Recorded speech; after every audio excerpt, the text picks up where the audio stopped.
An incident took place last weekend in Ngoketunjia.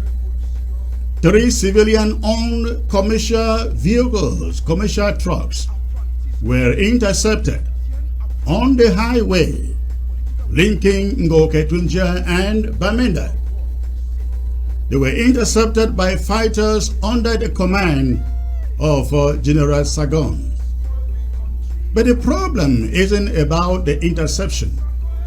The problem is that the 3 vehicles were burnt down with animals and the produce they were transporting to Bamenda. We note that for over 3 months now, that road was shut down to both civilians and the Cameroon military. The idea, we have learned, was to prevent the La République du Cameroon military from using that road, while civilians have essentially been forced to respect the injunction. The Cameroon military continued to have free access, free passage, without any attacks on them. This road blockage has put our people in Ngoketunjia under intense hardship, pain and suffering, as their produce or harvest can no longer reach the commercial center of Bamenda. Let me make it crystal clear that this interim government totally abhors this deviant behavior from fighters who are supposed to be fighting for and defending the very people they now choose to punish. What is happening in Ngoketunjia, ladies and gentlemen, is no longer a fight for Ambazonia's freedom. It is not the cause we are all engaged in. It is a fight for exaction, and we totally condemn it and distance ourselves from the fighters carrying out these attacks on our own people.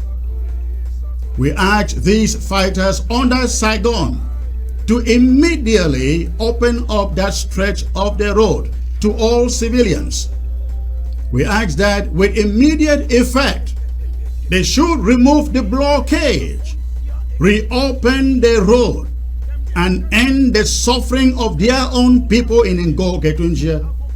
And if the blockage was meant to prevent the invading army of Cameroon from using the road, all indications now point to the fact that the mission has failed and it should be swiftly brought to an end. But if they think that the mission must continue, then it is time they tell Ngoketunjia people how many La République du Cameroon military trucks they have intercepted or burnt down as they do to civilians. They should tell us how many La République du Cameroon armies they have captured or killed as punishment for contravening the blockage. Fellow Ambazonians, there are 3 comrades here in the USA from Ngoketunjia County alone who are locked up and under investigation by the Justice Department. Have you wondered why all of them are from Ngoketunjia County? It is because of the recklessness, the action of these fighters. The fighters kidnap our people in Ngoketunjia. They hold them hostage until they pay a ransom before they are released. They arrest, lock up, and torture civilians with impunity. And if they cannot pay, they die in confinement and are buried secretly. This has been going on and on and on for too long. If we have condemned the ADF for their brutality on our civilians, it is then incumbent upon us all not to pay a blind eye to what is happening in Ngoketunjia. Those fighters under Saigon are not ADF fighters. We make it vehemently clear that theirs is no longer the war that La République declared against us. Theirs is a money-making enterprise, a racket that seeks to punish the people that they are supposed to be protecting. They are no longer fighting for Ambazonia. They are fighting for profit. And if they do not stop it immediately, we will do everything possible to get them off this independence crusade. We will do that. How does one explain that? Civilians now have to live in Dub, travel through French Cameroon in Nkunda to get to Bamenda. Somebody in the area confided in me how a fare that was supposed to cost him 6,000 francs to Bamenda, and only so because of the material he was transporting, had to cost 36,000 francs. 36,000 francs to get it there because he had to meander through Nkunda before getting to Bamenda. What a travesty. While these fighters have blocked the road and punished the people this way, they have opened it to La République du Cameroon army for use in transporting their killers to hunt down General No Pity and all the other fighters in Buyan up to Nkamba. The other day, the invading Cameroon army passing through that same road launched a vicious attack on the marine fighters of Bambala and killed 3 of them. Sagon didn't show up with backup. It was No Pity who showed up in backup retaliation and gunned down 2 of La République du Cameroon soldiers before they could take off. Sagon is not fighting for Ambazonia. He left the mission. He will have to convince us to believe he is. And the only way he does so is by immediately ending the suffering he has imposed on the people by unlocking that road. Civilians are the backbones of this crusade for Ambazonia independence. This conflict with Cameroon is meant to save those civilians, to alleviate their decades of hardship under La République du Cameroon. Our own fighters cannot be the ones inflicting pain and suffering upon them. If they will not immediately undo the road blockage, we ask that Ngo Ketunja population team up and capture these guys, give them the punishment they so deserve. Ground Zero will remain strong only as the fighters demonstrate they are out to protect them and not to hurt them. And let me address those in the diaspora who are said to have control over these Sagon boys in Ngo Ketunja. How can you now remain silent, seeing the pain your boys are inflicting upon your own community? How can you remain mute, seeing civilians' vehicles go up in flames, burned by the rooks you sponsored in your own community? Where is Martin Mungwa? Where is Amos Tumenta? Where is Frank Chenye? Where are they? All of you fund these fighters in Ngo Ketunja. You empower them and endorse their actions. You propel them to fight No Pity. You cannot now remain silent while they turn on the civilian population, arrest them, torture them, kill them, and burn down their vehicles. It is your duty to call them to order as they descend wayward. It is your duty to dismantle what you built. Ngo Ketunja people should be calling upon these ones to show up and stop the carnage before it gets worse. If Martin Mungwa, Frank Chenye, and Amos Tumeta remain silent, then they should be considered accomplices, ladies and gentlemen, to what is happening in Ngo Ketunja. No other civilian should have to suffer what we witnessed the other day with the burning of those 3 vehicles with cattle inside, and with no impunity, and with all impunity, ladies and gentlemen. And now to the resignations. Onto this subject of resignations from my cabinet, to which a bunch of partisans would love to celebrate and salivate over and make a big deal over it on virtual space. Television is a wrong place for me to discuss policies within the interim government I lead. Do not expect me to watch dirty lenience in the public square. But I would like to make this one observation.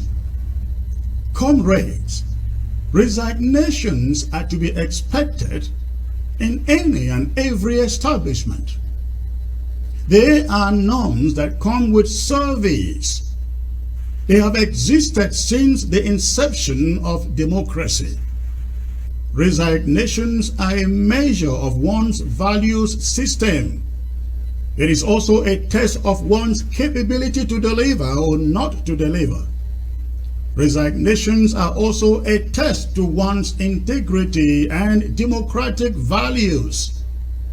Resignations are virtues very much applauded and not apprehended in democratic societies. In recent times, for example, we have seen 2 prime ministers resign in the UK, one of them within 2 weeks in office, after finding out she just could not deliver. The other day here in the White House Chief of Staff resigned. Of course, some of you have not even heard about it, because no qualms needed to be raised about it, not even by the opposition GOP party.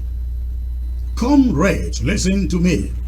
It appears to me like it is only in our Ambazonian community that some of us, in spite of our long sojourn in Europe and America, see resignations as indictments. They are not. So instead of applauding these actions, you are thinking they finally got a payback. A payback for what? The 2 cabinet members tendered their resignations. I accepted it and wrote to them to thank them for their service. When you walk in a place and suddenly realize that you no longer can be a team player and can no longer deliver, the honorable thing for you to do is to do what these 2 comrades have done. Resign. Resign. If tomorrow I find out that, for some reasons, I'm no longer capable of doing the job I was choosing to do here, I will resign and call on the Restoration Council to tell them to do a new search for a new leader. That's a thing of honor. Is the right attitude. We have a fragmented interim government today because leaders refuse to learn this virtue of resigning when the bell comes ringing. In confinement, some have refused to relinquish control. Then the next one told all of us he was meant to stay on Tiboya. The other one said she doesn't need to stand any elections. Power and sit still has become an entitlement to them. And so we have this organization in the fractions that they are today, because these people and those who follow them and surrogate for them think that resignations are a bad thing. No, they are not. These pseudo leaders preach a new Ambazonia, a new country, an Ambazonia in which democracy will triumph, will be the order of the day.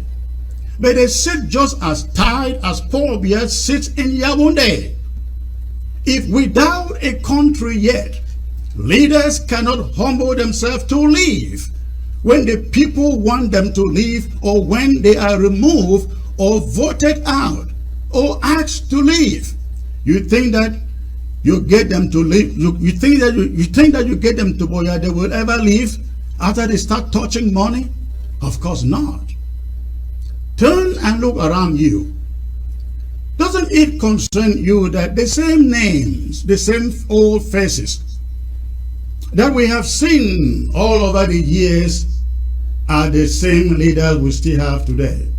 Ladies and gentlemen, resignations are a virtue and not indictments. The earlier we start learning and practicing it, the better. Else, the moment we arrive, Boya, the transitional government leader could become an eternal leader, even in the midst of mediocrity and inability to perform. Once more, I appreciate the service of the comrades who bowed out of cabinet the other day. It is not easy to serve in this independence crusade with your face out there, knowing that your own very family left at home could be the scapegoat because of you. Disgustingly enough, those who sit in social media and take surrogacy for a career are not even brave and courageous enough to show their faces. I consider them cowards of the first order, whose garbage shouldn't deserve a smidgen of a second of your time in the social media. Delete them. Fellow Ambazonians, when I took over the leadership of this interim government, I promised to do things differently. I promise you that the era of mismanagement, embezzlement, cronyism, and fraud was over. If you do not have to touch money, it should not have to go through your hands. Requisitions in both cases have to be paid directly, and I mean directly to those on whose behalf they are written. The era where we had funds passing through middlemen or women, where people cut corners before getting what is sent to ground zero to the people, is gone. And if you find yourself in a group environment and cannot present yourself as a team player, you become a liability. If you think you are your own master and is not accountable to anybody, you can write and ask for funds without any consultations with anybody. This is no longer that type of government. This is a new government. Tomorrow, if I am convinced that I can no longer perform, I will resign.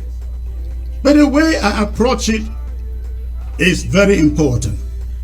One thing I have learned is that it is much easier to sit here on television or on the social media and tell how much you care for Ambazonia. How you did be the last man standing, if need be. But please, just don't listen to that rhetoric. Pay attention to the spirit with which they live. Often it is a mentality: kill the whole thing or drag everybody into the mud before you leave. And so they scramble around for disjointed, uncorroborated narratives to put together, just in the hope that someone is framed up and they all go down together. It's not happening here, not at this interim government. Accountability is a watchword in this interim government, and I will not be dragged into the mud as far as that is concerned. And above all, we cannot go back to doing things same old on accountability way. We are bent on making sure that ground zero is our priority and is supported with what we receive as funds. But we will not be Father Christmas to everyone just because some money has come in. We have learned a lot of lessons from the past. And at this moment in the crusade for our independence, we will not be in the habit of just churning out money to unauthorized and undefined missions just because the money is there. No, we are very strong and united here in this government. People will come and go, and when they go, they will be replaced, and the struggle continues. Ambazonia, I'm sorry for that technical difficulties. It seems as if we had a small minor issue with the volume, so hopefully you all can hear me much better now. So as I was saying, I want to make sure it's been a while since I've been on your screens in this capacity, so I want to make sure that I say Happy New Year to you, given the circumstances that we're in. We know that we're still in a state of liberation, but you know what? It's still another great day to be in Ambazonia. So I'm glad that you all are joining us today on ABS TV. You know, we have a very, very informative show today, a very interesting show today. Comrade Chris, our Comrade in Arms, the President of the Interim Government of the Federal Republic of Ambazonia, he will be addressing the nation. He'll be addressing all of you and the international community with regards to the stance, the official stance of the interim government regarding the Canada thing that has now become the Canada process. My fellow Ambazonians, it has come a long way. People have been giving their constructive criticisms about it. There have been those who have been giving villainous statements about it, but that is the way of the world. It seems like, you know, everyone is entitled to their opinion. I'll be joined by some special guests today before Comrade Chris, our president, comes up. And those special guests are the Deputy Secretary of Defense, that is none other than Frank Mendy.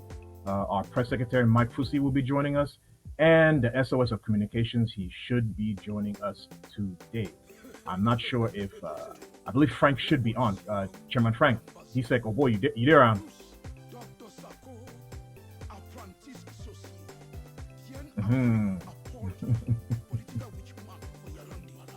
Ngwambi, it's a pleasure to have you. Happy New Year to you, and Happy New Year to all Ambazonians that are watching us live on ABS TV. My special greetings goes to our restoration forces on Ground Zero and to our suffering people in Nigeria. I want to say hello to our comrades who are languishing in the dungeons of La République du Cameroon and those that have been displaced.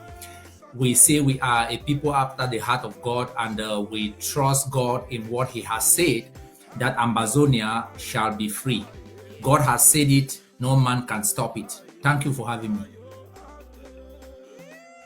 Amen to that, bro. Amen to that. I see one of our comrades on Facebook has commented that this is a mafo. It says abobo. Indeed, abobo. How we talking for country, no? Abobo or tranka, no? Now small you catch monkey. That's what we call it. Talking for food. And so many of the ethnic groups and ethnic nations that are in the northern zone. So, Chairman Frank, my DSEC, what are some? No, of the I'm right here. I'm here. Yeah. So, what are some of the key checkpoints you are hoping to hear from Comrade Chris's address today? You know, I'm sure you've been watching the social media atmosphere and all the constructive criticism, the positive criticism, the negative criticism, and then the criticism that doesn't help anything. We've all seen that out there. So what are you hoping to hear as some of the checkpoints that you would like him to touch regarding the Canada process? Thank you for that very great question, Comrade Mwambe. You know, I have been listening to Comrade Chris Anu for a very long time. And I think this man has always been very, very objective. It is very, very true that he is somebody we call a straight shooter, which means that when you do good, he is ready to applaud you, and when you go wrong, he is also very, very open in calling people out. And concerning the talks and everything that has been happening so far in this struggle, I think Comrade Chris Anu has been very, very persistent on the issue of working together, on collaboration, on the issue of one Ambazonia for all Ambazonians. And I am very, very optimistic that today, when the president comes out, he will be coming out to rally all Ambazonians behind these talks as a single block. I think that when we come together as a people, as one man, or a people raising up one voice, our voice will echo louder, and that makes us stronger. I really hope that he will come here to call on Ambazonians to put themselves together, because so far I have seen that our leaders have been going to Canada in dispatch ranks, and I don't think that is something that is working for the good of Ambazonia. They can do better if they stand together, they agree, even before going there, they know what they are going there to talk at every time that they show up in Canada. Thank you. Yeah, thank you for those for looking ahead and making that analysis, Chairman Frank. We all know that this conflict is going to be resolved through a negotiation process. The most important thing that we want from a negotiation process is that it is something that is comprehensive. It is something, we want it to be something that ensures that we are looking at the root causes of this conflict. Because at the end of the day, as an Ambazonian, I want complete independence, irrespective of who is at that table. Just as long as they're Ambazonian, we know that we want independence. We want people who are going to be discussing who are pro-Ambazonian, pro-independence-minded people. So as this process has come along, it is good. It is good that it has progressed to where we are at. We know that everyone has a freedom of speech. We are expecting that people are going to be very vigilant, and we need this vigilance, because we all know that in the days of the Fumban conference, we didn't have the ease of communication that we have now. I bet you if during the Fumban conference there would have been WhatsApp, Chairman Frank, if there had been WhatsApp where someone was possibly even somehow live streaming some of the events and Ambazonians were watching it through WhatsApp or Facebook or YouTube. Ambazonians being who we are, we being a people the way we know they take nonsense. We for don't fragan that people the way they be there. You understand that we would have been very vigilant, and we would have made it very hard for them that what ended up resulting would not have happened. So, my fellow Ambazonians, we continue to implore you to help us be vigilant on what is going on with this Canada process. The same thing that was going on with the Swiss process. We know there are brothers who were there who were not championing the Swiss process. They had their issues with it, but they provided their input, and we appreciate that input, especially those of us who supported the Swiss process, right? We appreciate that input. Now the Canada process has come along. You know that there are going to be people who will not join. They're going to be on the outside. What advice can you give to those people who are going to be on the outside with regards to how they should take this Canada process, and those of us who are pro-independence-minded Ambazonians who may be at that table? What advice do you have for those people on the outside? Okay, thank you, Dr. Ngwambe, for that question. What I can tell my fellow brothers and sisters is that in all we do in this struggle, you should always put, the situation of our people in ground zero before everything, and consider what you are, thinking through in respect to the sufferings of our people in ground zero. You see, you are not going to lose anything by showing up to make sure that you add your voice to the process that is ongoing in Canada.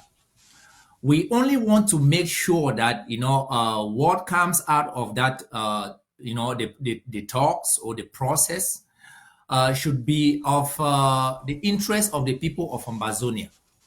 You see, outsiders have come to us to tell us that, we have a strong case.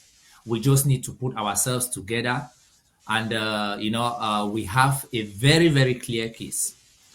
These things are not helping us when we keep, saying, let us not go, let some go, let some not go. It will be better for all Ambazonians at this point to rally themselves, get themselves together, come out with what they're going in for, and then they walk into those talks.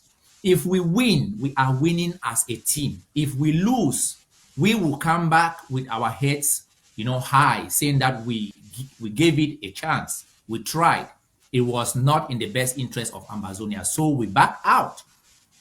So I will encourage all of our brothers and sisters who have been invited to be part of these talks to join the talks, so that your voice will be heard. You make your opinion heard, amongst your brothers and amongst the international community. Thank you. So I want us to look at a tweet from the Honorable. I call him the Honorable, the former Undersecretary for African Affairs, Honorable Thibault Naji, or Thibault Naj, Ambassador Thibault Naj. He had a tweet from the other day, and I want to read that tweet to you, Chairman Frank. I'm sure you've probably seen it, but for the sake of this show, let's just read it. So tweet. Honorable Thibault Naj said, I applaud Canada trying to mediate in Ambazonia, but my worry, Cameroon government certainly has a unified position and desired outcome. And in brackets, the desired outcome of French Cameroon is their internal reconciliation. Ambassador Thibault Naj goes on to say, but Ambazonia's side does not. Shouldn't they quickly agree on what outcome they want? Else, guess who wins? Yeah. So, my fellow Ambazonians and Chairman Frank, as you're sitting here, Thibault Naj, Honorable Thibault Naj points out that the French Cameroon government has a desired outcome of internal reconciliation and a unified position. Do we Ambazonians have a unified position? And do we Ambazonians, given all the vilification and the attack that we've done against each other, are we engaged, and should we be engaging in reconciling amongst us pro-Ambazonian groups the way French Cameroon is trying to pretend to the world that they're reconciling in their internal conflict? I mean, I think there's some gems in this tweet that we can learn from and use to come out with a good outcome. What are your thoughts, Chairman Frank? Yeah, on that issue, I would say that Ambazonians from all the groups, all the organizations, I'm talking of the pro-independentists, they have that desire for a free Ambazonia. On that, we are united. The internal squabbles that we have are on minor issues. And so my advice to all Ambazonians will be that people should not allow the minor issues or differences they are having with each other to, overshadow the main reason why we are here, the main reason why we are fighting, the main reason why we are crying out to the world to revisit the case of Ambazonia.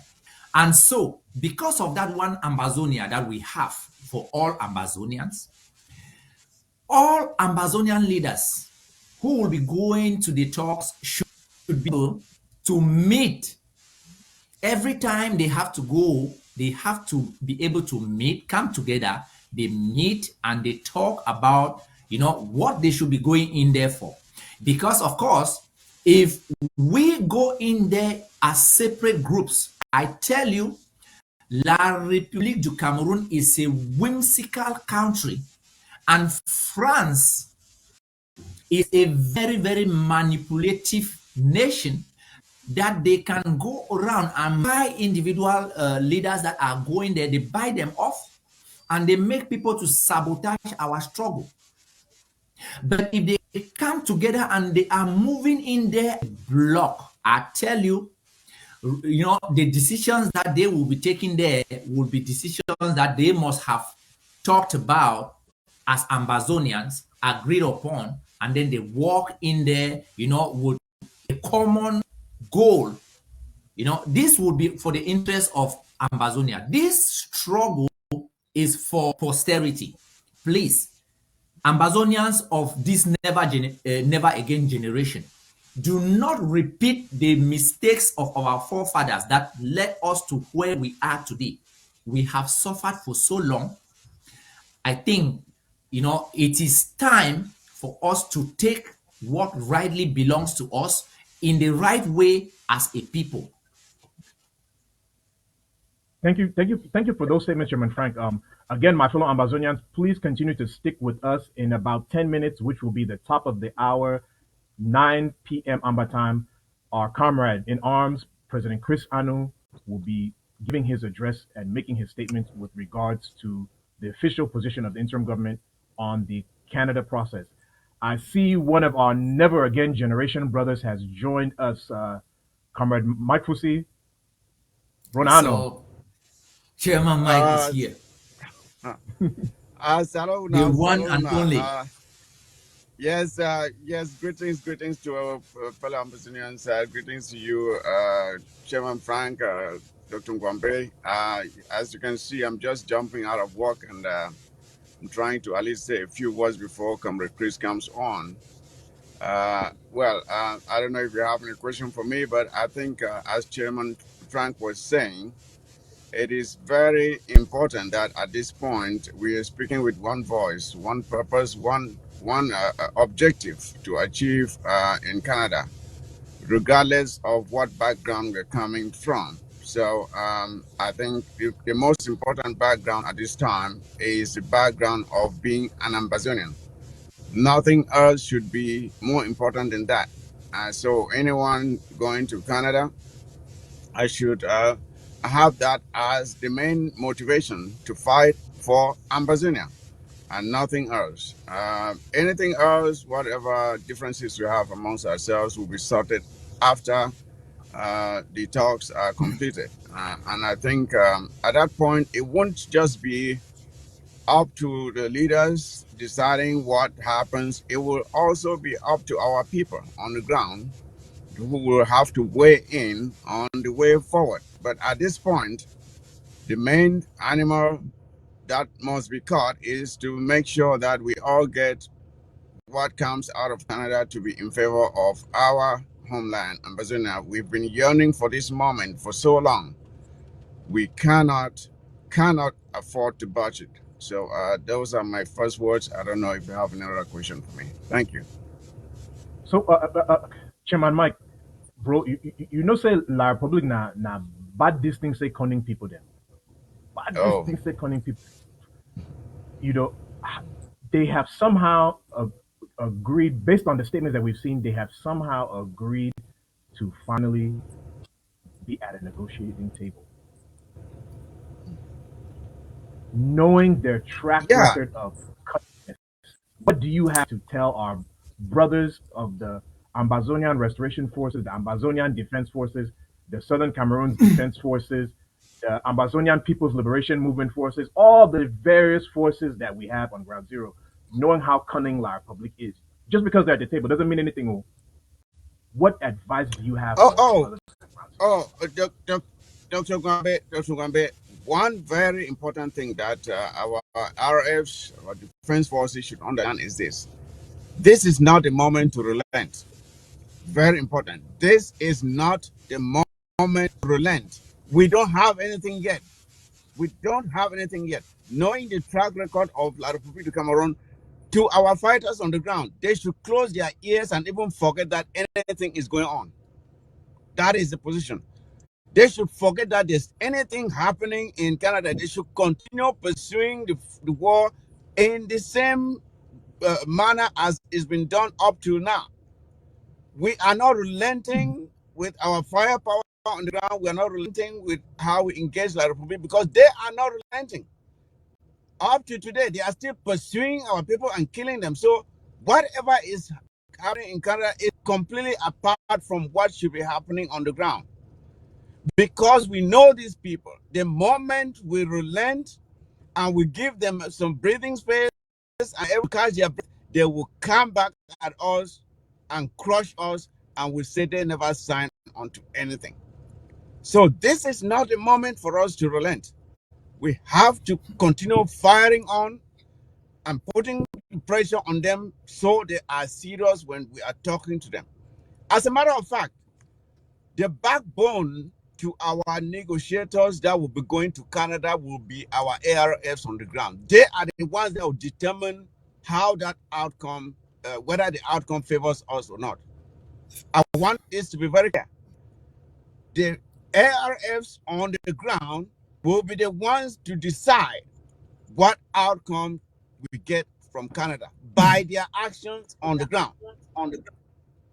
So they should not relent. They should not say, oh, maybe we should just wait and see what comes. No, big mistake. Big mistake if we do that. So that is what I have to say, Dr. Nwambe. Very wise words, Chairman Mike. Chairman Frank, same question to you, bro. You know, say La Republic now that kind of people they don't believe in any fairness, because if they believed in fairness inside the Constitution, when it said that the federal nature of the country could not be abridged, they would not have abridged it. So, what advice do you have to our fighters? Same question I asked that Mike. What advice do you have to our fighters? You know, just because we have a referee there, which is Canada, in this particular case watching, doesn't mean that when Canada is not looking, we cannot play the same dirty tricks that La Republic is going to play to us. You know how for football now, when referee know they look, you hold man his shirt, try for pass you, man. You understand now? When they place the ball here, you can shift it a little bit. That's what La Republic is going to do, and we're going to have to be vigilant of that and play our own dirty tricks. Because if not, if we think we're going to be holy and fair, we're going to get messed up by French Cameroon. So what advice, Chairman Frank, do you have to our fighters with how they are supposed to be conducting themselves during this period? Okay, thank you for that very important question, Dr. Nwambe. You know, when these talks were open initially, when our people went there and came back, you know, the first few times, it was rumored that there was a possibility for a ceasefire agreement to have been signed in Canada. And I think in my capacity as the Undersecretary of the Department of Self-Defense and Security in Ambazonia, I came out with audios, you know, calling on our restoration forces never, I mean never, to, you know, sleep without your sugarcane. For you to go to bed or to go to take a shower or to go to eat, your sugarcane is like your heart, is your heartbeat. We have to remain very vigilant, and we, as a matter of fact, have to increase the firepower. Dr. Nwambe, you have not seen me in many meetings recently. It's not because something you know was the problem, but the fact that the groundwork has to be intensified, and we have been working, you know, in the background to make sure that we match our words with action.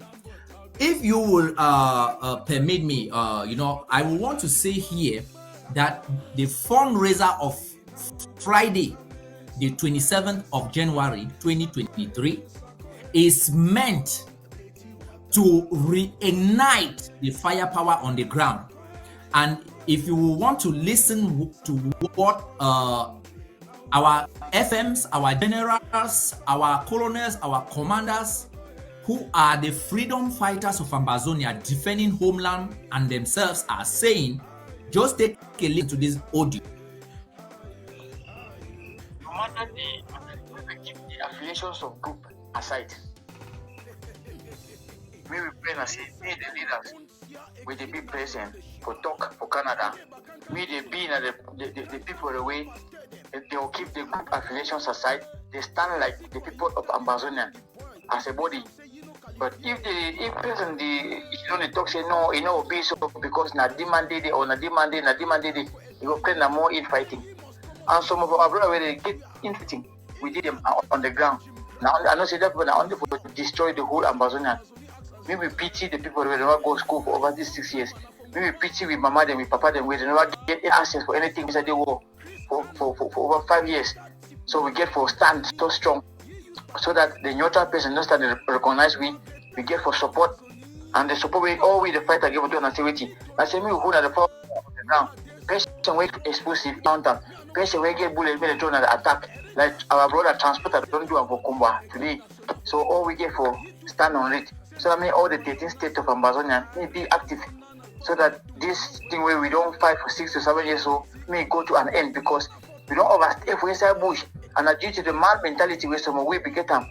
But I believe say any man drink of water, understand and say the people first before anything. Your personal interest they come now after, but stand for the people and may they keep group affiliations aside. Thanks house on my place day.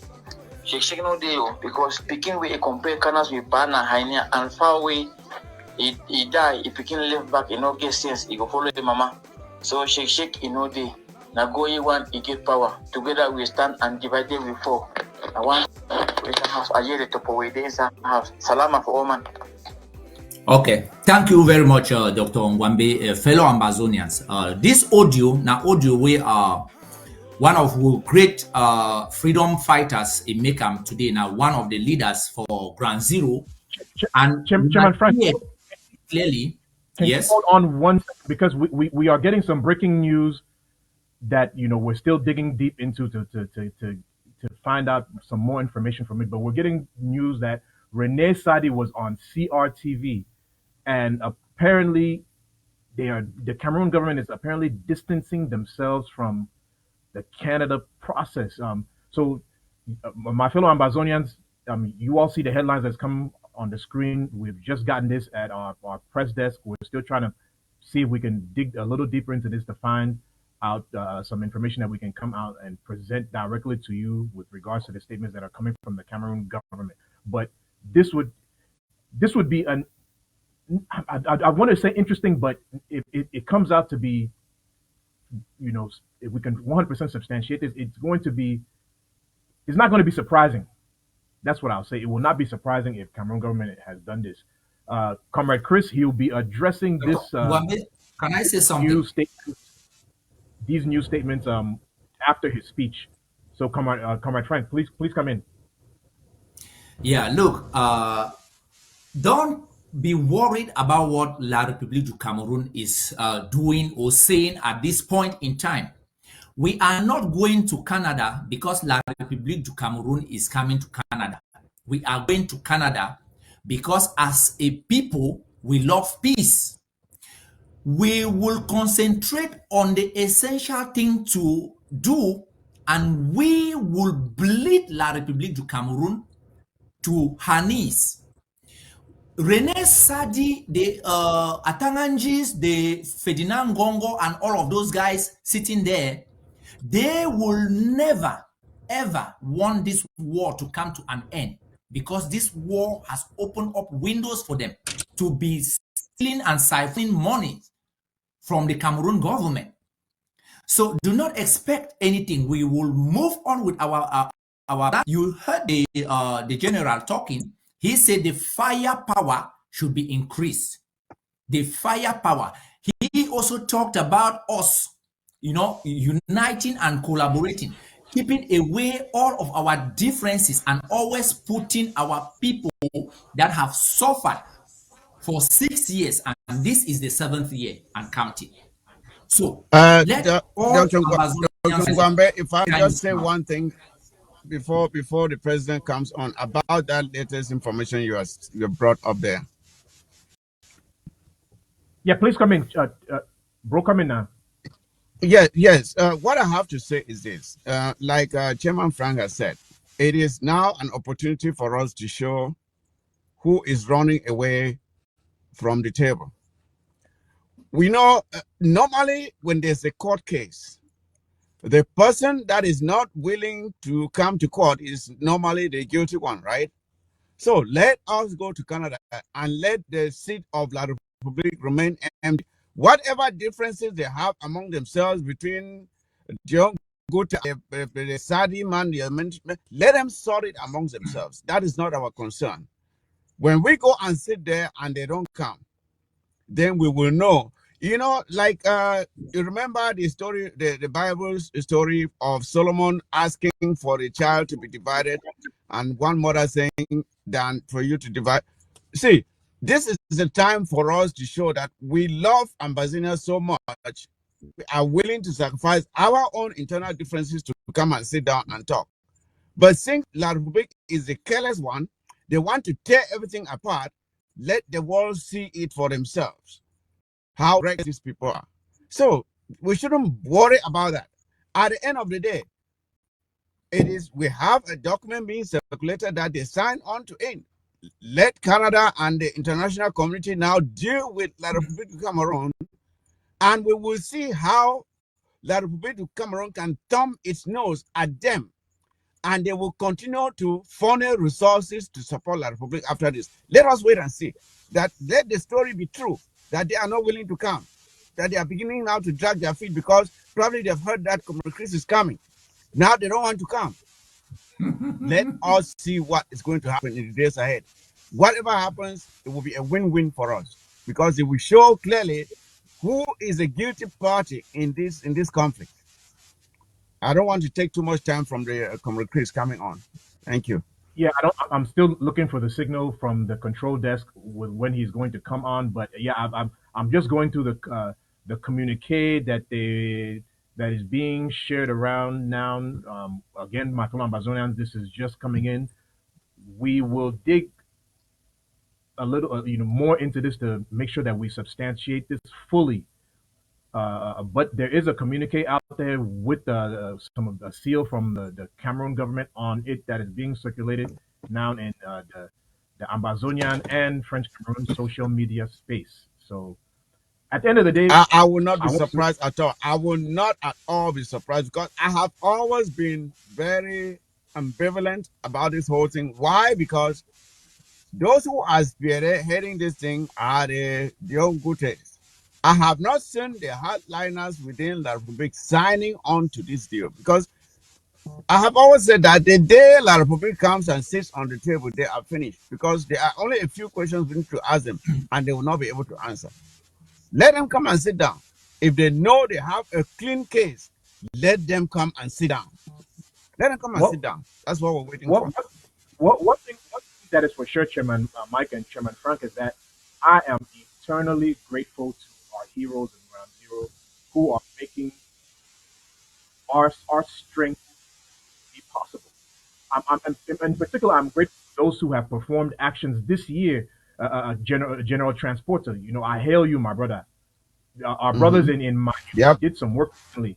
We and FM No Pity, Unity Warriors, and our brother FM No Pity, they are always on the job, and I'm eternally grateful for them. And I'm in particular, if this statement that is being shared around, if it comes out to be true, my gratitude to these our brothers who are working day in and day out to make sure that we have freedom increases even more because we know our public is not going to take this thing seriously if we don't increase the firepower on Ground Zero. That is why on January 27th, that's this Friday, there's going to be a fundraiser, right? Because freedom is not free. Right? Yep. Freedom is not free. It's not cheap. And La Republic, the only language that La Republic is going to understand is not the force of argument, but the argument of force. That's the only thing they're going to say. The history of French Cameroon, right? And their past and present leaders, that is what it has proven to us Ambazonians from time immemorial. I really feel bad for our forefathers, the founding fathers of Southern Cameroon's Amazonia. They did not have access to the capabilities that we are able to have access to today. Because if they would have, they would have made mincemeat of that useless country that we happen to have joined in a federation. But my fellow brothers in the Amazonia Restoration Forces, SOCADEF, Ambazonia defenses, any liberation forces out there, once we substantiate this thing, it is just more proof that we need to increase firepower. We need to bleed La Republic, because these people, they have a serious problem, and that problem can only be solved by a kong on the head, a slap in the face, a kick in the balls, pumpkin everywhere. That's the only way we can. This problem will be solved, until they finally get it through their thick heads that you cannot continue to be taking advantage of a people for 60 plus years, and you think that they're just going to lay down and let you do it to them. Please, Chairman Mike, if you have anything in addition to say while we're waiting. Yes, Dr. Ngwambe, as you were saying, I just received that communique as well. If I may just read the first paragraph of this communique. It reaches us. Following recent information disseminated by certain media, the government of the Republic of Cameroon informs national and international community that it has not entrusted any foreign country or external entity with any role of mediator or facilitator to settle the crisis in the northwest and southwest regions. That's just the first paragraph, just to confirm what we have said. And I'm saying here that, just as I was saying, let their own internal conflict go on. It is not our concern. I have always said that we are waiting for the day La Republic will come and sit down to talk with us. So you see now what I wanted to say to our ARFs is this: let's focus about what's happening in La Republic. That's their business. If there is anyone who wants to be counted in this conflict, this is the moment to show your colors. Any ARF on the ground, any diasporan who knows that he is or she is a bona fide Ambazonian and believes in the freedom of the Southern Cameroons, this is when you have to step out and prove that you are for this cause. Because the moment of truth is now. Let those that matter be counted. This is no time for fence sitting. This is not time for rubbing your hands and folding your arms. It is a time when all should be fully engaged in this cause, especially again our ARFs on the ground. Everything, every result that will be achieved here in the diaspora depends on what you do on the ground. So please give those of us in the diaspora the wing on which to fly to higher heights. It depends on what you do on the ground. So we are counting on you so dearly. Please take care of our civilians. Do not persecute them. No ransom taking, no kidnapping. Focus on the enemy, as our brave fighters have been demonstrating recently. Transporter, our ARFs in Manu, Dian, Bui, Meme, all over Ambazonia. Please, Boyo. we should all be on fire at this time. Boyo has been doing excellent. Boyo Yes. have been doing so great. Geranier Yes. is doing a great job there. So we are waiting, and I think the several Qatars are coming together to do some more work. So let us all get together and do what must be done to finish this thing. La Republic is confused. Let me you can break see it.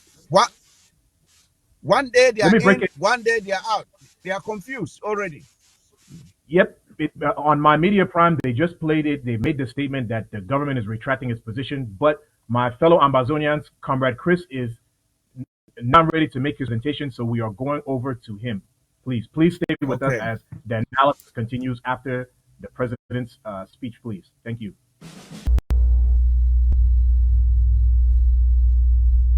Fellow Ambazonians, friends and sympathizers of the struggle, on January 20th, 2023, the Canadian Foreign Ministry officially informed the world that the parties to the conflict in the southern Cameroon's Ambazonia have agreed, in quote, to enter a process to reach a comprehensive, peaceful, and political resolution to the conflict. The parties, they said, have also agreed to form technical committees to begin work on confidence-building measures, end of quote. Canada affirmed that it has accepted the mandate to facilitate the process. The statement went on to express the hope that other groups will join in the process. Following this declaration, a statement was also issued on January the 21st by the Ambazonian groups that took part in the initial talks to lay the groundwork for the official process.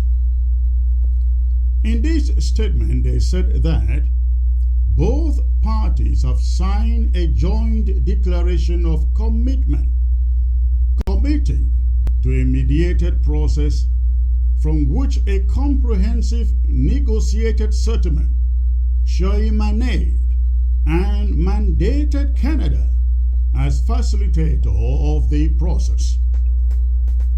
However, the statement expresses, in quote, deep concern over the reference in the Canadian statement, which they said undermines the spirit and letter of the signed agreement between both parties while they met in Canada. Until the Canadian announcement of January the 20th, only those who attended the pre-talks knew what was happening in Canada. The rest of Ambazonia was in complete darkness regarding those who had been selected or those who had gone there and what they were talking about in Canada. The two statements from Canada and from the Ambazonian groups have now shed light on what was happening and why many questions still remain unanswered, and the ever-lingering suspicions over the ability of Cameroon to actually commit remain on the balance. We here at the interim government of Ambazonia are comfortable enough at this moment to inject our presence into the process, albeit very cautiously. We have done so considering that it is only right now that the real formal talks are to begin. We are willing, with caution, to ignore the initial shortcomings that characterize the beginning of the pre-talks. We have learned that both sides agreed to set up technical committees to lay out the modalities and clarify technical matters about the implementation and monitoring of confidence-building measures. This is the problem that we see in this, forming technical committees before the beginning of the formal negotiations, when the Ambazonian side is not yet completely constituted, sends bad signals to what lies ahead. The firm commitments from the comrades who were there give us hope that there would be no friction between those who work out the agreement for a formal process and those who will be joining henceforth. What matters now is putting all hands on deck to ensure that the Ambazonian position and aspirations are well defined and defended by all of us. The Ambazonian side has a major challenge now. We will not build on the initial mistakes that characterize the beginning of the pre-talks, but strengthen things out and ensure that the Ambazonian side is exactly what Ambazonians want it to be. There should be no question as to who is the other party here or a third party trying to influence the composition of the Ambazonian side, or any effort to keep its people in the dark about the progression of the negotiation process. The formal talks should mark a fresh beginning, despite anything that might have happened prior to the pre-talks. I would like to commend the Ambazonian groups that worked out the initial agreement for presenting themselves as representatives of Ambazonia and not of their various groups.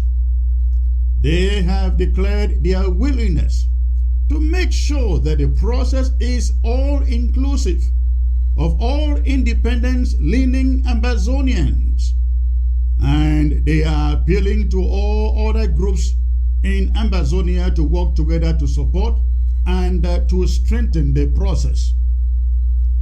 They have reassured the people that the interest of Ambazonia is at the core of our engagement in this process.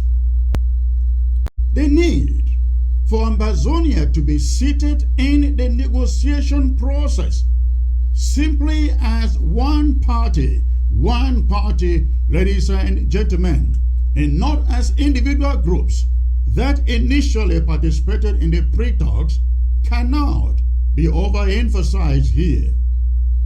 There are only two parties to these talks. They are La République du Cameroon, and the Southern Cameroon's Ambazonia.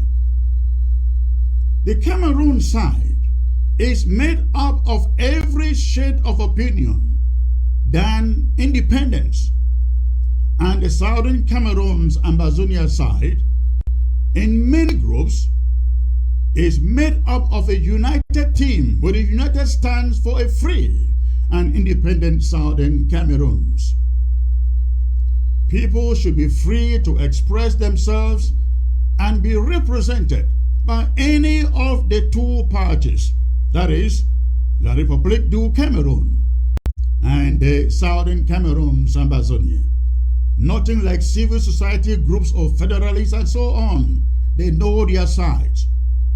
All Ambazonian groups will have to, as a matter of urgency, come together, constitute themselves into one party, form their agenda and roadmap, and pick their one spokesperson.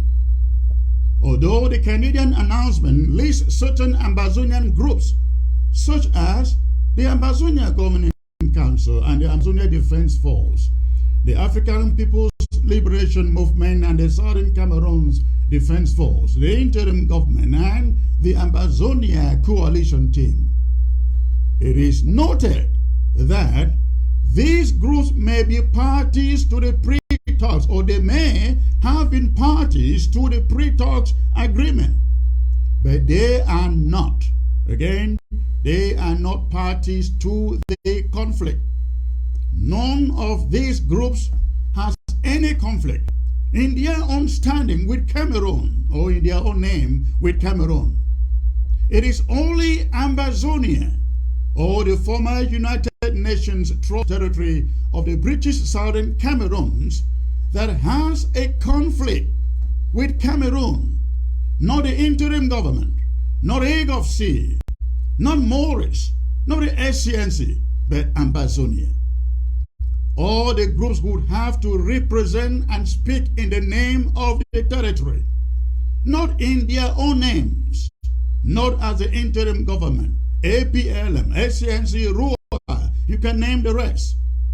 So if the dialogue is to address the conflict, it should specifically cite the parties to the conflict, which are, again, the Republic of Cameroon and the former United Nations Trust Territory of the British Southern Cameroons, like Ambazonia.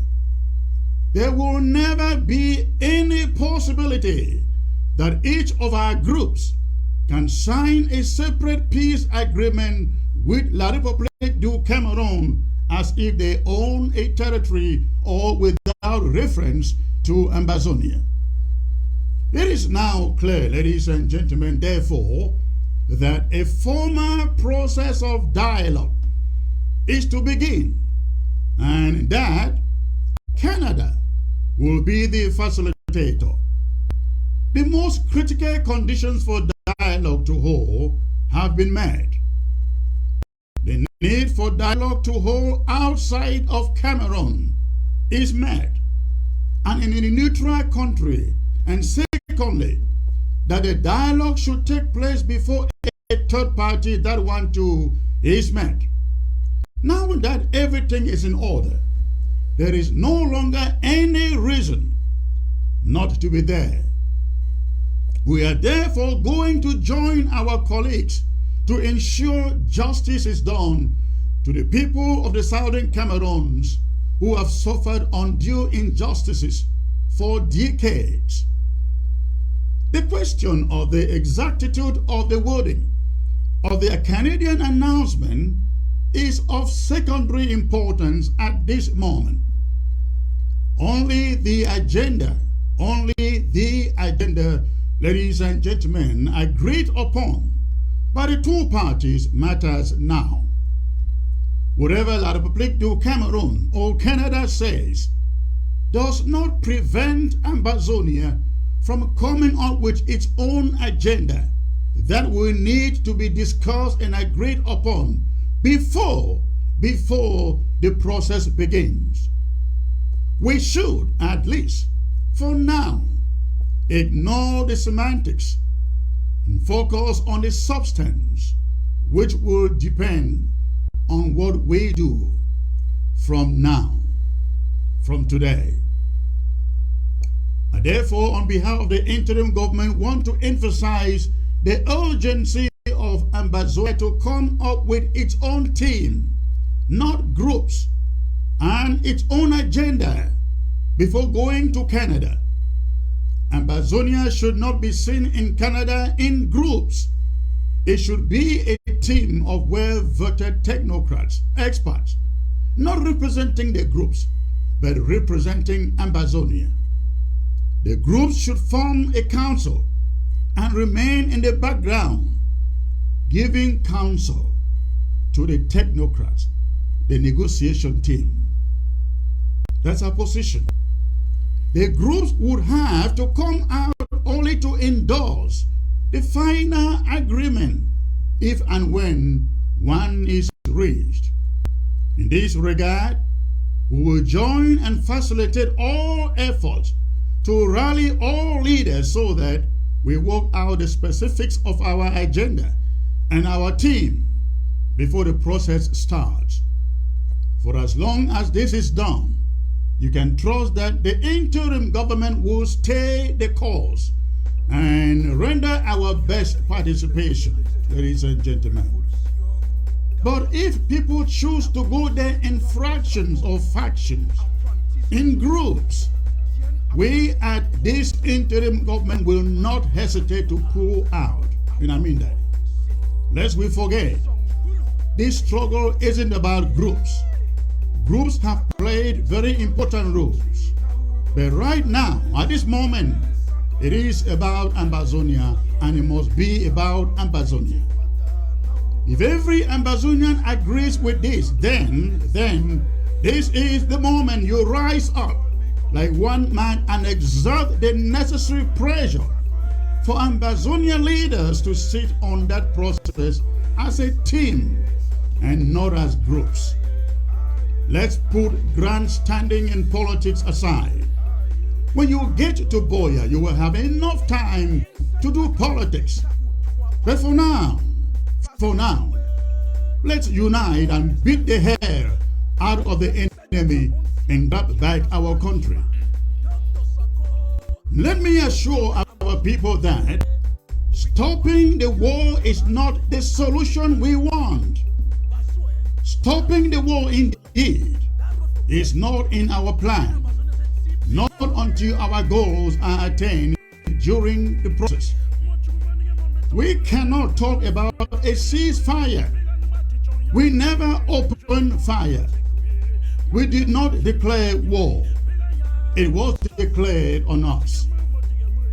What we want is a peaceful, permanent resolution to the long-standing conflict dating back to 1961 between the former United Nations Trust Territory of the British Southern Cameroons and the Republic of Cameroon. The Southern Cameroon has been seeking justice for more than half a century. More than half a century. There can be no peace without justice. And so to have peace, we must do justice. We believe that these talks provide the opportunity we have been looking for to have justice done to the people, the struggling people of the Southern Cameroon, Ambazonia.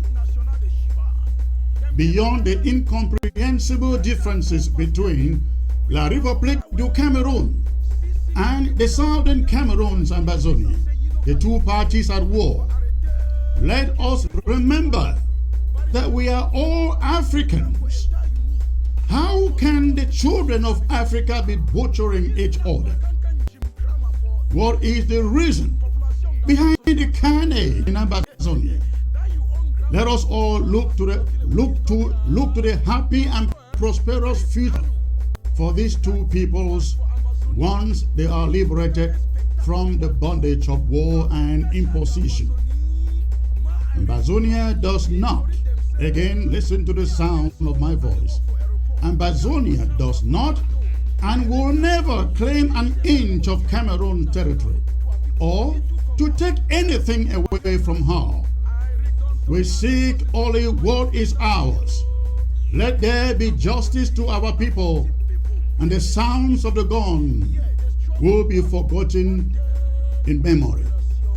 As far as confidence-building measures are concerned, we call on Cameroon to now prove its goodwill and willingness to engage in genuine dialogue by declaring a ceasefire, by releasing all our prisoners, and by stopping the burning of our villages, crop destruction, the harassment of civilians, and stopping the unnecessary provocations that have led to war and continue to feed the war.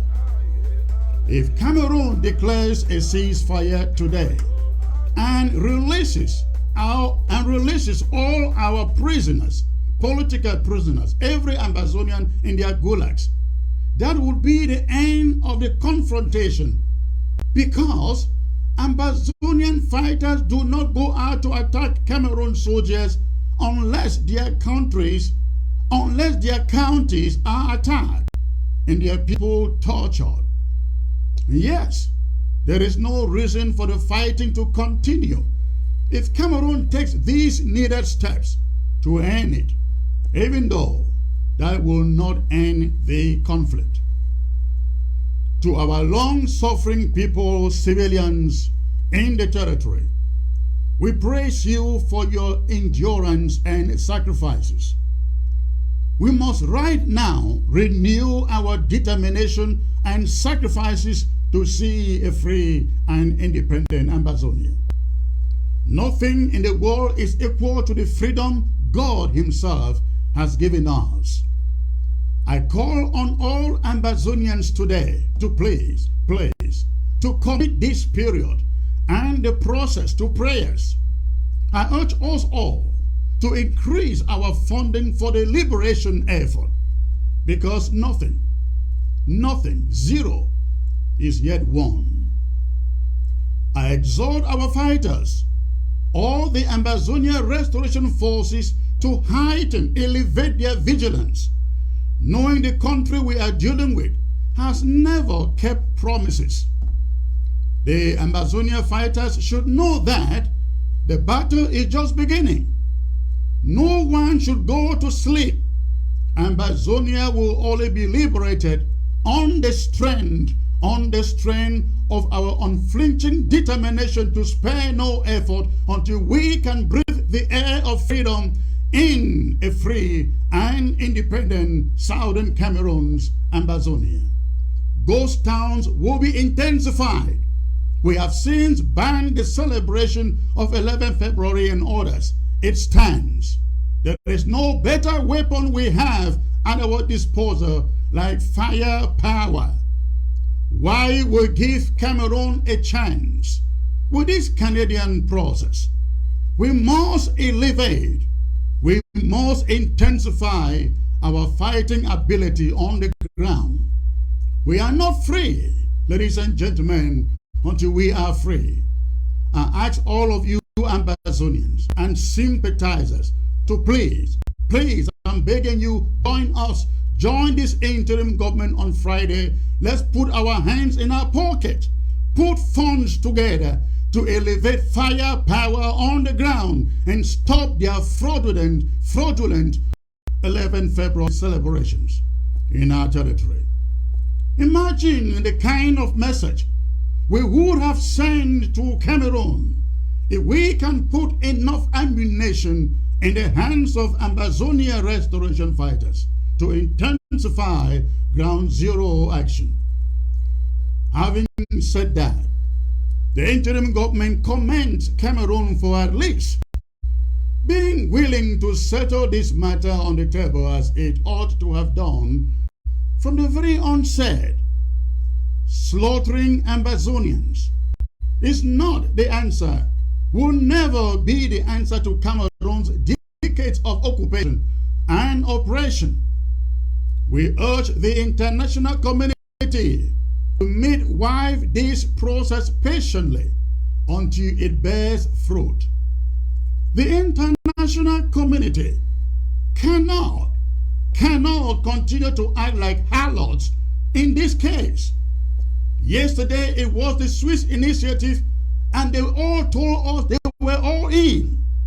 Now it is Canada and we are also hearing that they will be hopping in to endorse it. When Cameroon pulled out of the Swiss initiative, where was the international community?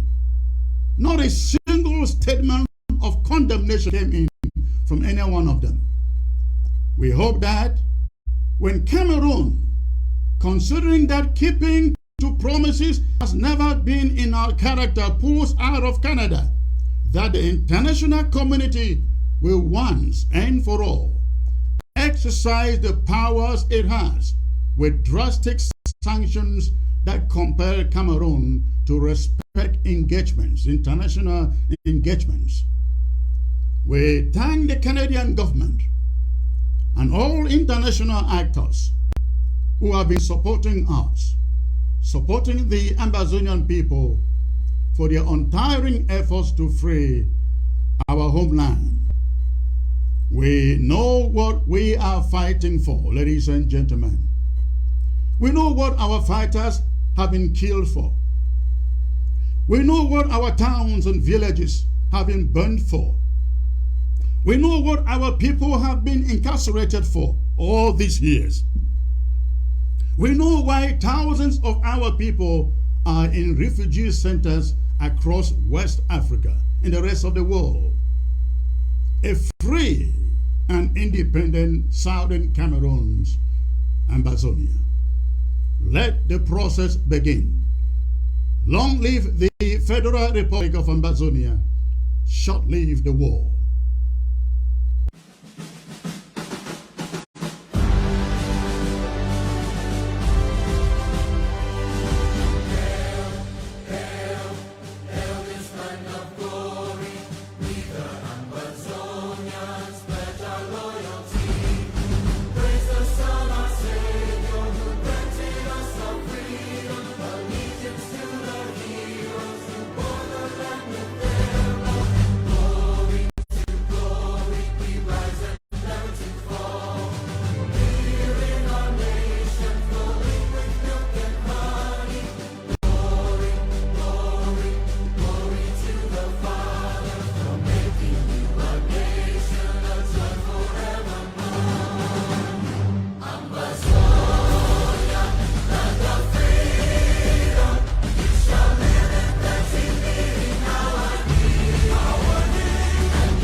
Come again.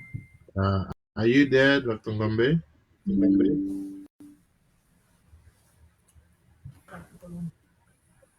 Yeah, Honorable Danny, thank you so much for joining us. I just had some housekeeping stuff that I needed to do around the way here, but thank you for joining us. That was actually a very riveting statement by Comrade Chris, and I mean, I like the fact that he even had an opportunity to touch on some of the shenanigans that we have just heard come through from French Cameroon right now.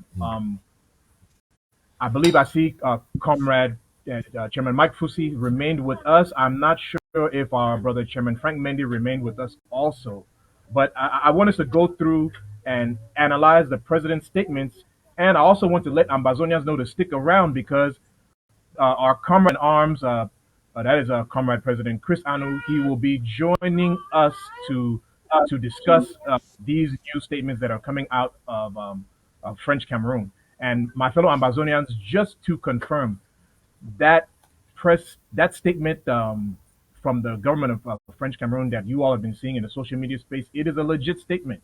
Was in the interim, I was able to look at some of the TV shows that are broadcasted in French Cameroon, and my media prime actually displayed.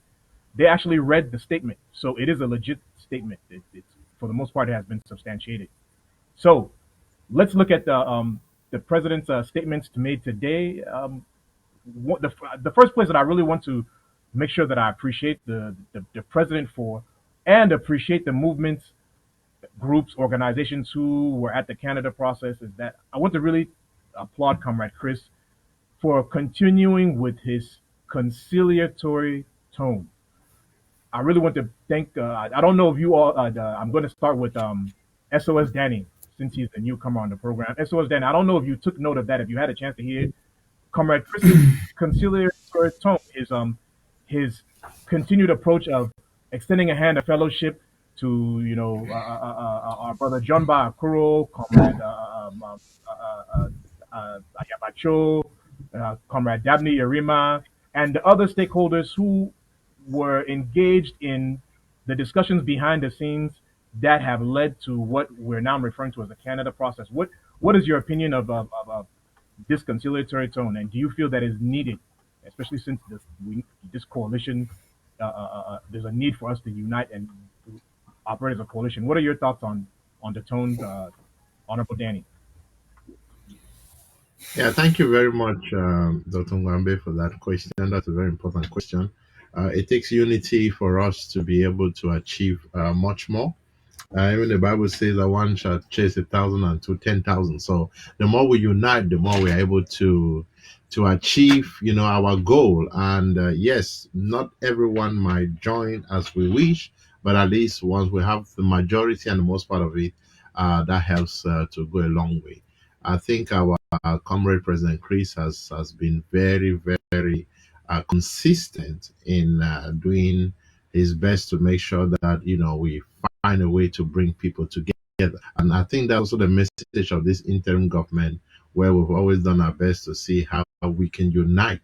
Yes, it has always not been an easy process, but it has been something that has been a stress that it's been something that's been stressed over and over again.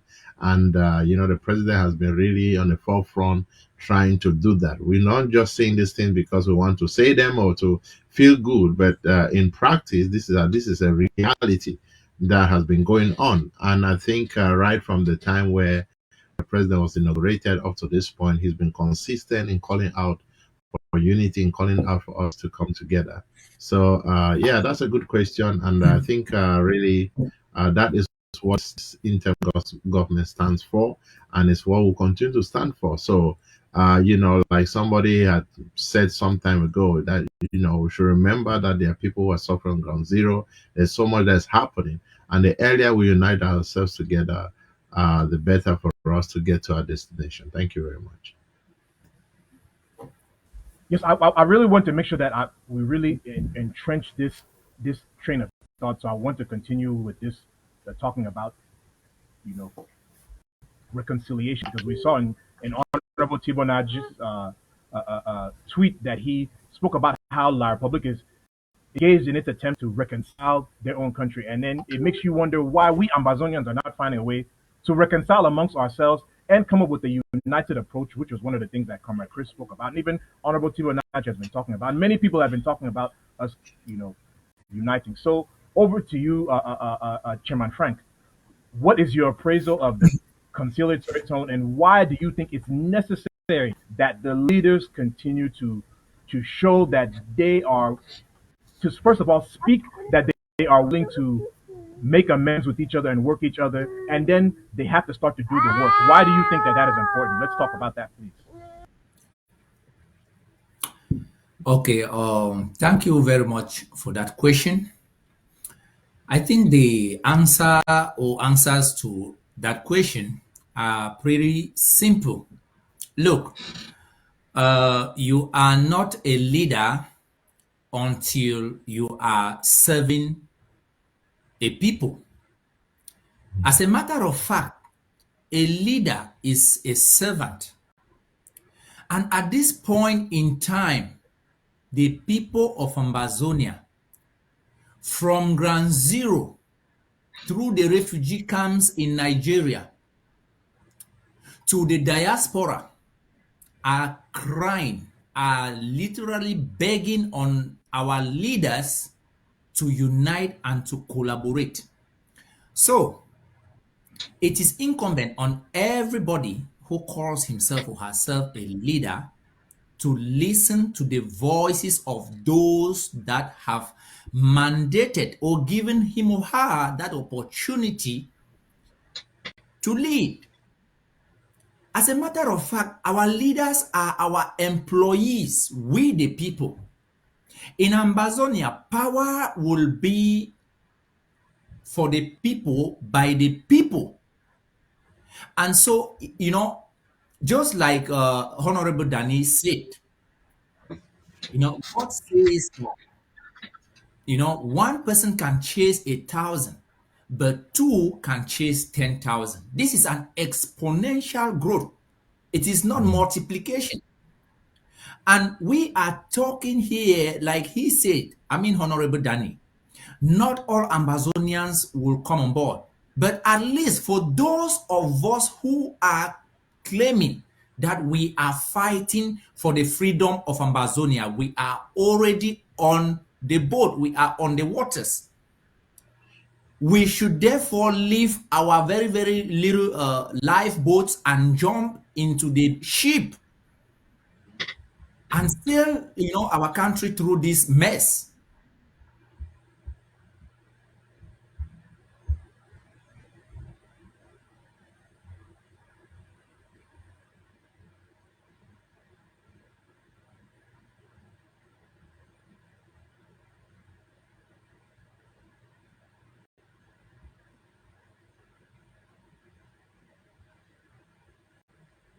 Hello? But we're still on. That I was worried whether it was our end on the system or whether Yeah, I think Stephen Frank is surely frozen there. Yeah, but just to carry on with what he was saying, it's important and vital that we stay connected on our focus. One of the reasons which I really felt I want to be part of the show to continue here, it's the game that La Republic is playing. I don't know whether we'll have a session where we talk about the things that are just going on, the gymnastics that that they've just played out again. If not, we can stay focused on the speech and speak about that later. So I don't know, Dr. Ngwambe, what's the the program, and let me know, if we're gonna mix those aspects together. We're gonna look at the Comrade Chris speech, the Mr. President's speech, and then we're also gonna look at some of these shenanigans. I keep calling them shenanigans, the tricks. But yeah, it is. We're used to this now. We don't live with French Cameroon for how many years? We know that guy did. No. It's sad that we have to laugh, but say laughter is the best medicine. But we know that guy there. The nice thing is that La Republic, they don't set up themselves with this statement. They don't show to the international community, because the international community is giving them the benefit of the doubt. We Ambazonia, we know they give La Republic the benefit of the doubt though. We're not giving La Republic the benefit of any doubt when it comes to this thing. That's why, Yeah. during October 1st speech, right? During October 1st celebration, Transporter, I believe it was, made one of the best statements coming from liberation fighters. And that statement was that the liberation fighters, all our fighting grounds, are going to show La Republique du Cameroon that Ambazonians ain't nothing to mess with, that you know go play with you. Yeah. And that is the mentality that we Ambazonians, especially in the diaspora, right? We need to develop the mentality of our fighters that we are going to defeat La Republique du Cameroon. We are going to defeat them on the battlefield. I know the initial statements, the initial thought process back in the day was that, we got to do hit and run and all that kind of stuff. It's guerrilla warfare. But the truth of the matter is that, my fellow Ambazonians, La Republique people did not bad these things like only people did. We know them. We know that people did. So the only way we are going to achieve the ultimate goal of independence, which will be negotiated on the table, is to have the spirit of people like our brother Transporter, that we people knock our Republic and we beat them hands down. Honorable Danny, let's I'm deviating from where I wanted to go, but let you feed off that energy, please. What do you think about that? Yeah, just before a lot of people leave the platform, as I see, because of the speech and all the like, I just want to encourage Ambazonians. Last week, I had a show which I was talking about a prophetic dream that I had, and the show was cut off for whatever reason that happened that day. But I had this dream where I was at the foot of Boya Mountain, and the mountain was standing there. And obviously, I'm just trying to be as quick as I can on this. And, there had been some battle happening spiritually. I could not see what admonitions or what type of battle it was, but I knew that there was a fierce battle, which I was amongst and which I was part of. And it so happened that we had a breakthrough, but we still had this major problem of this mountain. So in the dream, the mountain was representing, all the occultic power, everything that our forebears put together against Ambazonia for us not to achieve our goal. And I stood before that mountain and I declared, in the name of Jesus, be thou destroyed. Nothing happened the first time. Second time, people started mocking. The third time, before I know it, and at the surprise of everyone, this mountain came crumbling down. So I could imagine there were some heavy blocks, big stone, all littered around the place when it crushed. And some people, their lives were gone. And and this thing happened later on. I tried to research if there's been anything similar. There's what the mountain called Turtle Mountain in Canada, and this very Canada that we're talking about. That's interesting now. So Turtle Mountain was in 1903. There was a terrible landslide that occurred, and it killed about 100 people in the city. From a people of about 600 were living in that place. About 100 were killed. And when you look at it, 1903 to 2023, that's 120 years. And later on today, I was like, because when I spoke, I said, this thing is prophetic. It means something. Then today I tried to research, and I saw that 120 years is a number to deal with accomplishment after a period of waiting. So God is saying something for those who have been praying. I want you to hold on. I want you to push on. It took only 300 men, for God to use Gideon and these men to win over a great battle, as far as the eyes could see. So we have got the victory. This mountain that has been standing before us, this La Republique mountain, they have been crushed down in the spirit. It is now time for us to go physically. Now I want to say something. There's a video that I've put I've edited it and put the other part on WhatsApp, so hopefully many people can watch it. But I want to say something about La Republique, which many people seem not to get.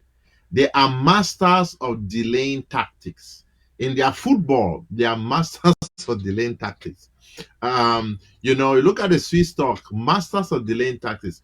Go back to even when you had political situations in that nation happening where the people rise up, they want to do something, they would be pushing on, but then they will use the delaying tactics to cajole the people to relax.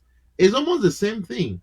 And I was saying the same thing about Canada, that these guys, they are just trying to play a delaying tactics until Ambazonians understand these people, that they are masters of delaying tactics. We will only be playing around the bush with them.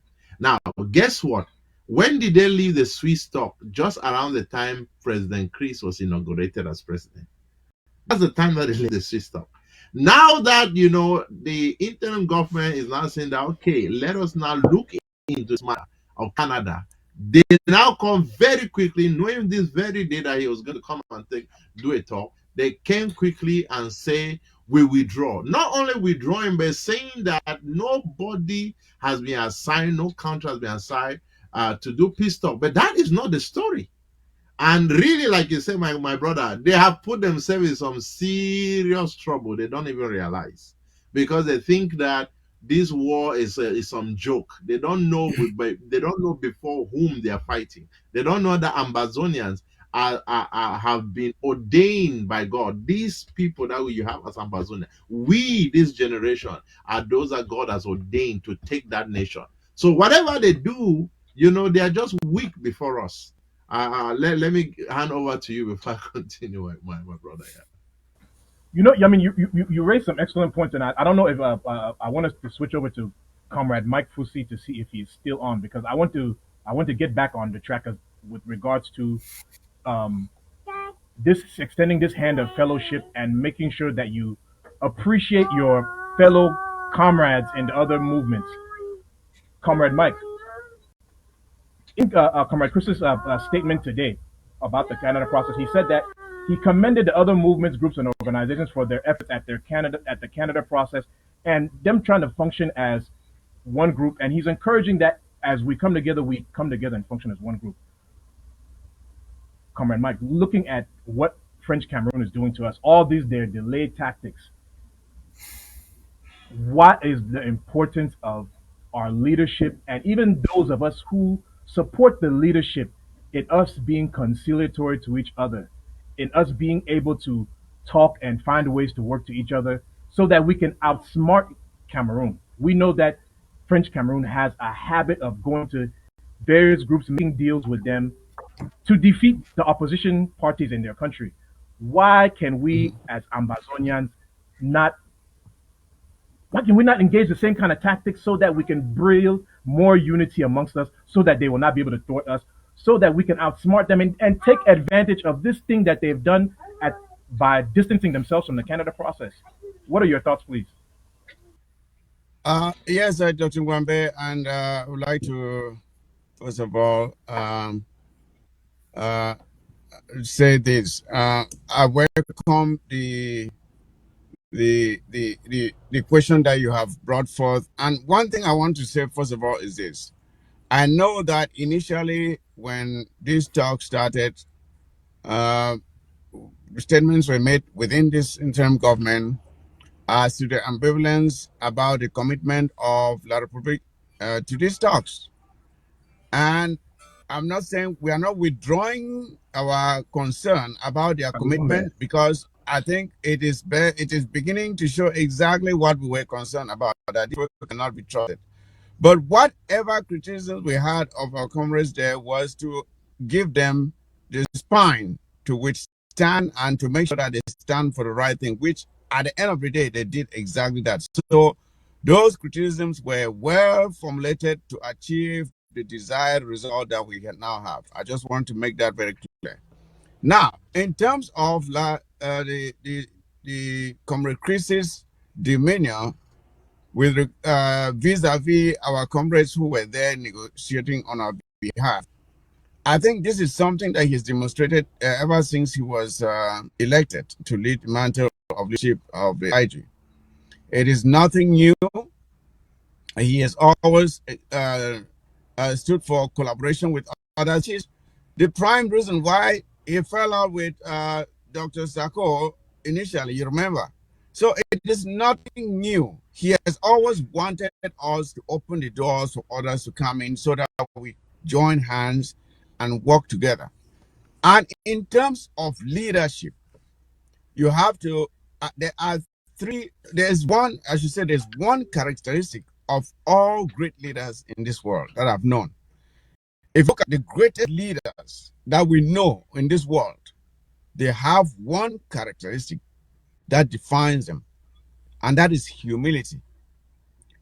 Humility. You have to be willing to humble yourself to be a servant of the people.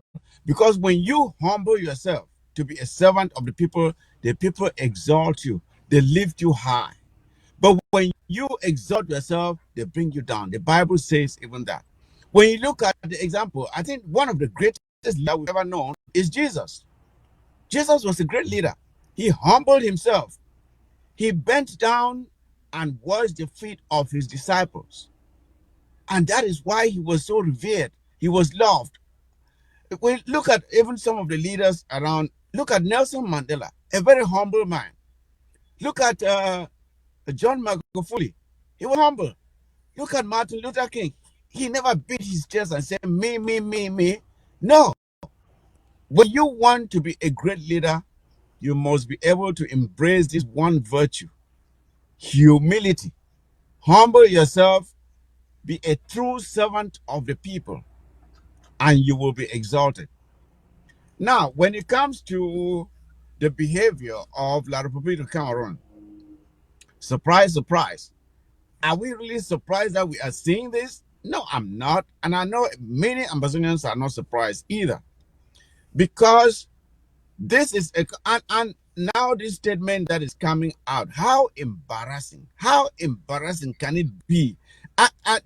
The Canadians must be pulling their hair out right now and wondering what kind of people they are demonstrating to the international community just how chaotic these people are. It shows a lack of leadership. There is no clear leader in that country. Anybody comes out and says something, and that is it. Nobody is there. We all saw Pobia when he came here to the US. That's a clear indication that there is no leader in that damn country. They don't have a leader.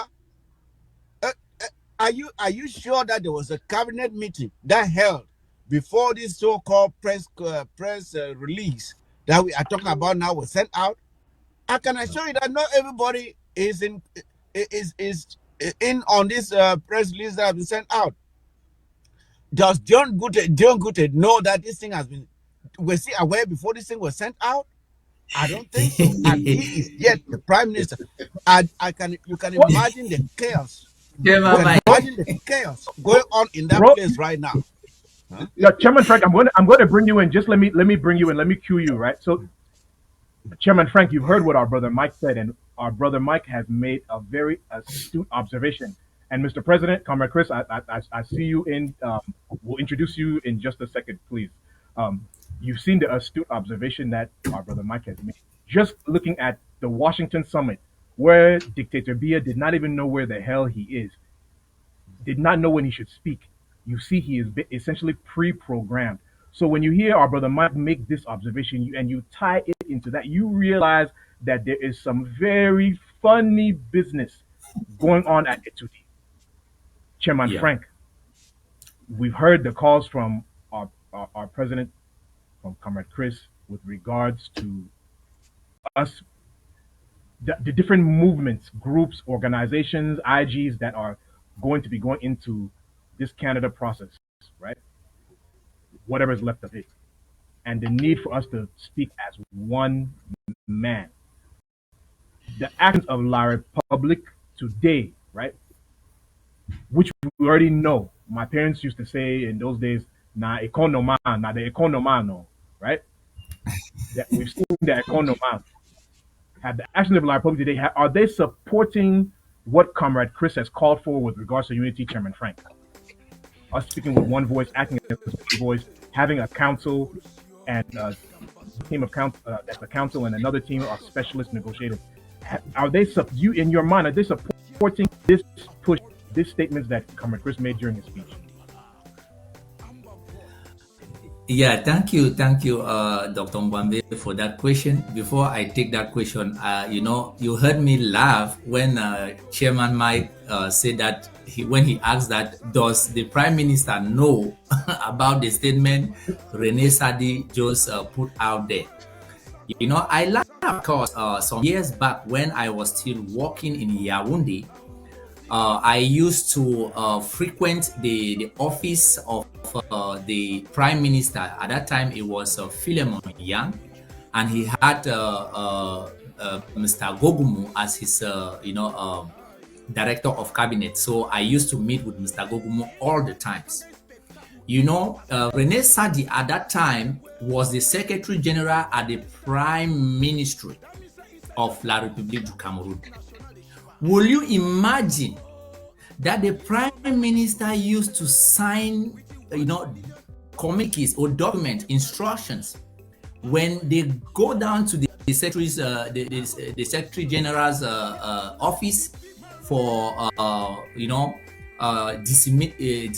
dissemination? This man, Rene Sadi, would take it and counter-sign them. It got to a point where Philemon Yang was threatening to resign from that government. And so it is obvious that Diongute is not even aware, maybe he's not even yet aware of what is happening. But you see, fellow Ambazonians, this call for collaboration and unity is not because your group is weak. It's not because this interim government is weak. It's not because if all of us were taken down by La République du Cameroon, you will not be able to deliver Ambazonia. It is because all of us are trying to achieve the same goal.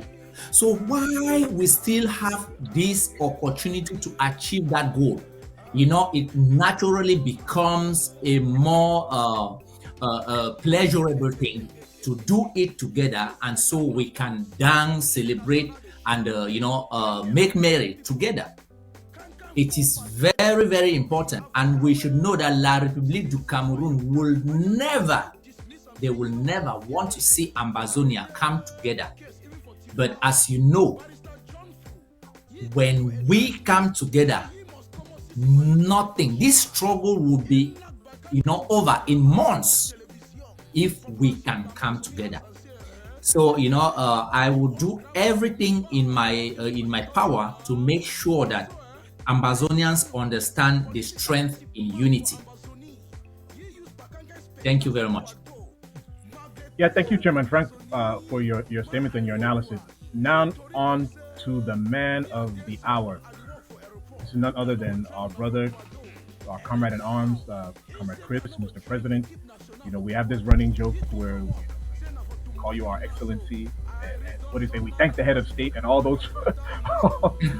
So I guess what, Comrade Chris, I guess we French Cameroonians must be thanking the head of state of French Cameroon to be here right now for the go for before for back dance. Mr. President, welcome.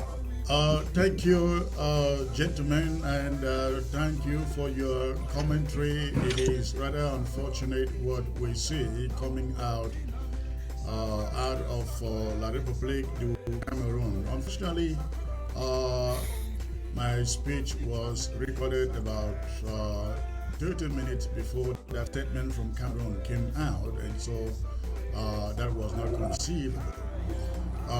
But what we have seen coming out of La République du Cameroon is exactly the reason for which we have had hesitations from day number one having anything to do with Canada. It has been proven, it has come out, and I'd like to read a few paragraphs from the statement from Cameroon. And this is what the statement from Cameroon says. It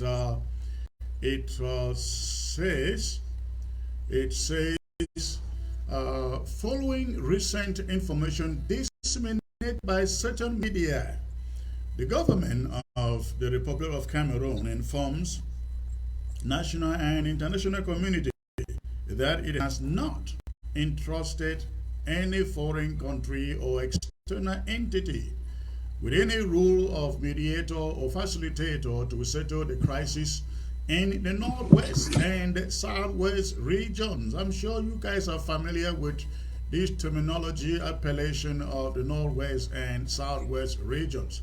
No, but that is not the point. It says, that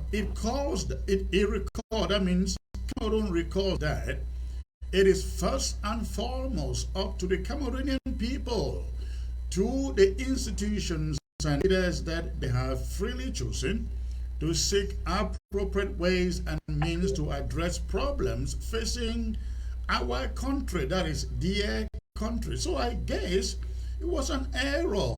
It was an error for Dion Gote to seek the consent of Canada to come in and talk to us. But of course, it was a try and error. Comrade, the reason I have said again and again and again, Canada was a farce.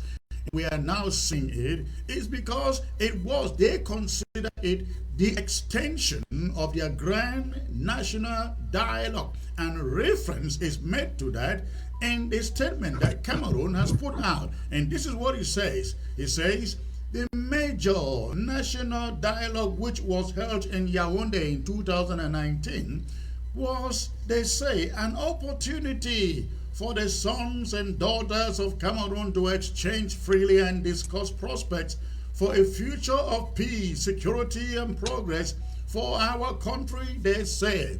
So, fellow Ambazonians, when you see us come out to oppose some of these things, you can tell from now, with the benefit of the hindsight, we knew exactly what we were up to. We knew exactly what we were saying. And even when I came to you presenting that statement today, I said, we are going in cautiously, assuming that Cameroon will honor its word. I have no doubt Canada is not stupid. Canada could not have sent out that statement without concern from Cameroon. But a few minutes after I went on the VOA yesterday and said, we are going to show up there, we're going to be there, and Cameroon has now, a few hours after, call off the negotiations, and they are saying that no, they did not entrust any country to negotiate on their behalf. But fellow Ambazonians, we are used to this. We are used to this. Canada and those international, so-called international community listening to us today, they have not heard this for the first time. They did this, they consented to meeting with the Swiss, and they walked out after 3 years, and the international community did nothing. Now they consented to Canada, and after 72 hours of Canada putting out a statement, they walk away. Now I am waiting to see what this international community is going to do. I am desperately waiting to hear what the Americans will say, what the Canadians themselves will say, what the Swiss will say, what the British will say. I am waiting to hear from them. Comrade, this is pissing me off here, and I just hope that this thing they call international community shows its leverage over this situation. We cannot have our people being killed on a daily basis, and Cameroon thinks they have the prerogative, the right to decide what happens to our future and to our people. I will take any question that you may have. So, Comrade Chris, when you look at it, you know, the indignation that you're showing now, we all share it, right? And this is the indignation that we all have, our forefathers have been expressing since we gained independence, and La Republic agreed with the international community that they would organize talks with our forefathers to define the relationship that was supposed to exist between French Cameroon and the people of the British Trust Area of Southern Cameroon. And they reneged against that agreement in the presence of the international community that they made. And they've been continuing to do so up until now. And guess what? The international community did absolutely nothing. They did absolutely nothing. The only reason that they're even trying to even pay attention to this particular case that's going on right now is because our brothers in Ground Zero and those of us in the diaspora who believe in liberty and freedom, we have joined hands to fund our liberation and to fight for our liberation.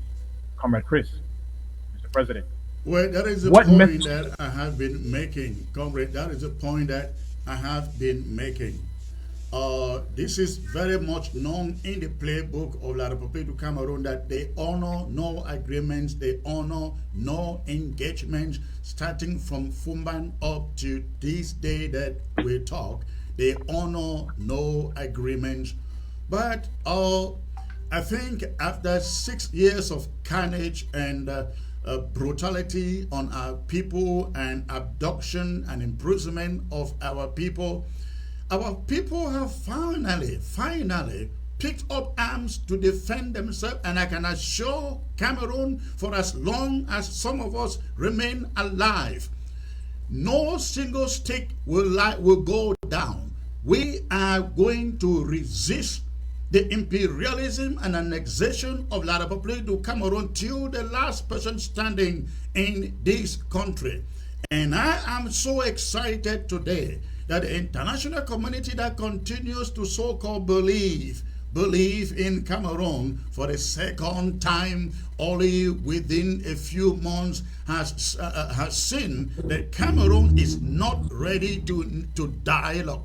Cameroon is not ready to dialogue. They are ready to war, and we are ready for war. Let me take a moment here, appeal to every one of you Ambazonians out there.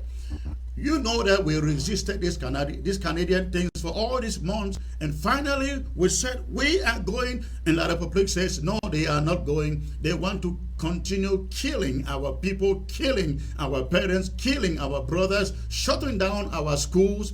We are having a special fundraiser on Friday. Nothing that Cameroon needs but firepower on the ground. We must be ready to go after every structure that is owned and managed by the government of Cameroon in all the territory that we call Ambazonia. And I am appealing to you. Every restoration fighter on the ground should be very pissed off right now, knowing that the moment was coming for them to at least to rest after 6 years. And Cameroon comes up and says they are not interested in dialogue. Fellow Ambazonians, every restoration fighter, the war has started. The war has started, and I'm appealing again to every Ambazonia. Please, if you are really angry enough with what we hear and see coming out of Cameroon, let us meet on Friday in the town hall and on this television set, raise money and send a strong message to Cameroon. You deny to sit on the dialogue table. We will use force to eject you out of our territory, whether you like it or not. Dr. Gambe, if I may say something in support come in, of please. President, Come in, please. Yes, Dr. Gwambe, and greetings again to Comrade Chris, and for your statement this afternoon. That was brilliant, though you did not get all the details from the recent so-called press release. Comrade Chris, I blame you for all this. You know why? Canada was going just fine, and La République was seated there on a cool seat until you came in and made the seat too hot, and they had to jump out. You are to blame for this. Why did you make the house too hot for La République and they jumped out? So the house is too hot. La République is holding its ass and jumping around, crying that this place is now too hot for us. We can't sit here anymore. I wonder what happened. What happened between 2 days ago and today? A certain announcement that somebody was coming in, and all of a sudden, La République has developed a fever. They've developed cold feet. Just add in there, let me tell you what happened within 72 hours. The La République knew. Because again, there is no way Canada sent out that statement without consulting with La République du Cameroon. Remember, that statement had long been expected by everybody, including the parties who sat there, said they were talking with Cameroon. Apparently, Cameroon was never there. Cameroon never believed in anything that went on there. Cameroon went trying to extend grand national dialogue. But above all, Cameroon knew they were dealing with a gullible, called leaders in Toronto, in Canada. That is exactly what happened. Now, when Ambazonians are coming on board to manage what Canada was offering. La Republic says, no, we never really assign any internal or external power to mediate between us. Can you believe that? Under bright sunlight in front of the international community, Cameroon denies having anything to do with Canada? Can any of you believe that? Chris, wait, 1 second, 1 second, please. 1 second, please, Comrade Chris. Please open the lines because our people need to vent their frustrations. And in addition to that, let me just finish my point here. Then we can go on to the questions, Dr. Ngwambe. What I'm saying here is this: I really wonder what the international community, especially the Canadians, are going to do now. What are they going to do? They have been rubbish. The Republic has taken their face and rubbed in mud and spat on their face. What will the Canadians do now? What I can say is nothing short of sanctions. Correct. In the absence of these sanctions, La Republic will grow wings. They will feel that they can do whatever and get away with it. We need to see severe sanctions applied on the crippling government and economy of La Republic to Cameroon. We need to see that happen. La Republic does not intend to sign on to any argument where they will be required to respect the terms of any of that argument. They have never been known to do that, and they don't want to do that now until they are compelled to see that there is no other alternative but that. Yeah. Thank you. Can I just say something? With quick point. Hold on a second, Comrade Mike. That was one of the things I wanted to bring up to see if Comrade Chris, because Comrade Chris, you have been engaged in different negotiation preparatory activities throughout this interim period, and you've had the opportunity to interact with various international stakeholders. Do you detect any appetite for the international community to implement sanctions? And if we need to apply pressure on them to begin to implement these sanctions, because to me, this is a diplomatic coup for us that La Republic is pulling out of these talks. What can we do? What can we do as the IG? And what can you say to the other leaders and movements to make sure that they recognize that we seize this opportunity to pressurize the different governments where we are located to put sanctions on La Republic du Cameroon? Well, so far there is nothing to write home about the effort of the international community. Essentially two wars have been going on. At this moment, you have the Russia-Ukraine war and La Republic du Cameroon Ambazonia war. And guess where the attention has been all along? It has been with Russia-Ukraine. Why in the southern Cameroon is killing thousands of people monthly.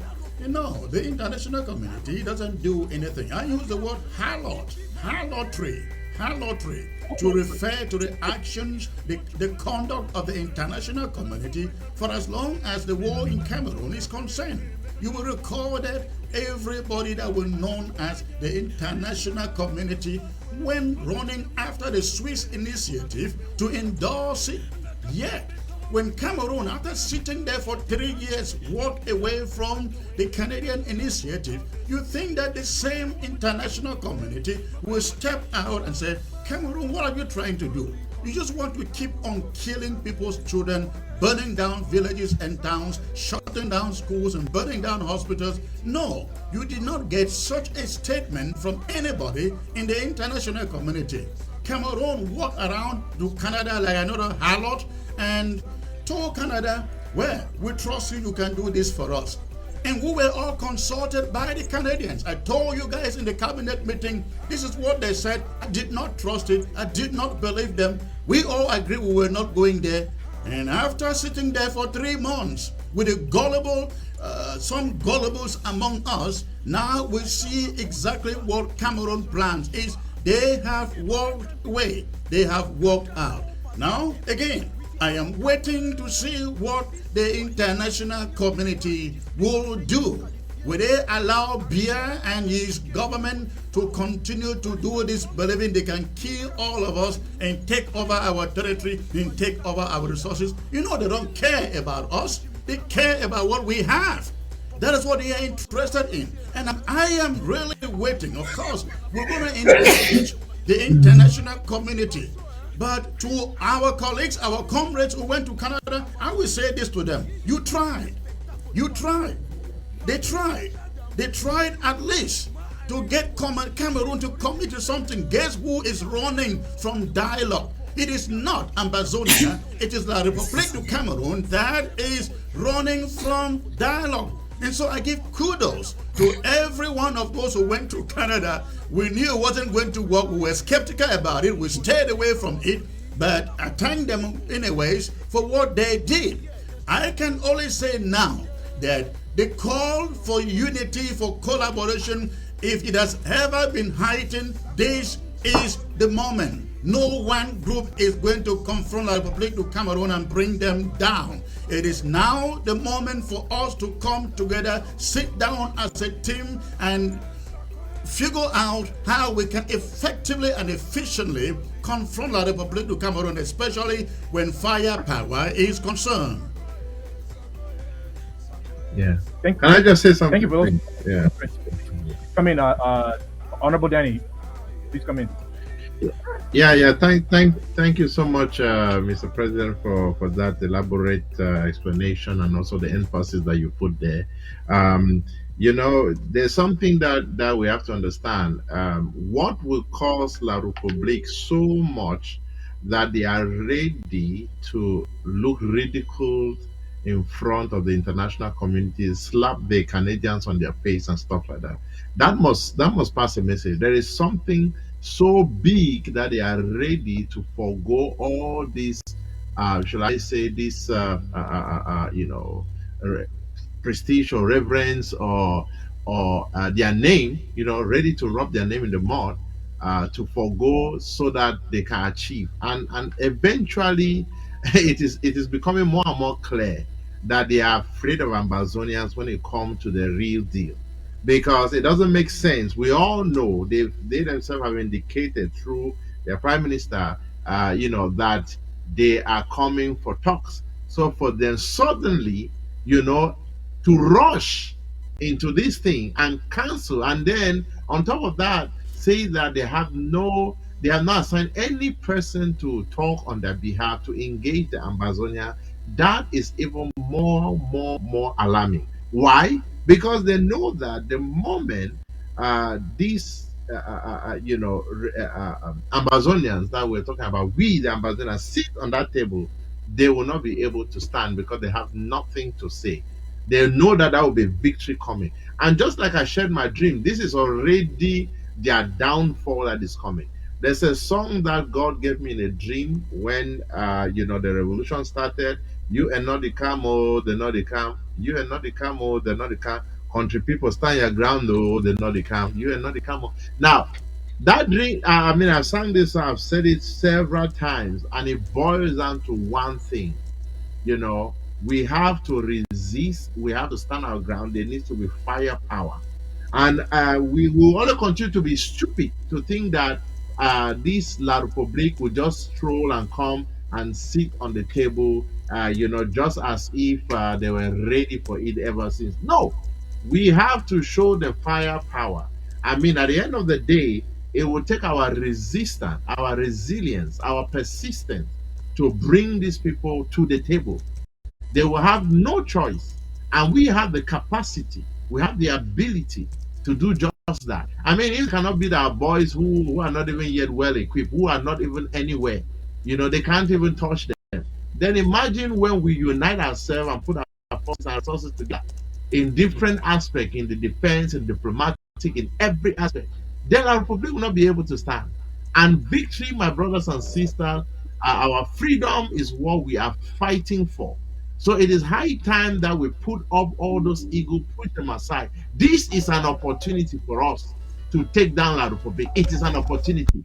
If they have slapped the Canadians in their face, slapped the Americans, slapped the Swiss, everything, it is now time for us to take as opportunity to give them, to hit them so hard that they'll be the ones running and begging, and yet we will not even be given a listening ear until they themselves sign for this thing.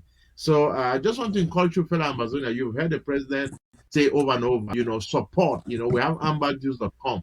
Go there, sign up. This 27th coming Friday, there'll be a fundraiser here on the platform. You don't want to miss it. We are not here to take your funds and do nothing.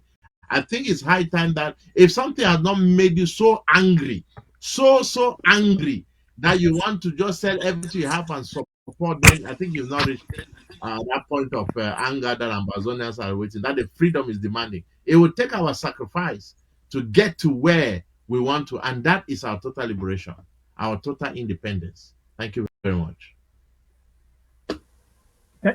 Thank you for those statements, Honorable Danny. I want to go back to the president with a follow-up question with regards to these, because we all know that there are going to be other processes that are going to come up, and we all know that Ambazonians believe in free speech and we like constructive criticism so that we can make whatever process we end up being engaged in to be worth our while.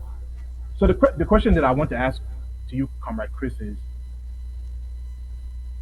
is there with all this being said, is there any value, right? Is there any value to doing what La Republic is doing, in the sense that they are using these processes as a way to cover themselves diplomatically so that they can continue to commit the atrocities that they are committing against the Ambazonian people in hopes of weakening us so that we give up on our quest for liberation? So my question to you is that, Comrade Chris, is from everything that you've been exposed through, right, in your leadership role, is there any value for us to also make use of these diplomatic processes as a way to cover us so that we can do what we need to do to kick the shit out of La Republic de Cameroon and achieve our independence on the negotiating table because of what we achieved on the battlefield? Well, I don't think there is anything here that we can do.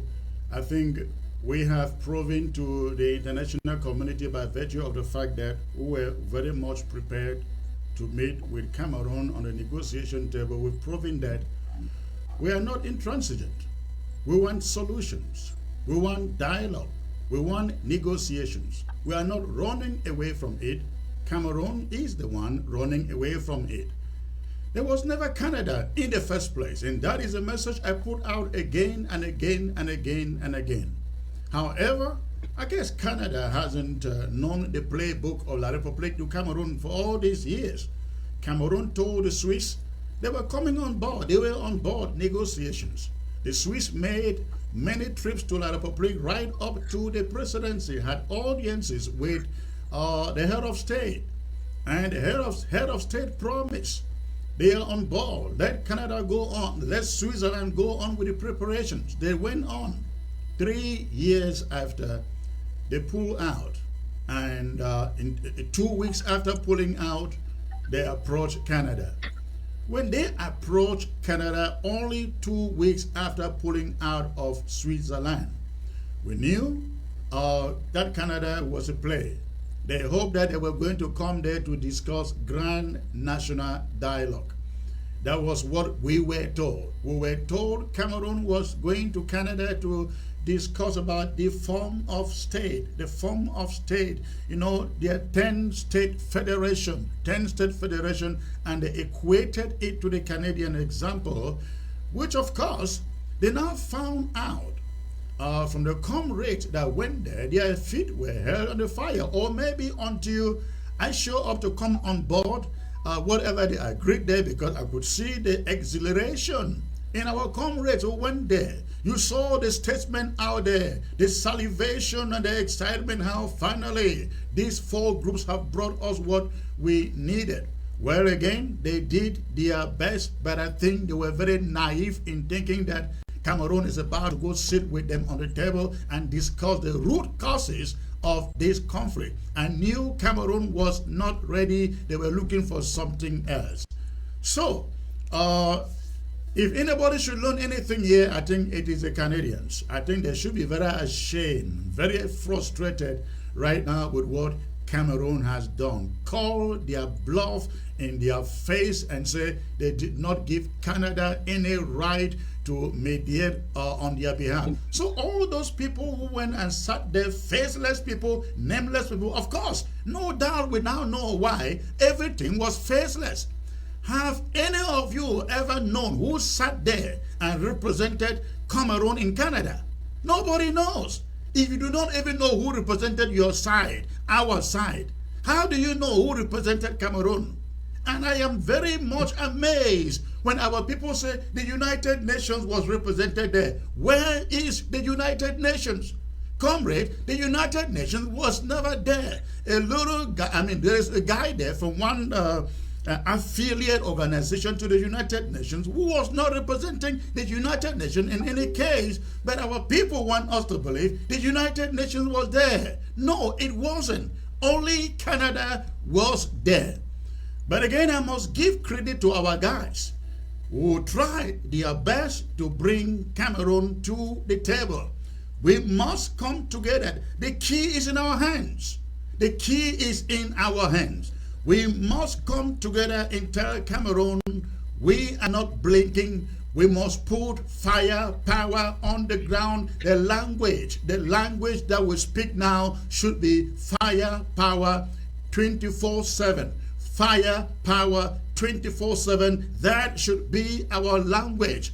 And again, I really love to appeal to every Amba listening to the sound of my voice out there. Friday, if you are really angry, if you are truly angry, please come on Friday. Let us put funds together and send a message to Cameroon. Negotiations or no negotiations, we will take back our country by force, by power.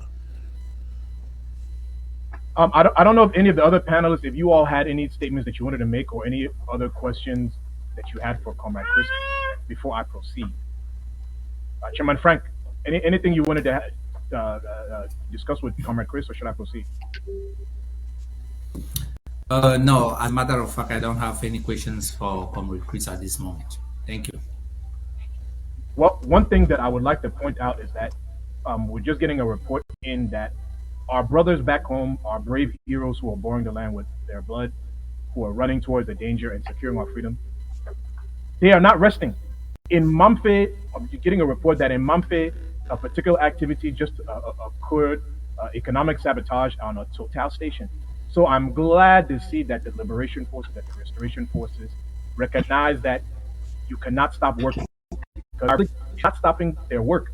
As a matter of fact, when they, Comrade Chris, when they left the Swiss process, right, they went and picked up Abdul Karim. So the work, my fellow Ambazonians, the work does not stop. January 27th is around the corner. Firepower needs to be increased on the table. You know, it needs to be increased, because that's the only way we're going to make sure that La Republic sticks on the table. You know, Comrade Chris, I have to appreciate the fact that you do give credit to the our fellow comrades from the other the fellow pro-Ambazonian groups for doing their best, because essentially what the agony that they are feeling now from the Canada process is the same agony that we were experienced from what French Cameroon did with the Swiss process. And instead of us as Ambazonians engaging in this kind of thing where it's like, I told you so, especially for those of us who are from the Swiss process, it's kind of foolhardy, if you ask me. So I have to appreciate that you have that conciliatory tone for them and appreciate them for what they did. But we do need to come together. There were talks about confidence building measures being in place between the Ambazonian groups at the table and French Cameroon. Seeing that that's what it takes to somehow get to a process for us Ambazonians, amongst us Ambazonians, given all the delegation that's been going on back and forth, what are some of the confidence building measures you think that we Ambazonians can engage in amongst ourselves, Comrade Chris, to rebuild the relationships that we had, that we saw at the rally several years ago where you announced Dr. Yabacho, where we saw other people being announced at that rally. What are some of the confidence building measures that we can do, Comrade Chris, to rebuild our team, to build the team that I think what we need to do now, building confidence among ourselves, is come together, get a leadership, come together as a team. Like in a way, this struggle began in 2017, 2016, 2017, when all these conclaves were taking place, trying to bring everybody together. I really hope that our different comrades will take this idea seriously. At the moment when Ground Zero was thinking that they may finally get some peace with Cameroon pulling out their soldiers and our boys withdrawing to their camps, and the civilians having to go about their business with some security and safety. Apparently, that is not happening. Cameroon will just go ahead, continue to do what it has done for the past 6 years. The finances coming to the struggle are not as huge as it used to be 2017, 2018, 2019, 2020. And I think the only way we can motivate every Ambazonian out there to keep their pockets open and dipping into it and supporting the struggle is to see that there are efforts at working as a team or a collaborative team. We carry out that initiative, and I mean with other comrades in the stakeholders in the struggle, and see what happens. I think those are the only confidence measures that we do, because that is what builds confidence in our base, especially the financial base. We need to do that. I know some Ambazonians have an issue with being active listeners. That means paying attention to when conversations are being had and making key concepts. But I see in the comment section of Facebook, Comrade Chris has appreciated the other leaders for their efforts. Things didn't work out, but he has appreciated them. The same way he has made an apology and made attempts to try to reconcile with some of the things that happened in the past. For those of you who have an issue of not listening and not paying attention, go back and watch the previous video and watch this audio. Comrade Chris, we are being asked to open the phone line. I don't know if we have time for that. I see we needed to round up, and I was going to ask everyone to make their closing statements, because is there an opportunity for phone lines to be open for them to call you? Is that possible? No, I don't think so, because I have to be out of the studio. I think we can leave that for the subsequent shows. I think there will be a show tomorrow, and I will be coming up with a big, powerful panel on Wednesday. And we are going to delve into this breaking story emerging from Cameroon. So everybody get ready for Wednesday. It's gonna be powerful, and of course, we will open the phone lines to take your calls. But for now, thank you so very much. God bless you all. Okay, my fellow co-panelists that were on, let me start with Chairman Frank, who came on in the beginning. Chairman Frank, if you're still on, please. Closing remarks. Yeah, Chairman Dr. Nwambe, I want to say that, like Comrade Chris has said, we can easily get this done when we come together and work as one. I remember that some weeks ago, he came here and he announced that, Ambazonians need to come together in what he called the AAC. I think the All Ambazonians Conference or Convention, that is very important. And I hope that, backstage, a lot of work is being done for a date to be, agreed upon, with all other stakeholders, so that we come together and we, put things right. you can see that La République du Cameroon is actually, having multiple orgasms over what they are doing in Ambazonia, and they are trying to make a mockery of the blood of our people. This is something we can never accept. Over 40,000 Ambazonians have been slain. We cannot count the number of communities that have been, burnt down to ashes.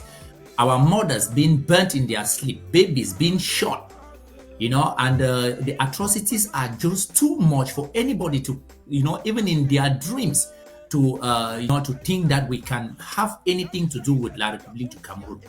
So we have to just accept and do the right thing. People must always agree. Men must always slide and fall. But it would be very, very stupid of anybody who falls and chooses to remain, in the mud rather than getting up, going to clean himself and then continue on his journey. So I want to thank every other person who is here on the platform, and more so our tele viewers. God bless you.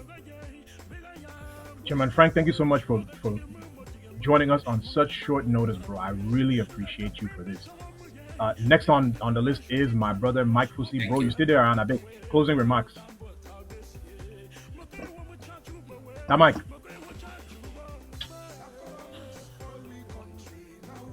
Well, okay, Tamak no day. Danny, bro, SOS. Bro, thank you for joining in. Please, any last words to our people? Well, not last words, but closing remarks. Yeah. To our people. Yeah, in my closing remark, I just want to first of all appreciate Ambazonians for their resilience, and also thank God for he's always been speaking throughout this revolution, and he has shown us even the end from the beginning of our victory. So I continue to pray, and that you will stay strong, you continue strong, and that we continue to thank God, for He's the one that is leading us. Our revolution is going really fast, and what is very clear is that victory is what is ours at the end of the day.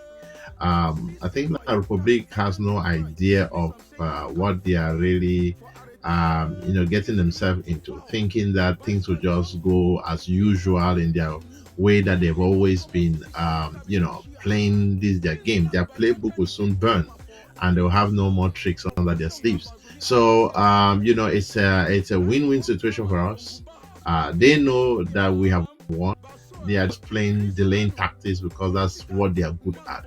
But obviously, in this particular case, firepower is what will hasten their steps, because these are not jokes. These are not things that are playing. And even the international community, a message for you, it's time that you step up your game, that you begin to hold La Republic to account, because this is now the second time that they have sneakily run out of a negotiation, or at least of a peace talk.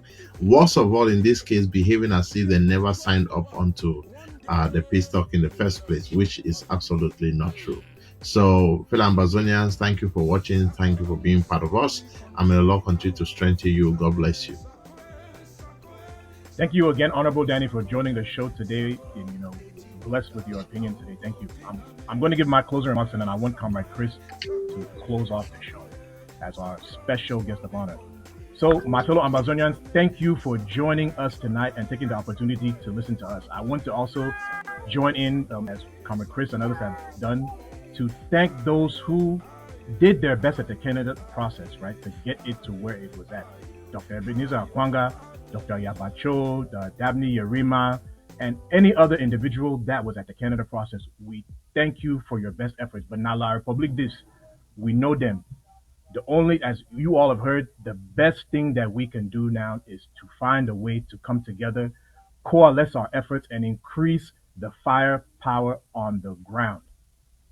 Increase the firepower on the ground. Our brothers, they are not sleeping. We are seeing that they are working. It is now time for us in the diaspora to continue what we've been doing that has helped to even make us a contender, and that is to continue the firepower on the ground.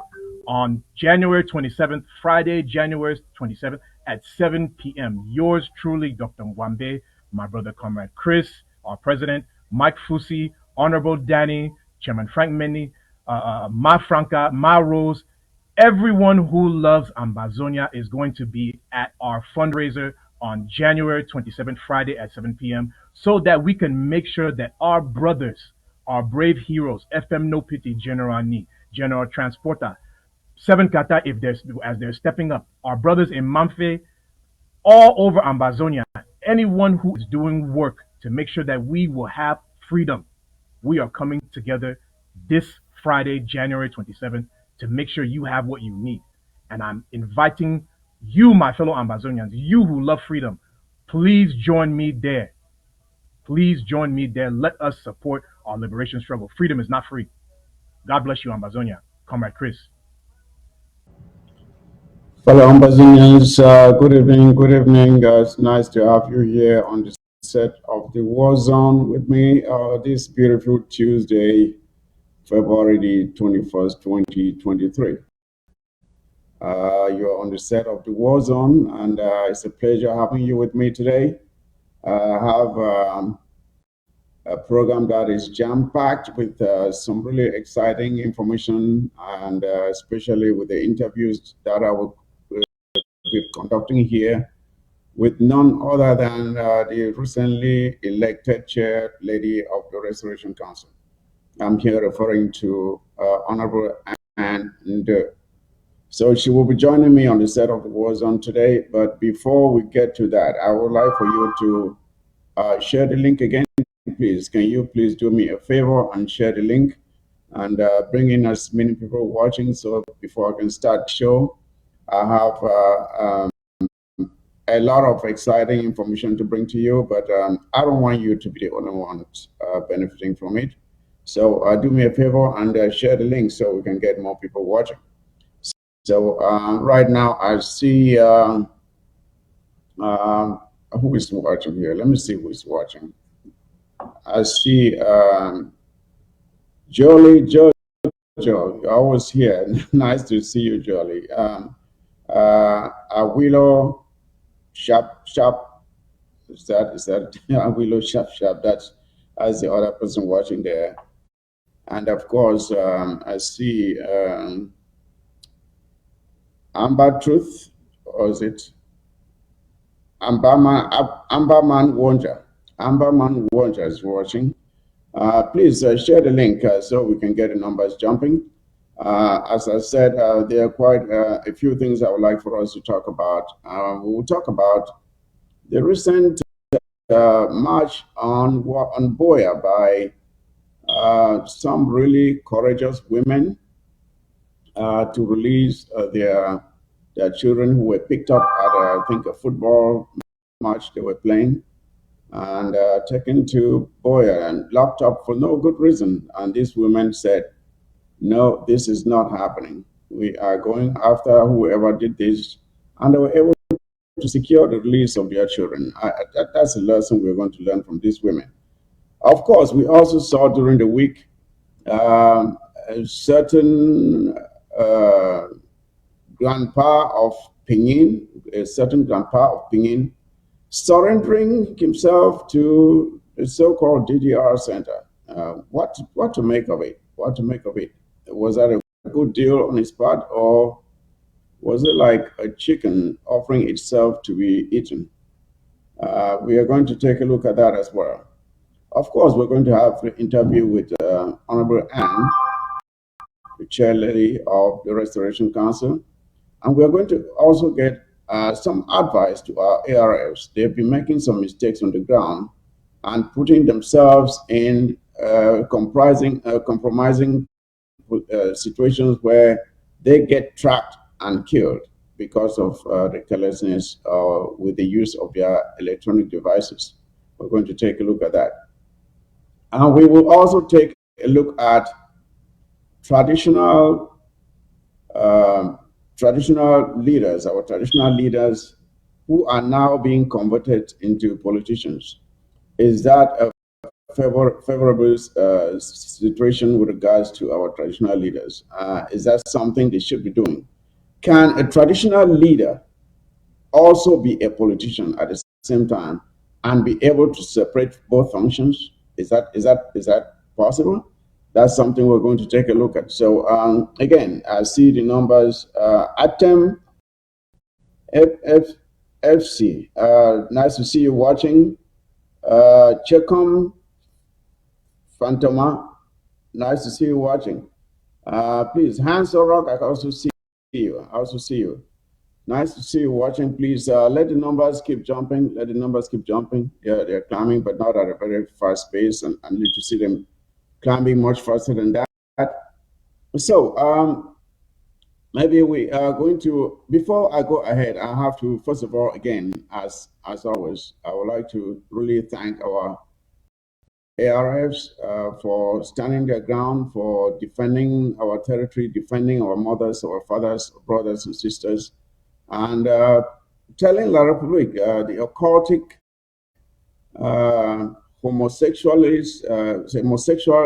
infiltrated government in Yaoundé that we have left them, and we have left them for good. I think during the week, you must have seen a letter from Dieudonné Essomba. Dieudonné Essomba is spelling out clearly that there is no way that Ambazonia will ever come back into a unitary state with La République du Cameroon. That those days are over. It's over. He has said this many times, but recently again he sent out another write-up stating why it is impossible for the people of the southern Cameroon and Ambazonia ever again to live in a unitary state with La République du Cameroon. Are they listening? Are they listening? These people who have formed a cult in Yaoundé, where anyone who dares to speak up against them is mercilessly murdered, brutalized, and killed, even sodomized and amputated. Are they listening?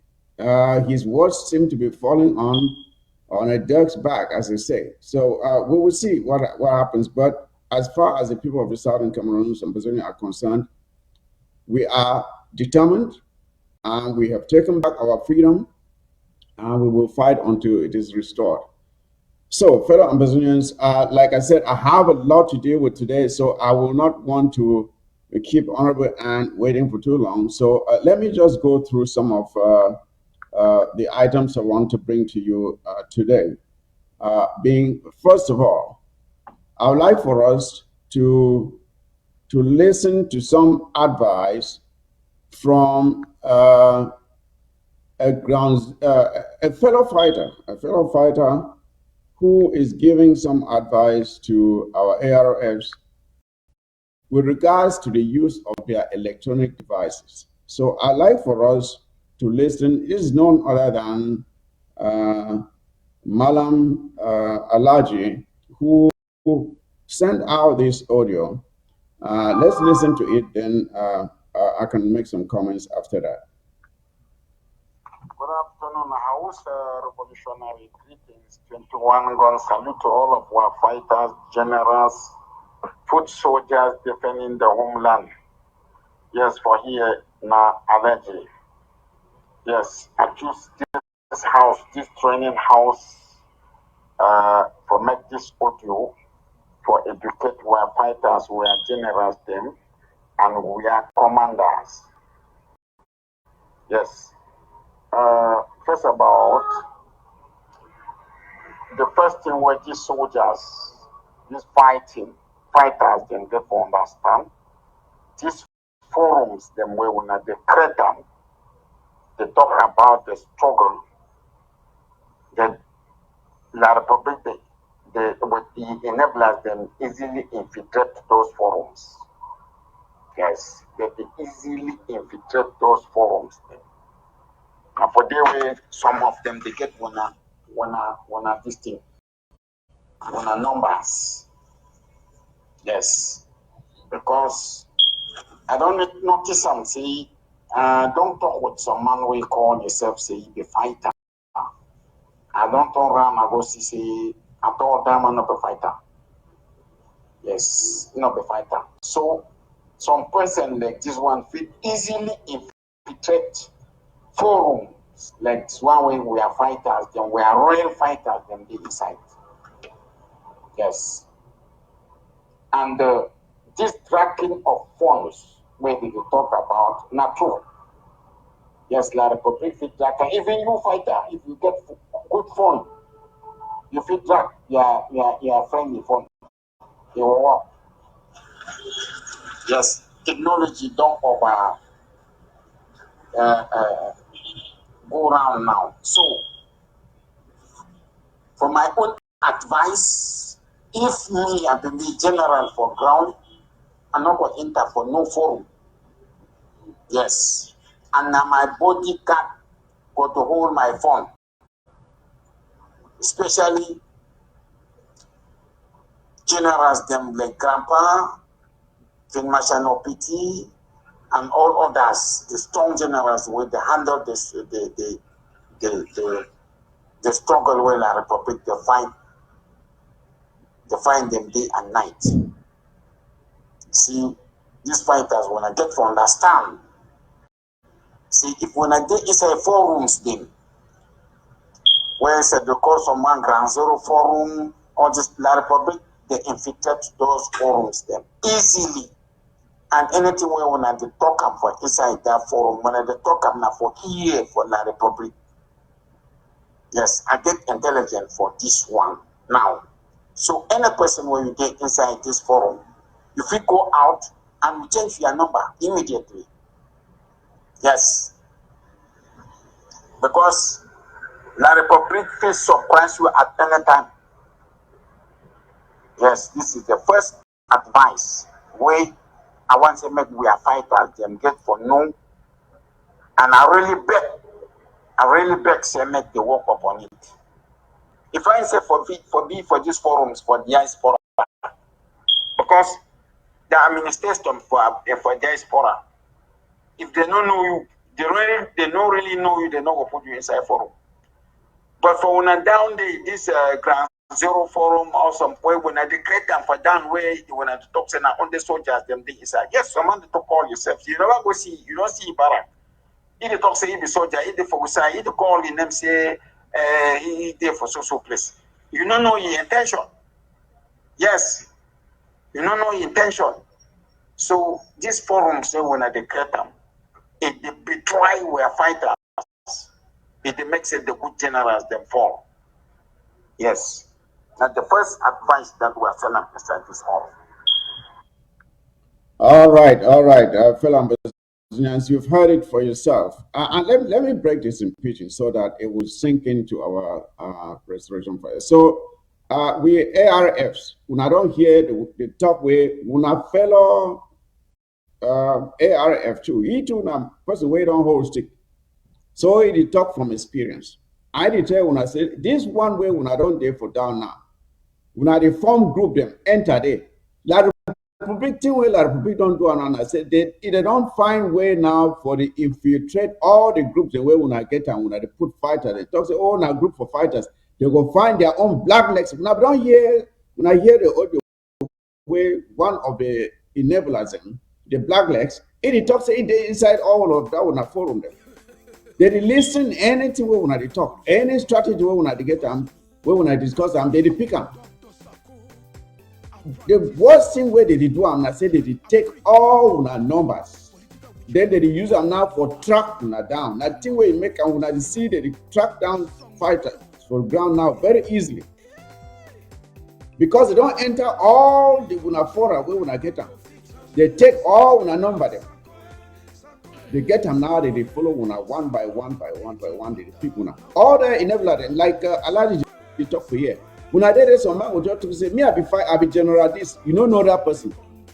You don't know, you never don't ever see it come. And plenty people there for down when they talk to the general where they need to fight, no nothing. When I go take them, put her inside group. When I know say they are in true intention now with it. Now that people then they take my information, they sell them.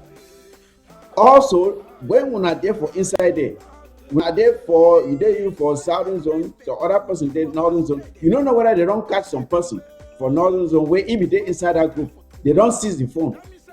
They use the phone now, forget all our information. When I did it, when I don't even know say they don't catch it. Now so when information to be distributed for the enemy.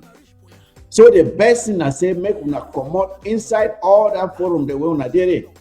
You will not get any forum where una did say that forum for soldiers, make una accommodate. And when you come up for it, make sure so you change your phone number immediately. Change your phone number, change your SIM card. And even when you get your phone, when you no need for turn on your phone, move the battery, disconnect your phone, wrap and with foil so that some person want to track them, for feed the get you who's way you get. When I don't see and say plenty of the ARF the fall now because of this phone palaver. Now because of this phone palaver. So when I get for be very careful. Avoid this thing for the be for group them with people them. Now bad idea. A lot of nebulas and blacklegs they don't be inside there now. They take una information, they give them for lot of quick, they use and they track una kill una. Especially when I the famous general them.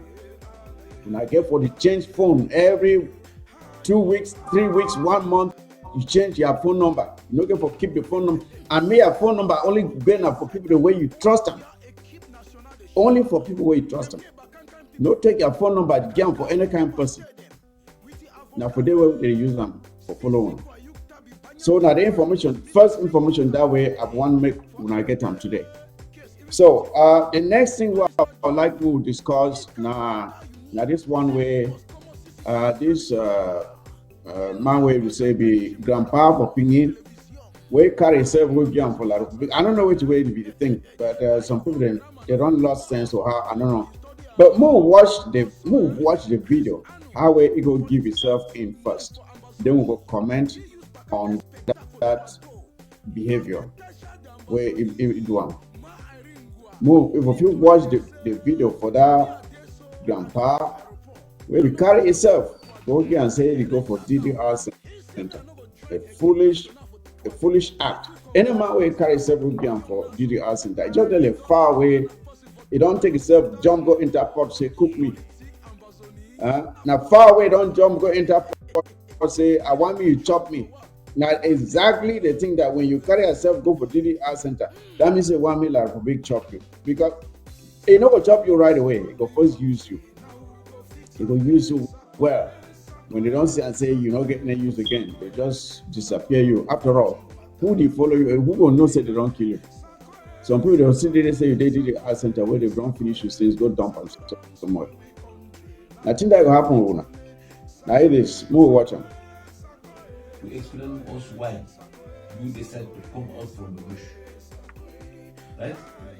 And after you guys, and I hope tomorrow you will invite those who are still in the bush to come out.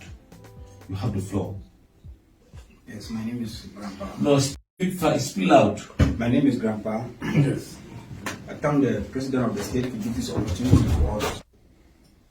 And I will give you the floor to explain us why you decide to come out from the bush. Right? Yes. And after you guys, and I hope tomorrow you will invite those who are still in the bush to come out. You have the floor. Yes, my name is Grandpa. No, speak loud. My name is Grandpa. Yes. I thank the President of the state to give this opportunity for us. And I will give you the floor. Our fellow Ambazonians, us why you decide to come out from the bush. Right? Yes. And after you guys, and I hope tomorrow you will invite those who are still in the bush to come out. You have the floor. Yes, my name is Grandpa. No, speak loud. My name is Grandpa. Yes. I thank the President of the state to give this opportunity for us. And I will give you all the right. floor. All right. Let's come out from the bush. Let's talk about this. You see, the first thing I want us to take note of is the behavior of the guy who looks like an executioner. That La Republique, I think it's a gendarme or military, whoever it is. Just look at his countenance. Look at his behavior. Look at the way he is already treating that grandpa of Pingin. He's already commanding him. Look at the way he's commanding. You think the way he's commanding him says, no, speak louder, speak louder. And take note that he's on camera. Imagine how he is treated when he's off camera. Just imagine how he will be treated when he's off camera. He's on camera, and the guy is already scolding him, telling him to speak louder. The guy, the La Republique military person, looks like someone who is used to killing people. He looks like an executioner, like a hangman. His countenance is not that of a friendly person. He doesn't look like he's talking to his friend, does it? Does it look like he's talking to his friend where he's talking to Grandpa there? Does it look like he's talking to a friend? No. He's already ordering Grandpa, speak louder. Grandpa has put his neck and they have put a yoke in it. He will be. I'm sure he's already wondering what deceived him to go there. But it's already too late. He's in the net. He is in the net.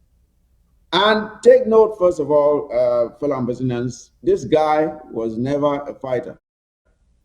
He was never a fighter. This guy has caused the death of many of our brave soldiers. This guy who is calling himself Grandpa of Pingin, he has betrayed a lot of our good ARFs and handed them over to La Republique. Most notably of recent was the A4 and I think 9 or 10 of his best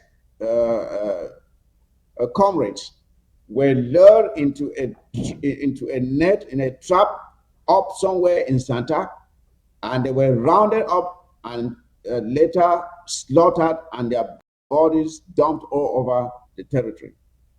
This guy, Grandpa of Pingin or Santa, was responsible for that.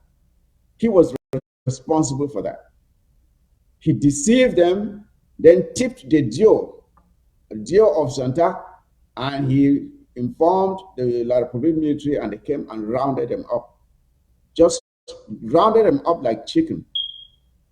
And they were just used to betray other fighters again, who were themselves also killed.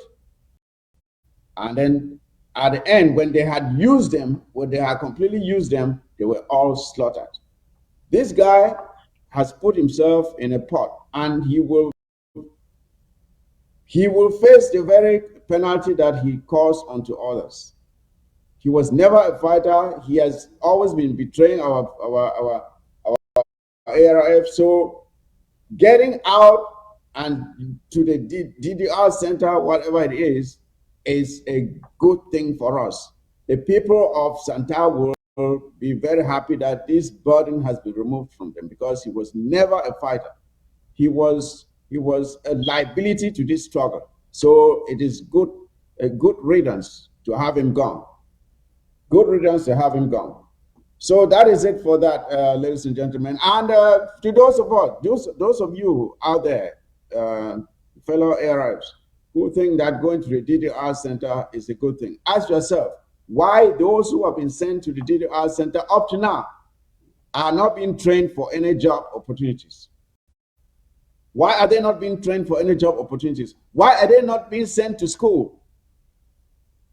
Why are they not being sent to school?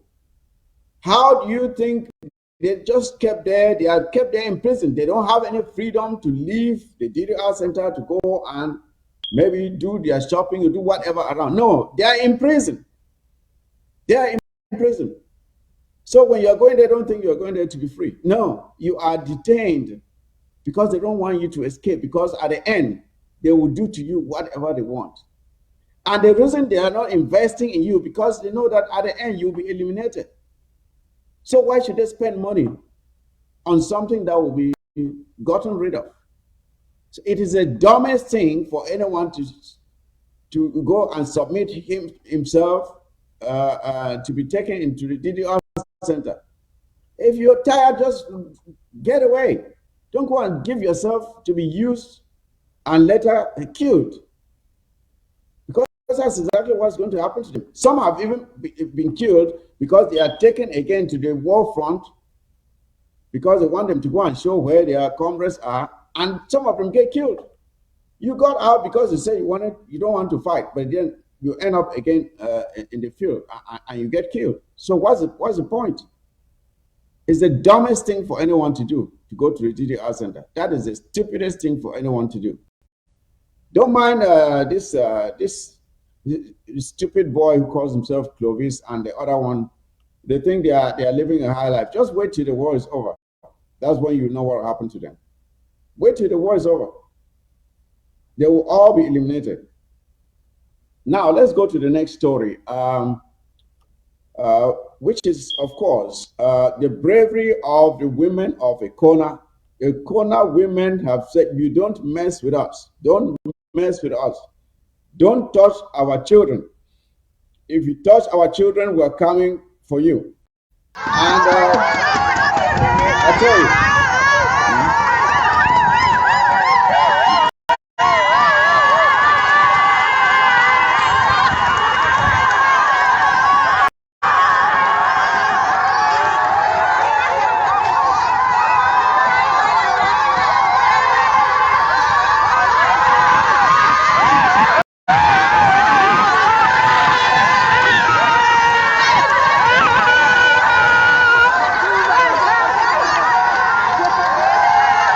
there you go. There you go.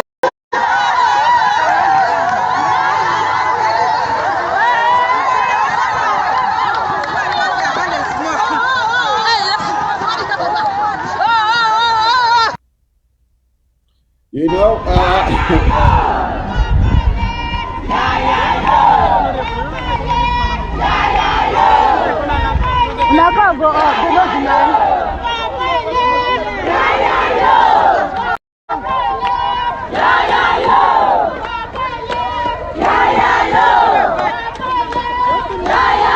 Mommy chop.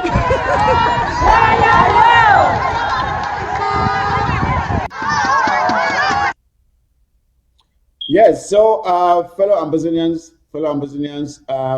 what I have to say here is that this is real bravery. This is real bravery. This is what the rest of the women of Ambazonia should learn from the women of Ekona. You know what? First of all, I have to say this. I love the women of Ekona. Okay? Yes, I love these women. I extend my love to all of you. Those are real Ambazonian women, fighters themselves, because this war will not be fought by our ARFs only. Every civilian, every man or woman in Ambazonia is a fighter. You fight, you don't have to use weapons. They simply use their bodies and their voices and the mobilization to secure the release of their sons, who were picked up for what? Simply playing football in the field, like every youth. And these people say they don't want war, but when children are out there just exercising, they come and round them up because they want to go and lock them up and extort money from them or their parents. And these women went up there. Of course, they were accompanied by their chief. And that's another example of the people working with their traditional authority. Well, that's the way it should be. That's the way it should be. Not also some of these fake chiefs, or was that the son of the chief? Not some of these fake traditional leaders who are now cozying up to La Republique against their own very people they are supposed to protect. So I love exactly what these women were able to do, supported by their chief, to go up there and demand the release of their children.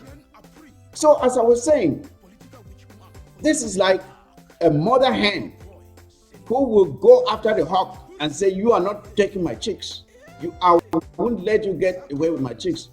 And you've seen some pictures of some mother hens that who attack the hawk and secure and save their chicks from being eaten by the hawk. That is exactly what happened here. I love these women. I love them. That is exactly what, see, this example should be replicated in other areas of Ambazonia. When these people come in, to brutalize and maybe take away innocent children, which is how this thing started, first of all. When they started breaking into houses, shooting boys in the legs, we had no weapons then. There were there were no sticks, there was nothing. We didn't have any weapons. But they brutalized us, and now they turn around and they call us terrorists. When they are the terrorists, they are the ones that showed us how to be violent. We never knew violence. We never knew violence. So these women should be applauded. They should be applauded for their courage, their tenacity, and their willingness to risk it all for their children. They gave birth to these children, and they know how the pains that they suffered to bring these children into this world. And it is but right for them to go up there and demand the release of their children. So if you are watching wherever in Ambazonia, now you have seen what you need to do.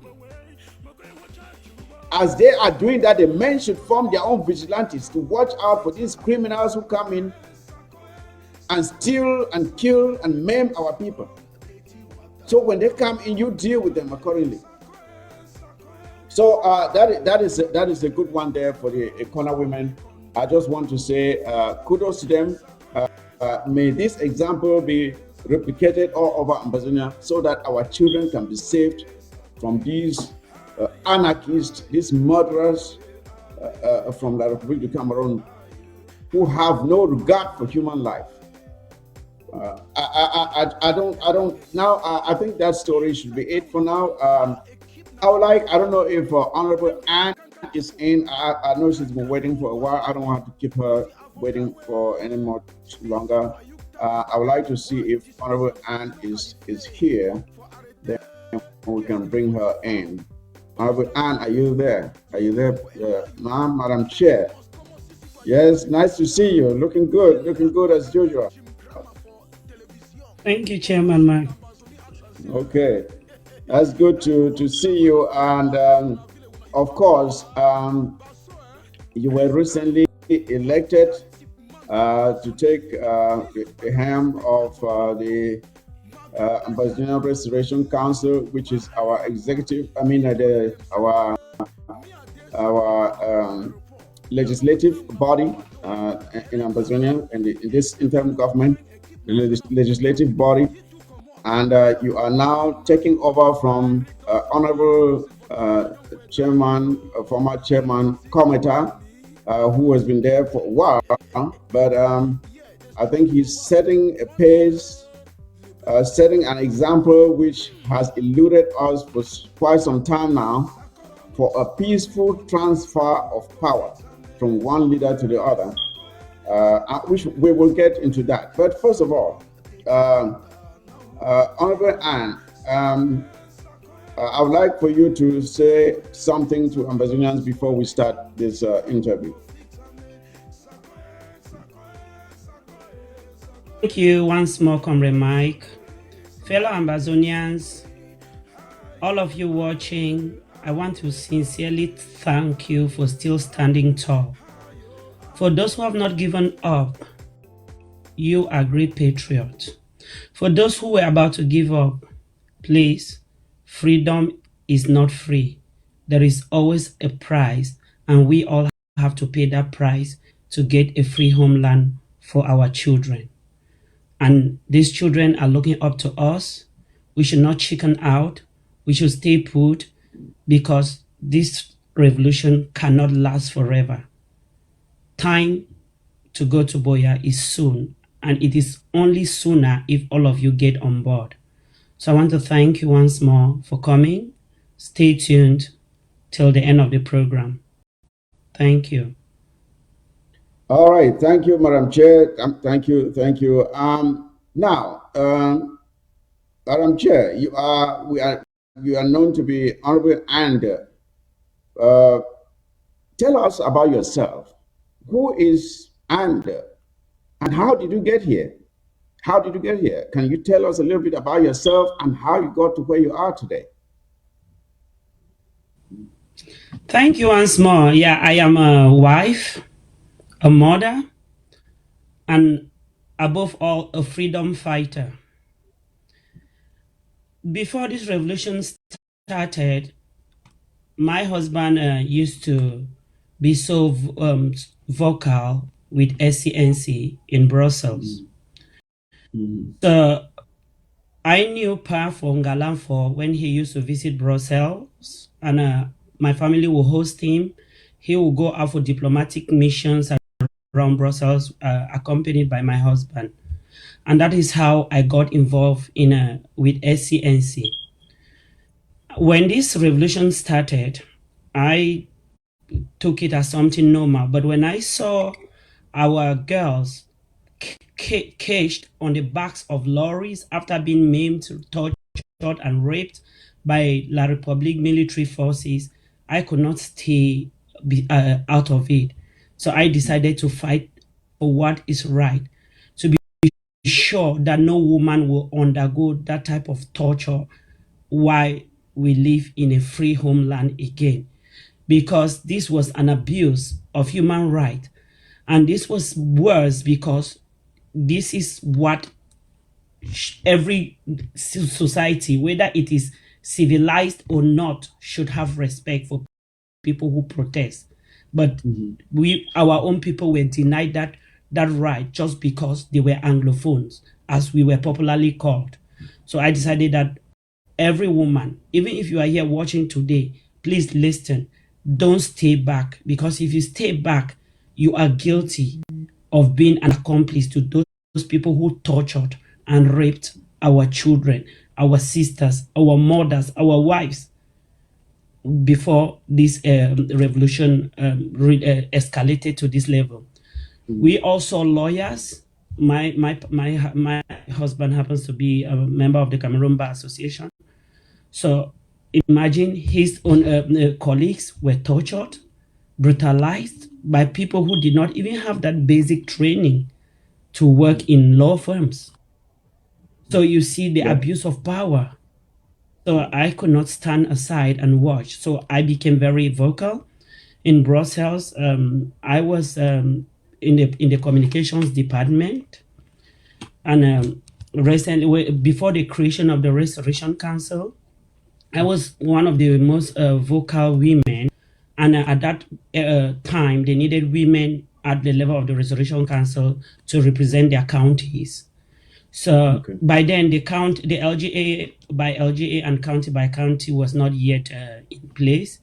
So I was co-opted to go in and represent my county. I didn't want that, but the mere thought of what those people are going through and will still go through if we keep silent triggered me to accept that call. And that is why I became a member of the Restoration Council. So okay, yeah, we will delve into a lot more of this as time goes on. But what I have to say is this: as you rightly recounted, each and every one of us had a moment when we decided to join the struggle. Mine was when I saw boys. There was an image where a young man was hung, suspended, with hands suspended, and load was placed on his back. Just imagine that. They had like blocks placed on his back when his hands were suspended in the air. And then I also saw our girls, as you said again, being made to swim in sewage. Sewage. They were asked to roll in sewage. And I asked myself, are we human beings or what? And then you saw again, they were using pieces of wood, 2x4s, to beat these boys, lean them on the wall and beat them with 2x4s. You can completely dislocate the young boy's spinal cord and render him paralyzed for life. But that is how we were treated. And at that point, I said, you know what? I cannot be indifferent to this wickedness that is being shown to our people. And that's when I got into this struggle. So, before we get off topic, I would first of all like to pay homage, to pay my respects to Chairman Cometa, whom you are succeeding. I think he's been there for quite a bit, and he has rendered tremendous service to the Ambazonian people And for that, we thank him immensely. We cannot thank him enough, especially with his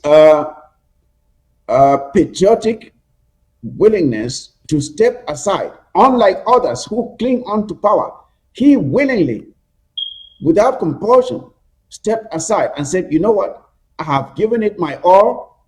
It is time for someone else to take over. For that, I say, Chairman Komata, thank you very much, sir.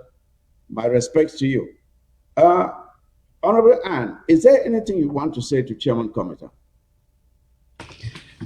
Yeah, thank you once more. I want to honestly congratulate Kometa from the bottom of my heart. He has set a legacy for himself and his children. He has proven to be a good example of a democratic leader, somebody who practiced what he preached. You have seen what the RC has gone through, trying to stand by the Constitution to make sure that that the Constitution is not violated. Kometa fought tooth and nail, and people even asked what his mandate was. That is true, the Constitution did not give a mandate for him, but he proved to people that you don't need a mandate to step aside when the people say it is time, to step aside when you know that you have given your all, to step aside when you think that there are younger brains that can give more than you still have. And Kometa did just that. And to that, I dove my heart for him. Thank you. Thank you very much. Thank you very much. Again, you are taking over the mentorship of the Restoration Council at a time when some people have mixed feelings about the performance of the Restoration Council this far. What do you intend to do to polish up the image of the Restoration Council, as some people may still hold at this time? What are your plans? Is there anything you think you have to do differently? Thank you for that question. I think if there's anyone who has mixed feelings about the Restoration Council, then that person might have missed out some information pertinent to why the Restoration Council took decisions the way they did.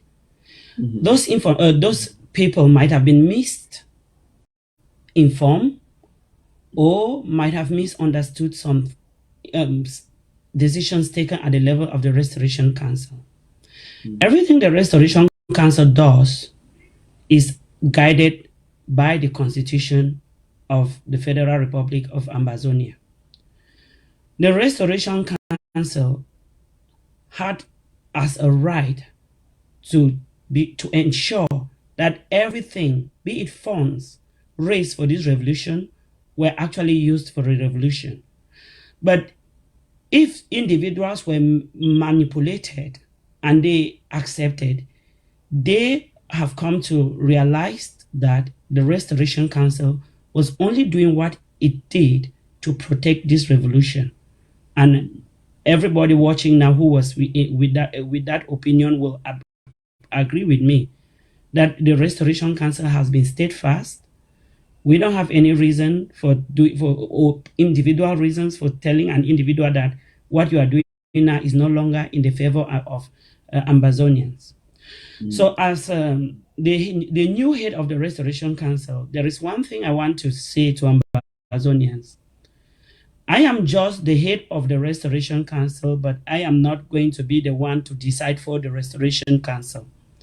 Before Honorable Kometa stepped down, he was chair, but he never took any decision on behalf of the Restoration Council or for the Restoration Council. Everything that is done at the level of the Restoration Council is subject to consultation, voting, if there is any need for that. And that is how I intend to stay. I also intend to remain level-headed and be a good listener. You know, for those who know me, I've always had good listening ears, and I always consult and I always focus towards the bigger picture of the revolution, which is Boya. I intend to in unity with my team, which is the members of the Restoration Council,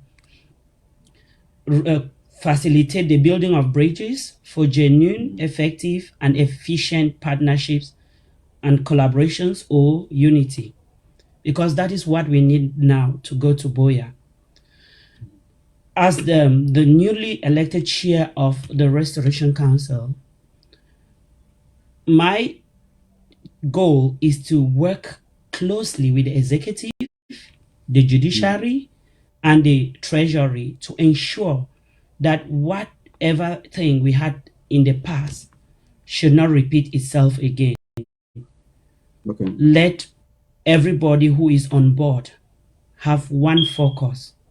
There should be no personal gains when our brothers and sisters are being slain every day in cold blood.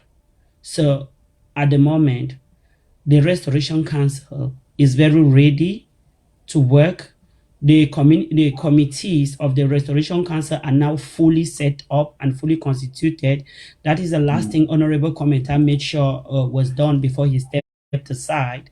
So every committee is fully constituted as opposed to the past. These committees are already at work. We are still going to set up ad hoc committees to work on other things like to work with other arms of government to foster this unity and create collaborative platforms for other frontline leaders to join, to see into the amendment of the federal constitution and other legislation that we might need. Yeah, I think I have a follow-up question which will be related to any proposed or what you may have in mind with regards to our constitution, what changes you envisage in the future. So we will get to that. And so what I want to say is, and in all fairness, and I think in all fairness to the Restoration Council, which people don't seem to sometimes give it the credit that is due. Without the Restoration Council, I think we will not even have this government today. Sako would have hijacked it. I think Sako would have run away with it. But it is because the Restoration Council stood its grounds and insisted that things must be done the way they ought to be done. Maybe not as fast as Ambazonians wanted, but alas, they rose to the occasion and they make sure that our institutions were protected. So again, let me have. We also have gone through 3 rocky experiences at replacing our president. First was Siseko, who refused to hand over power and insisted on forming a para government while still in detention even till today. Then came Sako, who said that, the constitution had no provision for elections and that he was not going to stand for elections. Then Maranta, for a 6-month period, too, got up and said, me too, I go try. And said she too was not going to step aside. Some blame it on the Restoration Council for failing to strengthen the structures of our government in order to prevent such violations of our laws. Now that you are the new chair of the Restoration Council, what do you intend to do differently to make sure that this does not happen again? Some even say that the Restoration Council depended on the good conscience of these leaders to follow the law instead of establishing boundaries that would compel them to do so or to do the right thing. So how do you respond to this criticism, and what do you plan to do to put in place structures that will compel future leaders not to behave as the previous leaders have behaved, just trying to run away and even trying to dissolve the Restoration Council? Sako tried to do it, but Antatu came and said, I too want to dissolve the Restoration Council. It was like she was just doing everything that Sako did. So what do you want to? How do you plan to preempt this from happening again? Yeah, before I go to your question, Comrade Mike, I want to disagree with you on something you just said. That if the Restoration Council did not exist, Sako would have hijacked this revolution. And I don't think if the Restoration Council did not exist, an individual would have hijacked this revolution. This revolution is above any individual to hijack. The Restoration Council is still standing strong today. The membership is growing. When we had the first impeachment, sorry, not the first, the second, we about 6 to 7 members left, and most of them were replaced. Now we have new members being sworn in. And we have more members that are coming up that are being sent to us by the LGAs to be sworn in. So we just have to go through the vetting and swear them in. And the Restoration Council keeps growing because it is only the Restoration Council that is a true representation of the people. Every member of the Restoration Council has a unique background and a unique LGA. The members of the Restoration Council never knew each other before being coming into the Restoration Council. It is but logical that everybody will understand that the Restoration Council cannot come from all the other LGAs and team up against an individual. What will be of what use? The Restoration Council has only stayed within the Constitution of the Federal Republic of Ambazonia. What does the Constitution say? Does the Constitution give us a right to carry out this act? If it is a yes, it is subjected to voting. And to go to your question, in a revolution, we learn. Before this revolution, none of us had been in a revolution before. So this was actually like a learning process for us. And today we are better in terms of democratic processes, and we will not fail or hesitate to strengthen them and tighten any loopholes at this moment so that we can have a robust government before we reach Boya, and or even democratic system, a fair democratic system for our people before we reach Boya. That is what the Restoration Council intends to uphold. To talk about the leniency of the leaders, the Restoration Council, just like anybody, dealt on trust. We did not understand that an individual or any individual will come, take a leadership position for self-aggrandizement when people are being internally and externally displaced on a daily basis. People are slaughtered, children are being killed like baby Mata and baby Apia on daily basis, and an individual or a group of few people would decide to sit on top of funds that were raised to give these people a face lift or a smile, or to put a smile on their faces. Yes. So we cannot go back to the same era, and that is why the Restoration Council has put in place all the committees that will follow up everything.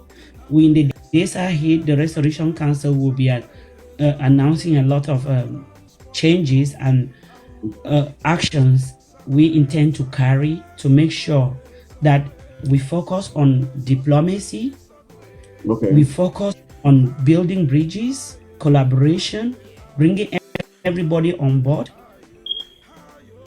and self-defense, because self-defense is a human right, and it's, of course, but everybody has that right to self-defense.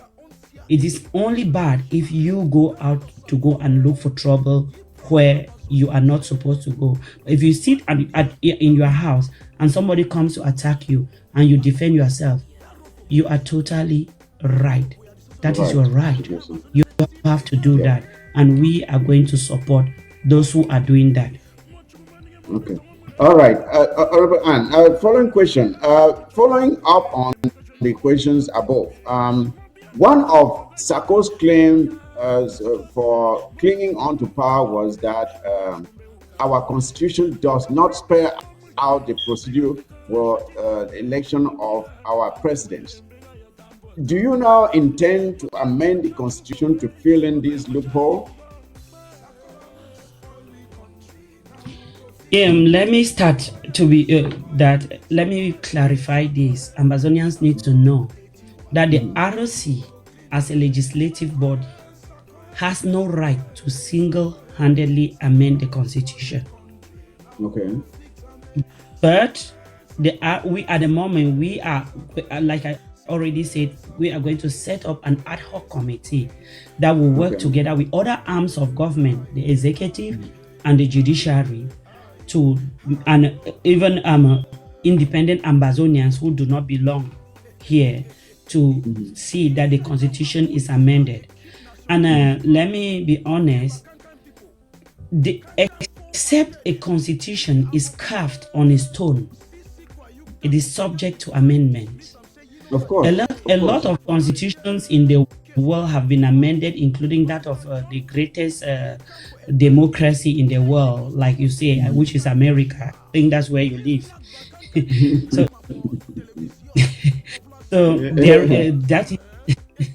that is what we intend to do at the moment. If somebody took advantage of the constitution, that was in bad faith, because even the constitution gives room for the Restoration Council to make decisions that are out of the constitution, as long as those constitutions are in favor of the people of Ambazonia. Of course. And just to follow up to that, I would like to know what documents you intend to review to inform you as you intend to take a look at the possibility of amending our constitution. What documents do you think you will take a look at for information? Because if you know that a will is already existing somewhere, there's no need fighting to invent one, right? If you know a will is existing somewhere, maybe it's just good to take a look at that will, see how it was made, and maybe learn from it so you can make your own will. So do you intend to go through any documents that, I don't want to propose to you, but are you intending to take a look at any documents that will inform you on the kind of changes that we may implement or we may make to our constitution to make it as solid as possible to preempt any future attempts by any dictator to subvert our democracy again? Thank you once more for that question. Yes, we have a lot of documents that we are already looking at. But let me be very clear to you that this constitution that we are using now was not a final constitution for Ambazonians to use when we get to Boya. It was a guiding document that was going to see us through this revolution until we get to Boya. We saw that when we get to Boya, we have to bring this document and put it on the table. All the frontline leaders will be there. We have intellectuals, constitutionalists amongst us, who will then sit and review the document to see if it is fit to be a constitution that will govern an independent Ambazonia. If yes, then the amendments or adoption will be done. If not, it could totally be kept aside and a new one drawn. So we are not imposing this constitution on everybody that this is what we are going to use in Ambazonia. No, this is what is guiding us to get to Ambazonia. And that is why you saw on the constitution, there was no term or mandate for a president, because we did not even know that we were going to still be in this revolution till today. Believe me, I thought it was going to end like in 2017, after starting in 2016. So everybody thought when we get to Boya, we would set these, put policies, and the offices and ministries will be clearly defined. But we are still in this revolution today, just like other revolutions last. And as we learn, we will be amending the constitution along. Now we already know that a mandate for president must be inserted in the constitution. A term of office for every elected official, even myself, will be inserted in the constitution. Okay. And this will be in a consultation with other ROC members, other arms of government, like the executive and the judiciary.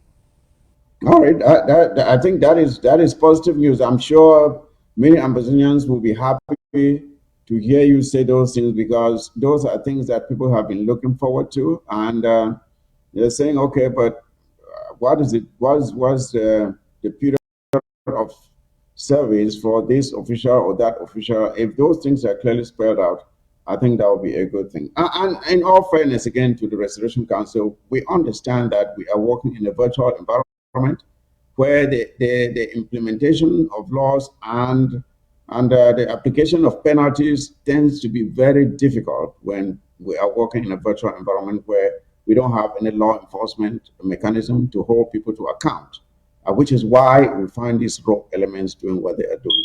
So we do understand that, and I want people to understand that it is not because the Restoration Council wanted these things to happen, as you well know. But just to this question here may cause you to repeat some of the things you have said, but I have to ask it anyway.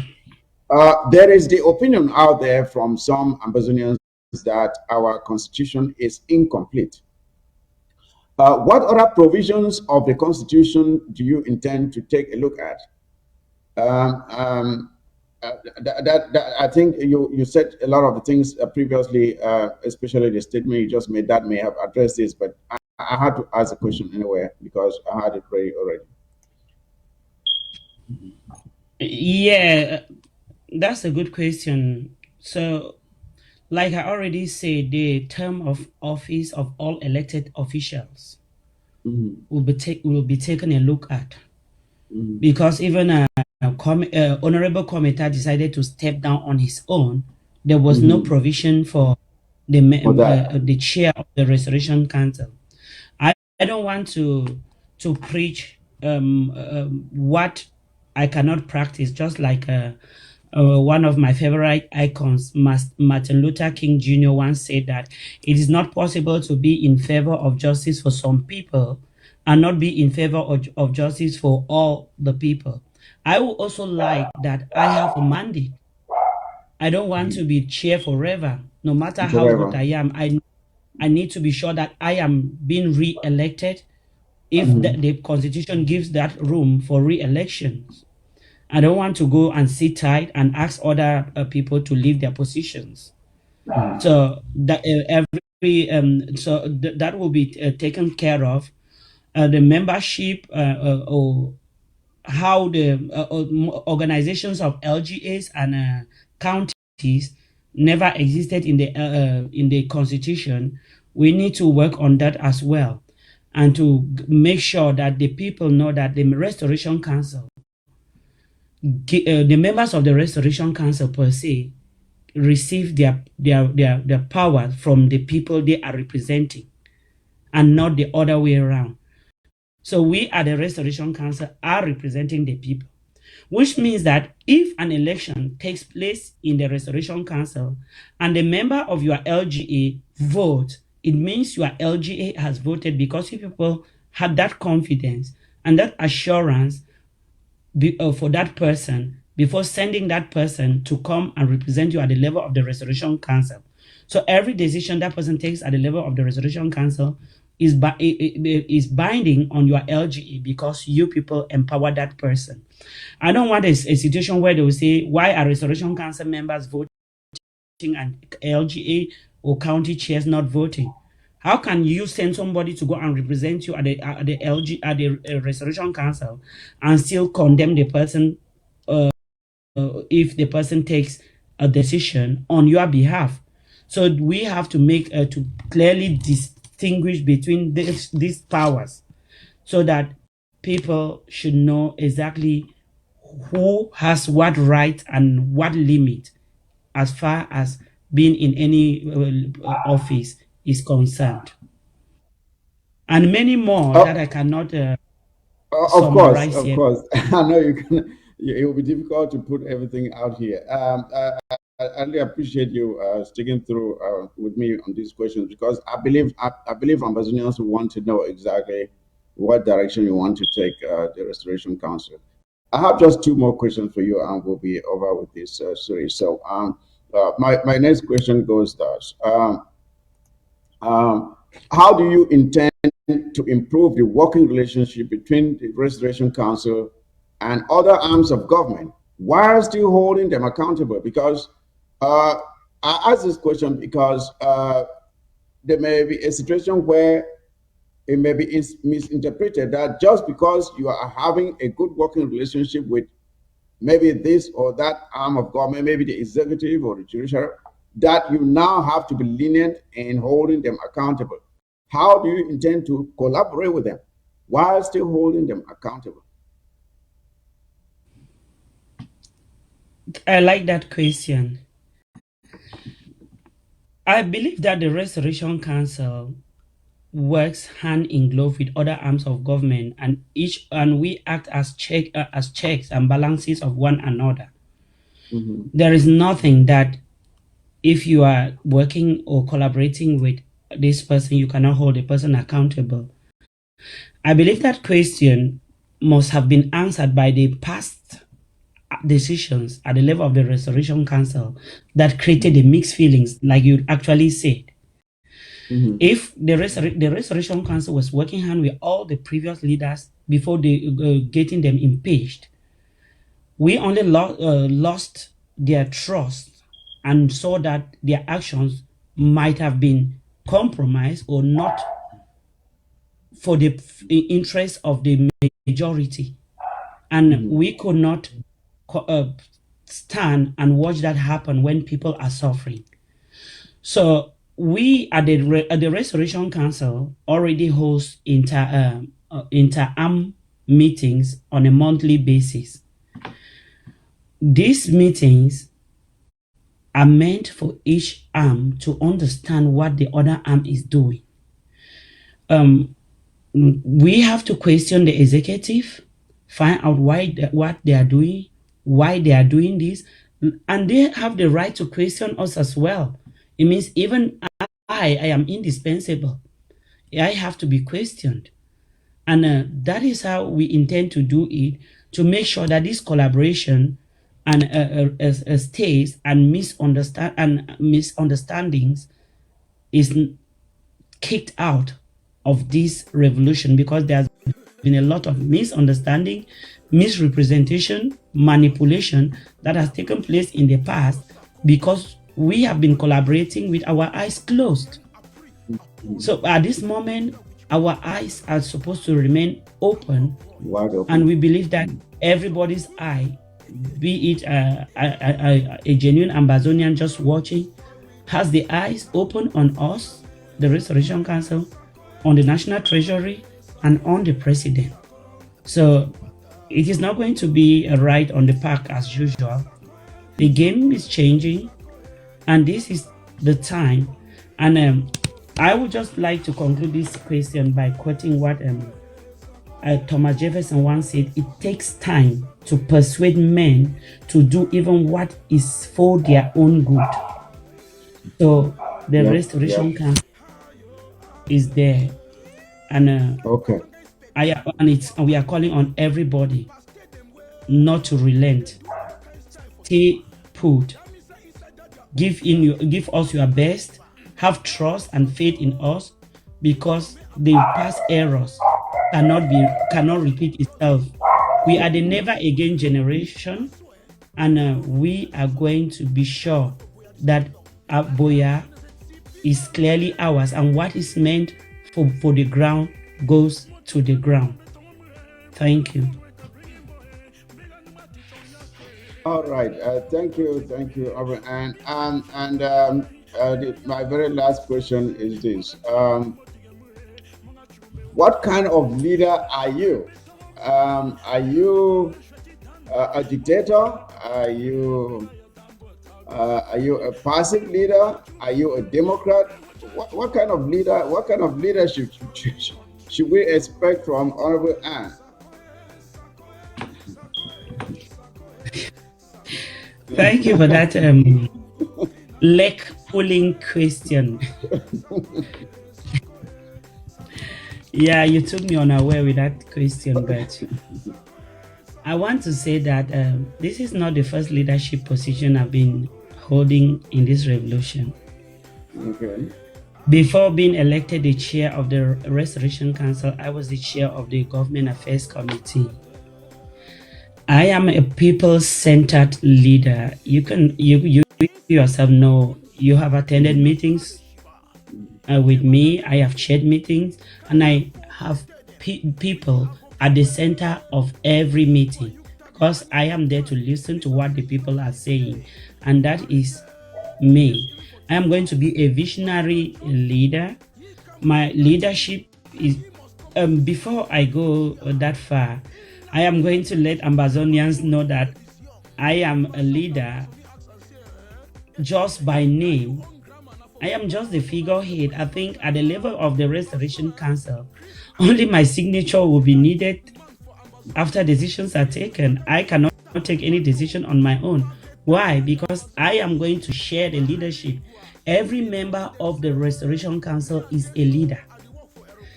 The power has just been given to me to put the final signature. That is what I believe, because at the level of the Restoration Council, I have only one vote. So everything will still be shared. I intend to be a transformative leader as well, to work in transforming wrong to right, to make sure there are results from every action that we undertake. So I should be result oriented and accountable as somebody who is on the seat or at the helm, because I know that whatever goes wrong at the level of the Restoration Council will be blamed on me. So I know it is a hot seat, and I want to promise Ambazonians that this revolution as a whole has been a hot-seated revolution. Everybody who has been involved, whether you have been silent or not, you've been accused or blamed in one way or the other. And it takes somebody who can stand the heat in the kitchen to still hold on. It takes somebody who was really bent on getting to Boya to still be sitting today as a member of this revolution. Most people who came in with weak minds or not really knowing what they wanted dropped out. Out already. But let me tell you, if you dropped out, you are doing injustice to those people who have been looking up to you. You have the voice, and there are people out there whose voices have been seized from them. It is free. It is a free voice. What stops you from advocating for these people?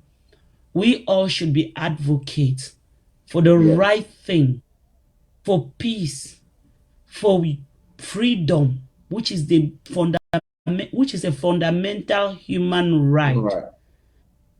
So, Ambazonians, if it has been said time and again that our lives begin to end the day we become silent about things that matter.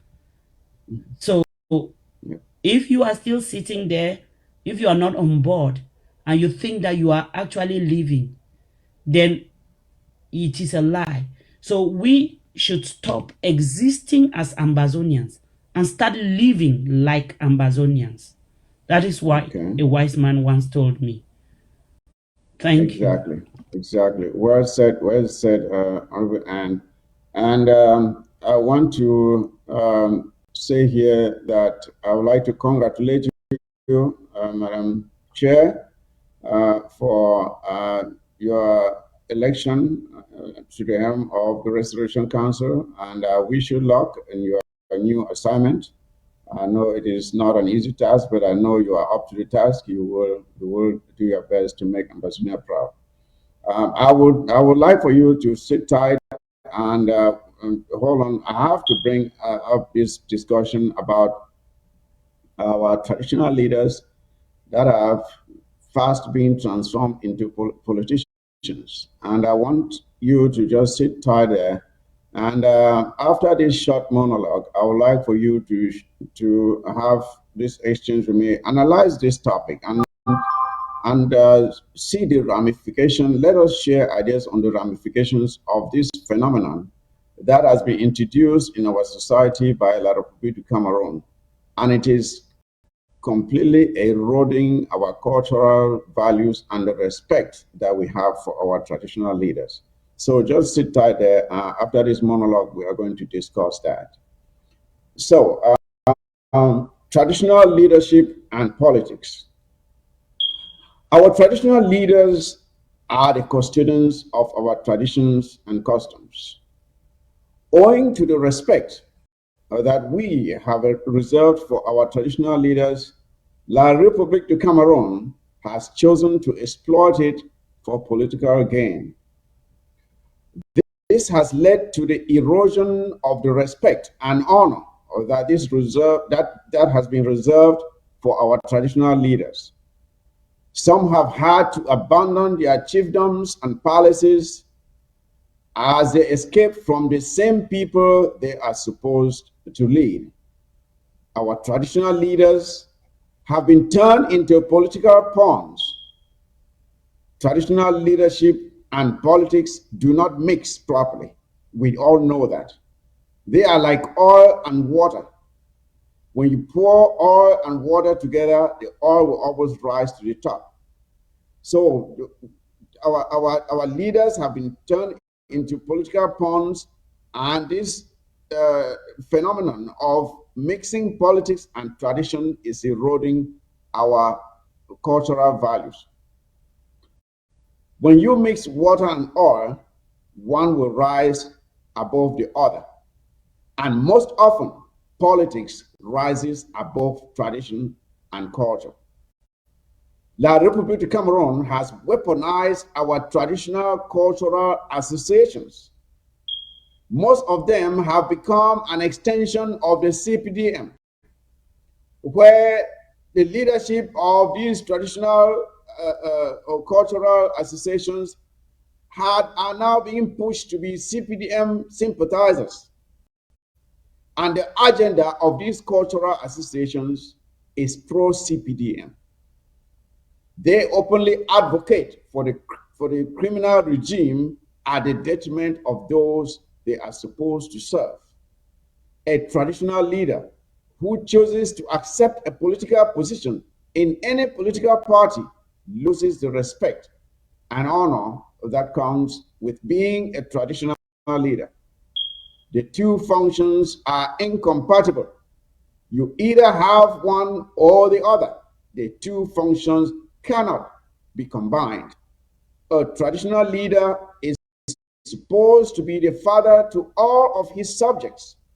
When a traditional leader gets into politics, it takes away from him the ability to be fair to all of his subjects. He will favor those from his party and despise those from the opposing party, thus depriving him of the ability to serve his subjects equally. A traditional leader who chooses to accept a political appointment cannot expect to be given the same adoration and respect that is reserved for traditional leaders, because it is common knowledge that most politicians don't tell the truth. They are dishonest Some are crooks and liars. Traditional leadership and politics do not go together.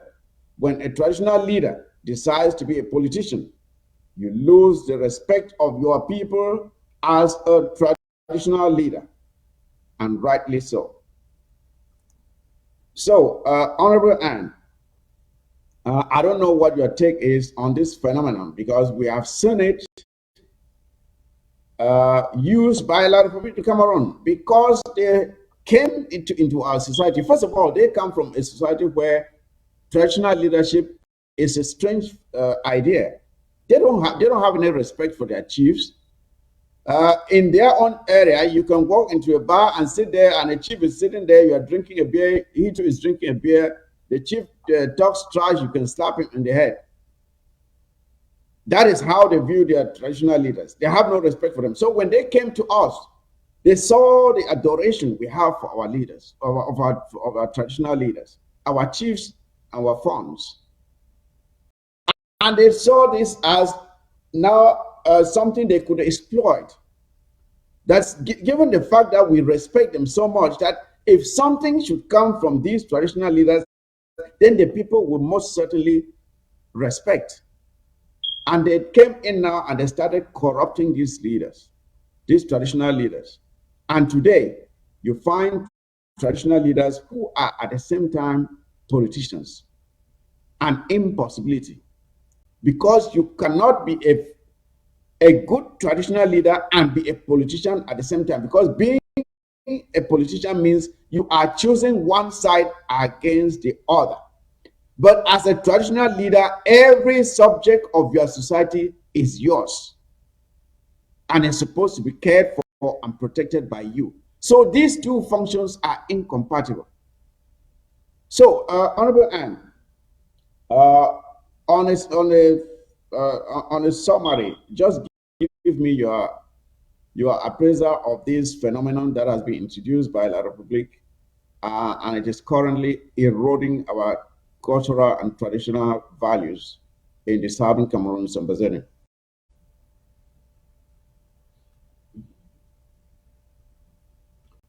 Honorable Anne, are you there? Yes, I am there. Can you hear me? Okay, I can hear you now. Okay, thank you.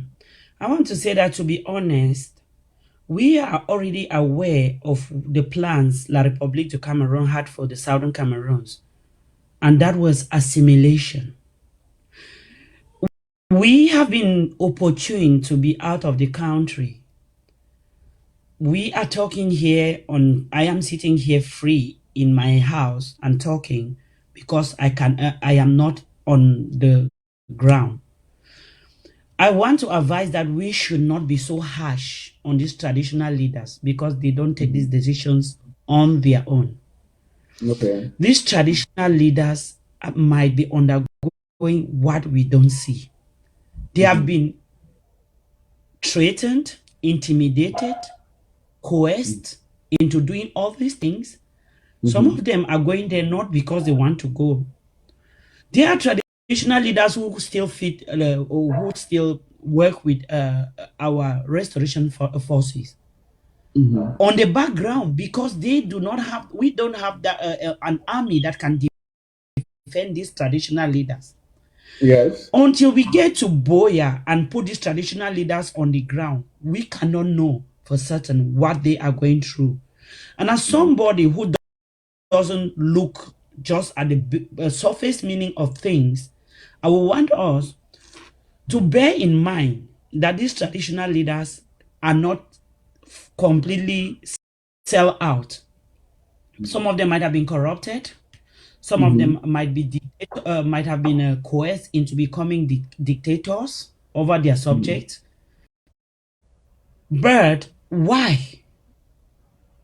Because La République has envied our culture and tradition, the way we magnified and respected and upheld our traditional rulers, and decided to put an end to this, just like they wanted to completely erase anything about Anglo-Saxon culture in our land. So how did you expect them to leave our traditional leaders to be there and wait for our restoration forces to come around and take palm oil to go and cook plantains? No. Then we are not really ready for this war. The traditional leaders might be dying in silence, asking themselves, who can let these boys know that if I had guns, I will give them. If I had food, I will give it to them. But my hands are tied. You can see them talking, sitting in meetings, but their hands are tied. It's just that we don't have the eyes to see. So I want, if you ask me honestly, let's be soft on these people because they are not strong to run away. You don't expect these traditional leaders to take a bike and run to a cock and cross and enter Nigeria like our leaders did before they were extradited after being kidnapped. So this is not a case of a youth who can run in the bush. These are people who are already of age. Of a certain age, they can no longer do a lot. They can just say yes, sir, yes, sir. But knowing that if today Boya is ours, these traditional rulers will stand and tell and narrate their stories and what they had in mind, and all of us will shed tears. So let's just grant them some mitigating circumstances here, please. Okay, I do understand your plea on behalf of the traditional rulers, but I would say some are more willing to collaborate with the Republic of Cameroon than others. I would say because there are some who have insisted on maintaining their anonymity when it comes to either advocating for Ambazonia or for the Republic of Cameroon. And they have stayed with their people and they are surviving. But some have chosen the cozy comfort of the Republic of Cameroon. And they have even moved out because they took very bold actions against their own very people. But there are some of the traditional rulers who are in their palaces. They are neither advocating for the Republic nor in support of our ARFs. And they are in their palaces and serving their people. But some have openly sided with the enemy, some even taking them to their palaces for protection. When you do that, you cannot say your hands are tied. I don't think that help was imposed on you. You chose to accept it. If others did not accept it, why did you accept it? So as much as I would like to agree with you that we should give them a break, but when you are insultingly poking your finger in our eyes, we will take note of that. It is better for you to be neutral and we will respect it. Don't support us, but don't support the enemy either, and we will accept it. But when you are actively out there poking your finger at us, and some of these leaders of the cultural associations, because La Republique went out and actively were pushing people who are pro La Republique ideology to take over these associations. And we see what they are doing now. They are out there calling out for peace campaigns, for peace to return. Some actively campaigning that our boys should lay down their sticks. When you do that, you are not being neutral. You are taking a side. And that is what we frown at. We are not saying you must support us, but we also do not like it when you are against us. But what do you think about that? Yeah, I want to... Can you hear me? Yeah, I can hear you 5 on 5. Yeah, I want to say that before the outbreak of this revolution, these traditional leaders had their subjects who paid dues to them always. This revolution came and stopped that because we had a lot going on. Nobody can stand to start doing that again. These traditional leaders and a lot of people got away too. Exactly. These traditional leaders have wives, children, bills, and lives to live. How do you expect them to live these lives without the money? La Republique is very smart. They will go with money to these hungry leaders because of their desperation. You understand? Corrupt them. give them money. And believe me, a traditional leader who has been living on a with a minimum wage of 100, 200,000 a month, and suddenly sees a million to live, knowing fully well that this revolution might become like that of Eritrea and last 30 years, when and by the end of it they will be dead and gone. What do they have to lose now? They have to take the money, send their children to schools, send their children, some of them, out of the country, because schools are still going on in La Republic. Children are still traveling, and that is what they intend to do. And why? Because they have been corrupted. There is time for these leaders to see what the regime has done on them. These leaders might be doing this now. I will still repeat that some of them are doing this under threat and intimidation. Absolutely, if they don't, absolutely. if they try to remain neutral, they will be executed. Some of them, like you said, are still anonymous. They don't want to either associate with us or with La Republic. You can understand that these are leaders that are dwelling on dangerous grounds, on an area that has been controlled by our restoration forces. Let me take Lebi Alem, for example. When Field Marshal, may his soul rest in peace, was there, did you expect a leader who is there to stand openly and support him, knowing that he will go to the forest and La Republic talks will come around and kill him? Did you expect that leader to openly support La Republic, knowing fully well that when La Republic talks are gone, Field Marshal will come out with the people and make him pay for that? The leader has to become neutral, because any side he goes, he will pay a price for that. So if you ask me, I take time to really analyze this issue of leaders, and especially these our traditional rulers who have mandate given to them by us. So what I want to say is that it is still based on corruption. It is still based on threats and intimidation that they are doing this. Some of them, just let me tell you something. You have fighters who have gone to GDR. Some of them have run away. Some of them have escaped and come out and spoken the truth.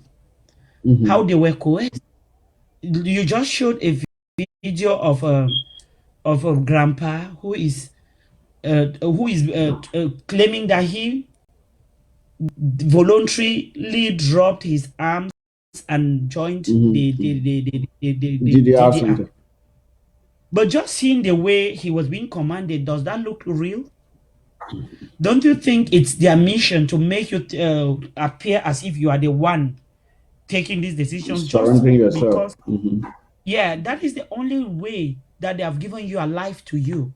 That if for us not to kill you, you must do this or we kill you. And you must promise us that we will take you to rallies and you call others to join. But any restoration force who copies that and drops the weapon is killed like the next day. Because you are their target. If you are asked today to come out of the you are hiding and join them, what becomes of you? You become history. And they keep staying there. You remember there was a video of one restoration fighter who claimed to have died 1,000 times. Each time we saw him being dead and then buried, and the next day he was alive again. In that coalition for dialogue meeting, he was the one giving press conference. So you know these are gimmicks, and we cannot fall for this. And believe me, we cannot put these old people in difficult situations again. Let's allow them. They have left their offices, their palaces, and have resided with the enemy, who is La Republic. Allow them. When we get to Boya, we will conveniently elect, or the people will look for a representative, and then they will stay with La Republic. And our chiefdoms and fondoms will continue. If they come back, or for those who stayed put because of one reason or the other, We will ask, we will put them. There will be, everybody will be brought to book. Everybody will have the opportunity to explain why he or she acted the way they acted. They did. Even some of us here in the diaspora have to take those stand. Of course, everybody will give account of how they did what you did. Mm-hmm. Those people are not exception. Yep. We also have people here in the diaspora who do not want to hear about the restoration fight for our freedom. Yes. They are just they are in the same pot of soup. So we should know that there has been no revolution that brings everybody on board. Ukraine is fighting Russia. Believe me, not all Russians are fighting and not all Ukrainians are fighting. Us cannot be an exception, except we want to create an imaginary country. So let's be soft on the people. Let's encourage them to be to yield, because that is the only way their lives will be saved. I am against every life, any life being taken by our own, any of our people being assassinated or killed by our own for any crime. Yes. There is no justification of why a person's life should be taken. And that is exactly what I'm saying. But when the time will come, everybody will account. We will have courts and set up. We will have prisons, and these people will serve the punishment that will be levied on them. But for now, let's encourage people to come on board. Let's not intimidate or frighten people to instead run away and hide their faces because they're afraid that we'll target them tomorrow when we get to Boya. Because there is no miracle that we will not get to Boya. It is our right. It is our legacy. We were once a country of our own. So our case is different from that of Biafra and other country or regions fighting their countries. We were a country that came under a federal union with another country to live as two equal states. Yes. But we were denied that the agreement was not respected by the other party. So our case is different, and every international community that is quiet or silent knows that we have a right to what we are doing. And believe me, during one of our rallies in Brussels, when we went to request for authorization to protest, one of the commissioners told us that everything we do, they have knowledge of everything that is going on in Ambazonia. Why we are doing this? We are 200% right, but the only question is, why did we stay for 56 years before standing up? Before starting now. And why only stand up now? And that is just the missing piece of the puzzle that they are yet to find. And very soon, the international community will have that missing piece of puzzle, I bet you. Of course. If they were to look very closely, they will be able to find it. But well, like you said, I think it's becoming so apparent. Even I think at the beginning of the show, I mentioned the statement that was made again by Diodone Somba, analyzing to his brothers of La Republique of Cameroon that if they are still thinking that we can ever live together as a unitary state, that is not going to happen. It's not going to happen. The time has long passed. Those who are still dreaming of a unitary state with La Republique of Cameroon are dreaming, because it's not going to happen. No way, no how. Yes, I think I heard your plea there, and I just hope that our people too are listening and understanding and checking their actions, making sure that whatever they are doing should not be to the detriment of the outcome that we seek, because we are fighting for a better future for all of us, including the chiefs and the Fons and their children and their subjects. Because look at the future with La Republique of Cameroon. What hope is there for our people? What hope is there? Look at those who are positioned to take over from Paul Biya. Murderers and criminals and thieves and scoundrels and occultists Those are the people who are positioned to take over from Paul Biya. Now, where is the future for us? Where is the future for us? We have no future in that. So our only option is to get out of that cesspool and restore our independence so we can bring some hope and life and dignity and prosperity to our people. That is the only hope we have. Anything else will end up in misery and death. Misery and death. So, Honorable, I want to again thank you so heartily for coming on today to share your vision for the Restoration Council and also to share in this discussion that we have had.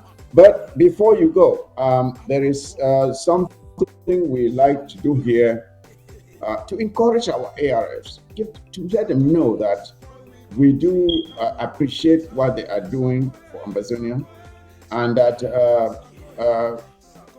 whatever we're giving them it is not what is in it that matters.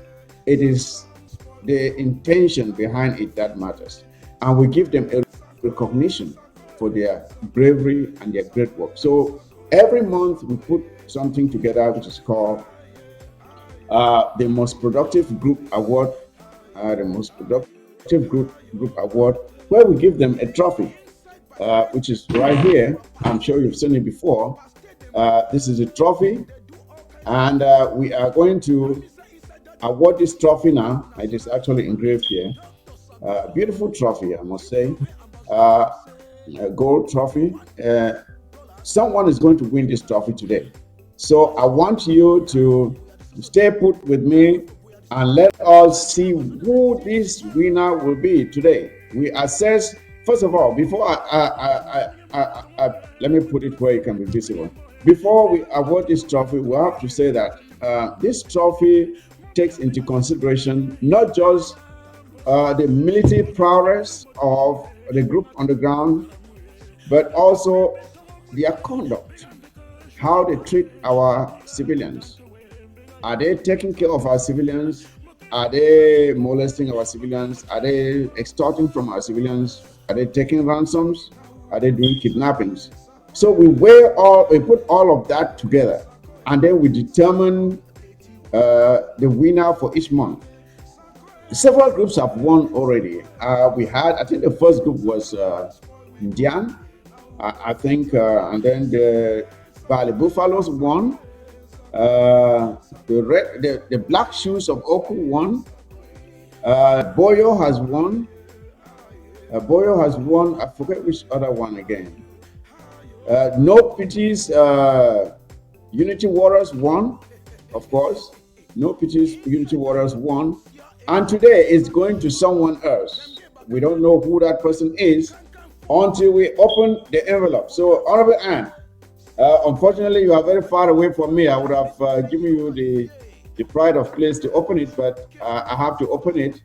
So let us open it and see who is the winner of the Most Productive Group Award today. Who shall it be? Someone is going to win it. Who shall it be? All right. There you go, Honorable Anne. Can you read it? Manu. Yes. Manu has won. Congratulations, wow. Manu. Congratulations, for a Manu. great job. For Manu. Congratulations, Manu, for a job well done. I think we saw their prowess when they demonstrated their prowess, military prowess against the enemies of La Republique du Cameroon by taking down one of their camps and getting away with quite a good cache of material. That's what we want. We don't hear them out there committing acts of kidnapping or ransom taking. So we are encouraging you, Manu, to continue in that spirit. We are behind you. We pray for you. May the spirits of our ancestors shield you and protect you from the arms of the enemy. And with that, we say congratulations again. And to those who have not yet won, you still have a chance. It is still going on, even as we speak. We are still putting our resources together for the winner for this month of February. I was supposed to have put up the payment options that those who want to support this initiative can chip into. But it was late sending the payment options to our technician. He would have put them up so that those who want to support this initiative can do so. But I'm promising you that the next time I come on, I will have those payment options ready so that you can support this initiative so that we continue to encourage our ARFs on the ground to continue doing what they can do to defend our homeland. So, Honorable Anne, again, it was a pleasure having you. I don't know if you want to, any final words that you want to say to Ambazonians, please go ahead. Yeah, thank you for this opportunity to say something to my fellow and beloved Ambazonians before I go. My country people, make a talk for pidgin abeg. As una dey watch we so, we no dey sleep for night because we know say una dey there. I dey call on una for no say we dey for here because we know say una dey for there, and we no dey fight for ourselves. We dey fight for make sure say wetin we don go through, where we don go school for that country, we no fit get work. You need for bribe before you go for work. For you get work, you bribe sometimes. Say you know they go take your money chop where you know they no give work. Your papa pick up oil, life, build house. The gang goes the house, so bribe entire yearness where you go school pass take first. We need for make sure say anybody go get a chance, get free education, free everything for our pikin them. And we will only do so if we fight. At the back on the restoration fighters, make them not give up, make them know say we for the go for boya. Diplomacy if it count, any other action if it count, but self-defense now number one. Now that self-defense, when we make that land ungovernable for them, when they know fit pass, go carry timber, go carry oil, go carry banana them as they do before, go sell them. Chop money, they can't use the buy gun, then they can't shoot our parents. I beg una remain fast. Make una no be fooled where they claim say they don't drop gun, na lie. They don't only capture some of them, talk me the fool na muna come off for bushes. Then they spare them for some time, and after that they go inject them, they go die small. Make una no green that one. We get a new president when Comrade Chris. He don't dey for the revolution from day one. He never change his talk. Make una rally support behind ye. Una rally support behind the government. Fundraiser den day. Amber Dues Day wey na for support. May we send small chop for refugee them. May we send some more medication for people where they get wounds. I beg una for diaspora. May una try subscribe. Fundraiser den day. May una try. I beg send hand for pocket. I know say we don't tire because we don't start give from time immemorial.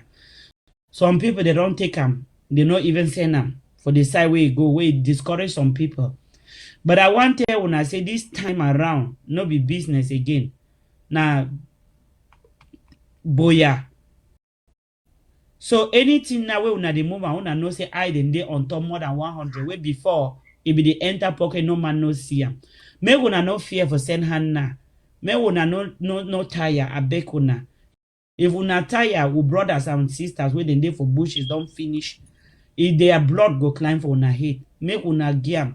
If they go down, una don't see them. This president don't take over now. Only how many months now? Una see where did you go? Una don't hear say some man don't chop money for the revolution. Una don't hear say he get salary. Una don't hear say they don't give you money for do anything. No.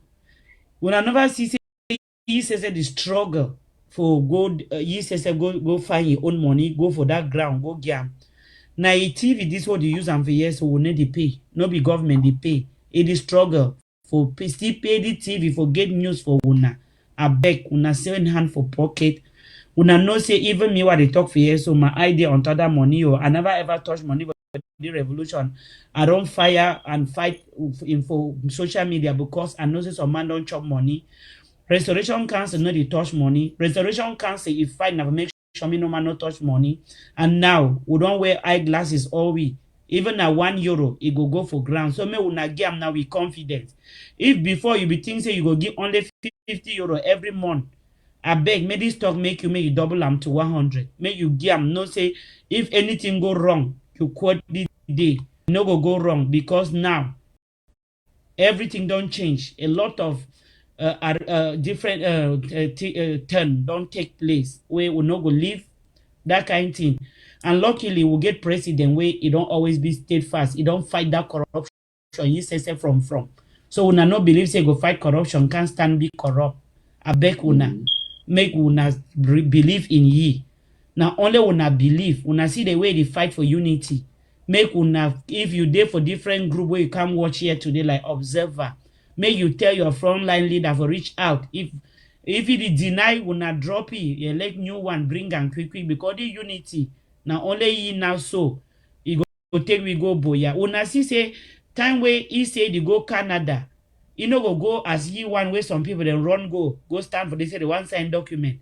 He go under one umbrella with everybody. Wait it happen, La Republic right the next day say they no go Canada again.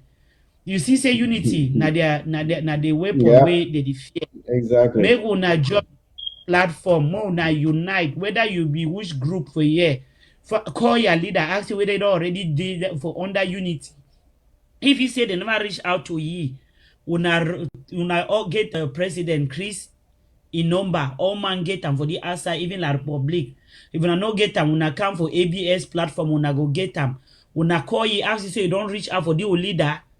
If you say no, una send number, may reach out. If you say yes, una go hold una leader accountable. That means say no one take una go boya. Una here because the train where they take man go boya. And I they tell una true. All man want go boya. Even me so what they talk for here. And no. So I beg una papa them. Make a drop now. And I know say I dey here because una dey. Thank una. Thank you, Comrade Mike. Thank you. Thank you. Wonderful. Again, glad to have you on the show today. I very much appreciate it. And to follow up on what you said about unity, of course, there is the letter that was sent out recently. There's a movement of Ambazonians that really want to come together. And we've been talking with other stakeholders in the struggle, and there is this plan to have this a unity conference somewhere in Washington, D.C. Some people are proposing April, some people are proposing May. But whichever period that is picked will be good. But the thing is, what is important is that we need to come together. So, fellow Ambazonians, start preparing yourselves, because when they say it's a gathering of Ambazonians, that means every Ambazonian. It's not just for leaders alone. No. Anywhere that you find yourself on the face of the earth, when the conference is holding, you can book your flight and be present and be counted, because we need every voice heard, every opinion considered during this unity conference, so that we are speaking with one voice. We have been so fragmented for no reason, because some people say, even as we speak, there are some people who just say, well, we're not coming together with anybody. That is only, if we have to come do anything, it has to be only us. But of course, we know that those people are doing so for personal reasons. They are not doing so because of Ambazonia, because every diplomatic office that we've gone to, they keep calling on us to come together. And then we are saying now that, why don't we just do what we are being told that this is what you need to do in order to be listened to? So if you are out there and you're calling yourself an Ambazonian, this is the time for us to do what the diplomatic community has been asking for, to come together and make sure that our voices are listened to at the international stage. Let them see us converging as Ambazonians, speaking with one voice, one purpose. Please, Washington, D.C., sometime in April or May. The date is not yet firm, but we will know. Again, I also want to remind you of the APP meeting. APP meeting coming up on Thursday. This Thursday, the 23rd, I think is 8 p.m. Amber time. Be present at the APP meeting. It's been a while we haven't had one, but it will be very informational as well. So make sure you are present during the APP meeting. Look for the link out there and make sure that you are present during the APP meeting. So fellow Ambazonians, again, I want to really thank you all for coming on board today or for tuning in to the War Zone. I hope you benefited from the information that was shared here today. Let's continue to push. Let's not relent. Let's not back down. Ambazonia is our country. We cannot allow people to come into our territory and take from us and dictate to us and treat us as slaves in our own land for close to 60 years now. We have risen and we're saying no more. So, fellow Ambazonians, thank you. And I want to congratulate Manu again for winning the Most Productive Group Award. With that, ladies and gentlemen, I say take care of yourselves and each other. Good night.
Fellow Ambazonians, good afternoon. Good afternoon. It's good to have you on the set of the War Zone with me today. I'm your humble host, Mike Fuzi, and I have quite a package for you today. I won't be having any live guests with me, but of course I will have a very important correspondent from Ground Zero who will be joining us to give us some details on what is happening in Bali. So we will have an eyewitness account of the events that are unfolding in Bali, where our people are being, our girls, I should say, are being molested, tortured, and systematically raped. Crimes of war crimes are being committed against our kids in Bali, and I will be bringing you those details, as well as, of course, during the week we also learned that, as they say, what happens to cocoa has finally happened to coffee. I'm here referring to Eko, the guy who was singularly responsible for abducting Sisiko and the others and his cabinet from Nara 10 and taking them to Kondingi.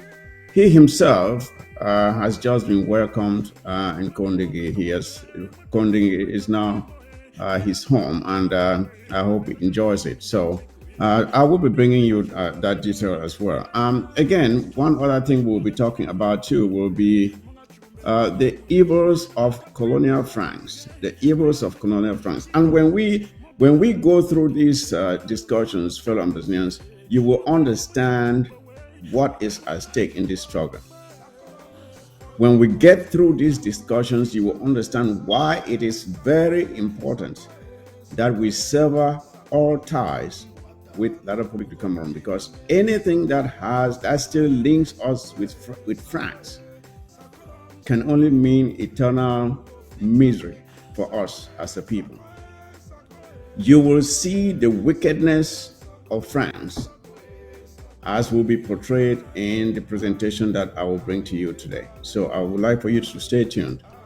Also, we will, very important, there is a letter that we have received from Condemnation. This information for so long, we have been wondering what happened to Wazizi. What happened to our brother Wazizi? We have a letter from Condemnation which outlines the horror that he went through, the torture, the molestation that he went through during his last hours here on earth. You will hear how wicked La Republic is. Fellow Ambazonians, I want you to stay tuned. Your body you will feel like crying when you hear the details of what our brother went through in the hands of La Republic de Cameroon criminals. What he went through. It is unbelievable that a human being can do these things to another human being. But that is exactly what he went through. And I want you to stay tuned. I will bring you all those details. And of course, we will not forget the much talked about out there, Unity Conference. Will there be a Unity Conference to bring Ambazonians together in preparation for any talks that may be coming up in the future? Are we going to have a Unity Conference, or are we going to have a semblance of a Unity Conference? What shall it be? So those details are coming up. If we can take just a brief break while I get myself well situated, and while you keep sharing the link to make sure that the show is well populated. If we can have just a brief break, I'll be right back to bring you these details and other revolutionary stories or tidbits in this program, please.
It's DJ Francois. Okay. Ça, c'est la grande localisation. Affaire mais c'est tout comment.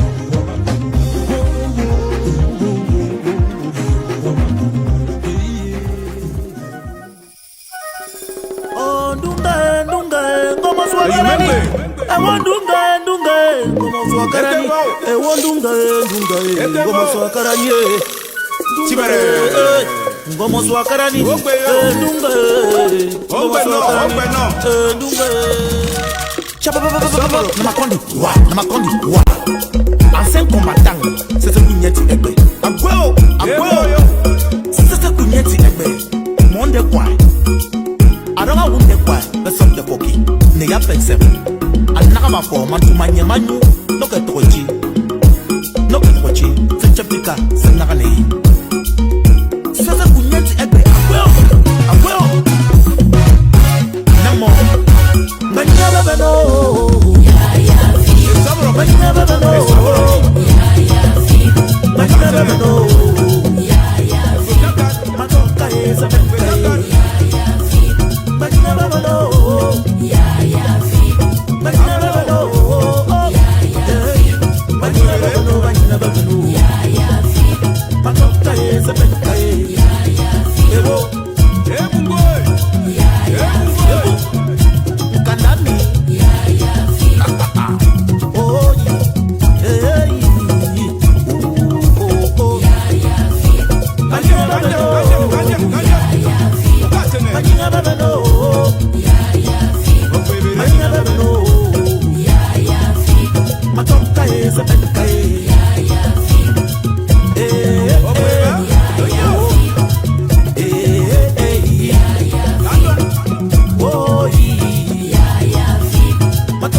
my own man, my manager.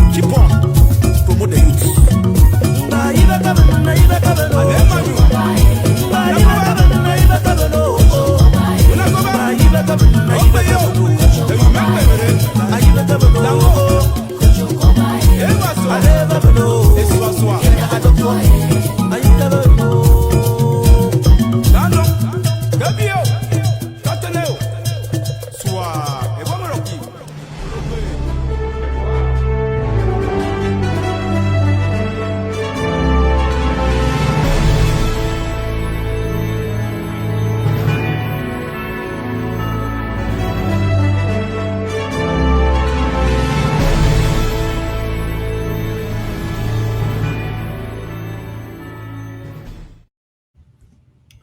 Okay, thank you for staying put, fellow comrades, fellow Ambazonians. I'm back again, and let us continue with the package that I have ready for you today.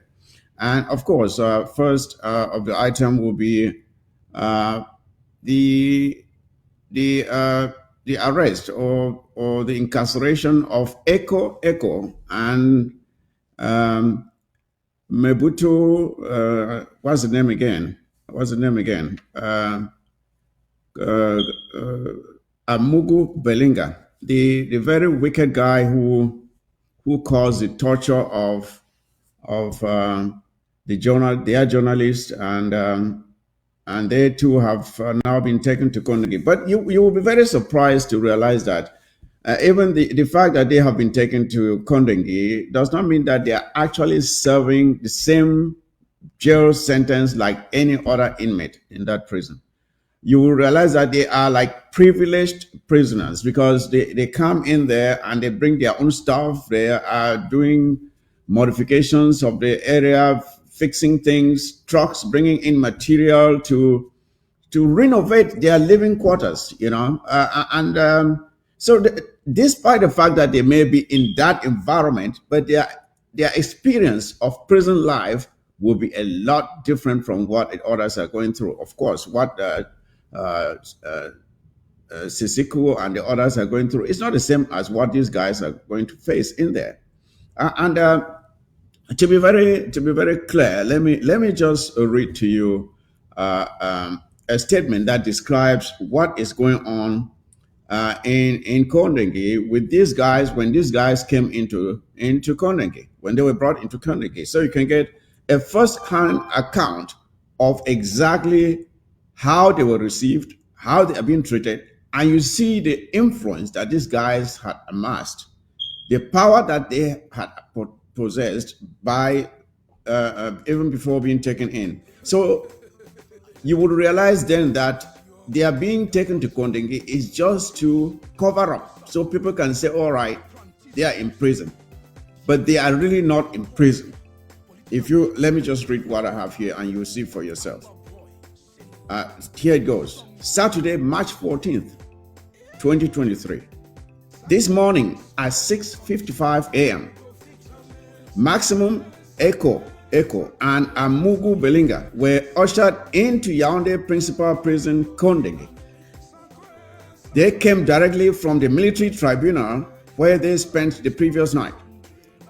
At about 8:15 a.m., the duo will inspect their living quarters and will not be very pleased with what they are going with, what is to be their new home. They immediately take a decision to renovate what used to be the chapel of the prison into a luxury living space. Listen to that, fellow prisoners. They came in, did not like what previously was even considered a luxury to previous inmates of that prison, where you maybe had someone like Mendoza and the others. But they came in, and even this upgraded living standard wasn't suitable for these guys. So they immediately went into renovation. Let me continue. They ordered for new beds, a new double-person bunk bed and a single-person bunk bed with new mattresses. All this came in by midday. At that is 13:45 a.m. That is like 1:45 a.m. A Toyota Dina drives into the prison and deposits tiles and cement paste for the tiles. Items are quickly offloaded and the truck exits the prison. 5 minutes thereafter, another Toyota Dina enters the prison, this time loaded with cement and sand for renovation work to commence. Meanwhile, Eko was chilling in the superintendent's office. Listen to that. He's chilling in the superintendent's office while Amugu had just returned from quarter 3 to take a shower and took a seat to inspect as the trucks brought in construction material. There you go, ladies and gentlemen. The renovation started at the site with doors, windows, roof, and ceiling ripped apart to make way for new replacements. The floor is prepared for tiling, and the whole afternoon was busy with what seemed to be a new construction site. This is in a prison. This is in a prison.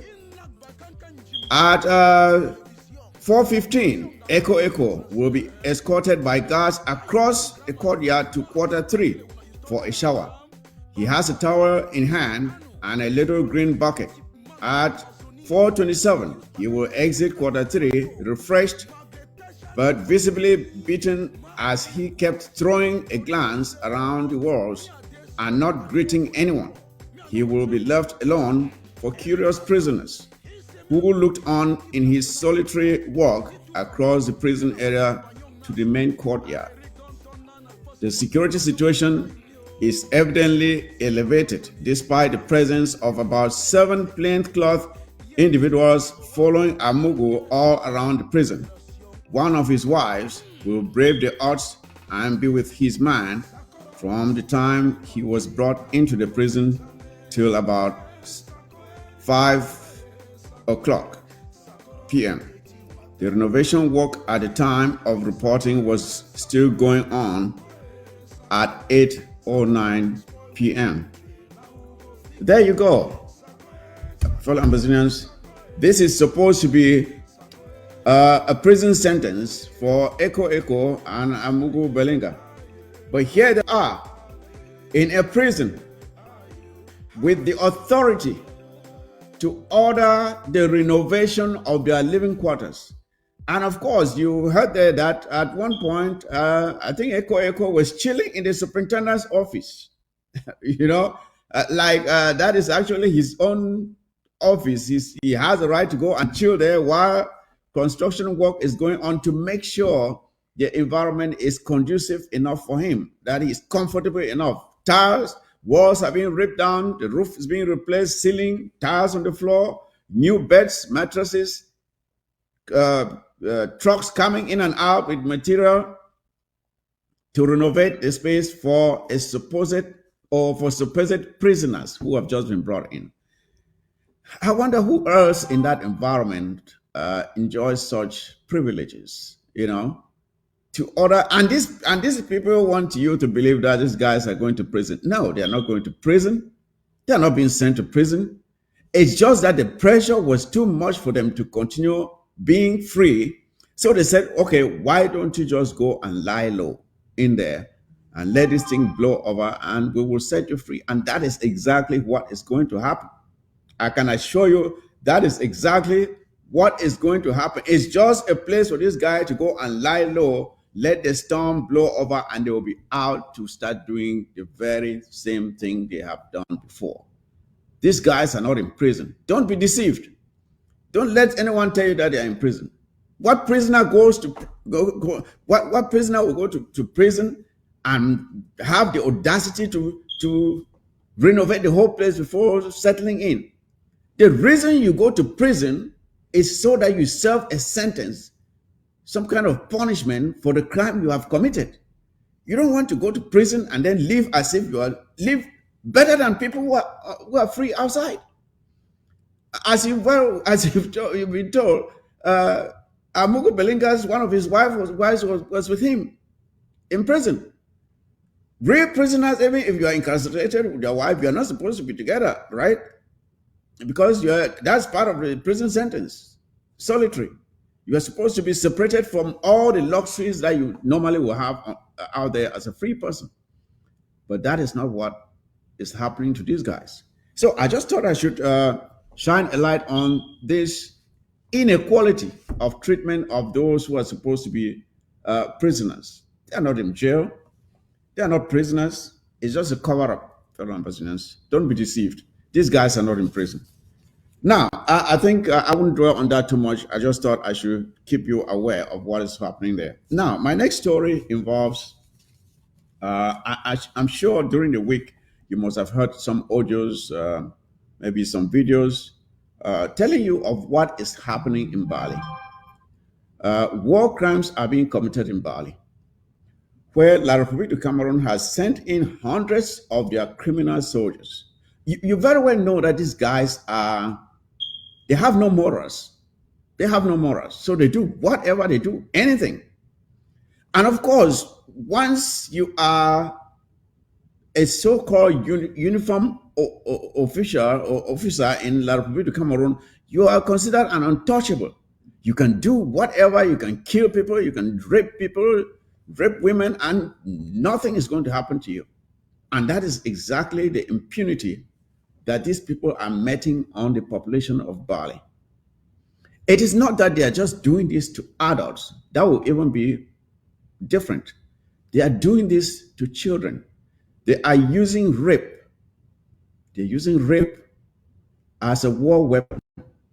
They're using rape as a weapon of war. That is what is happening in Bali as we speak.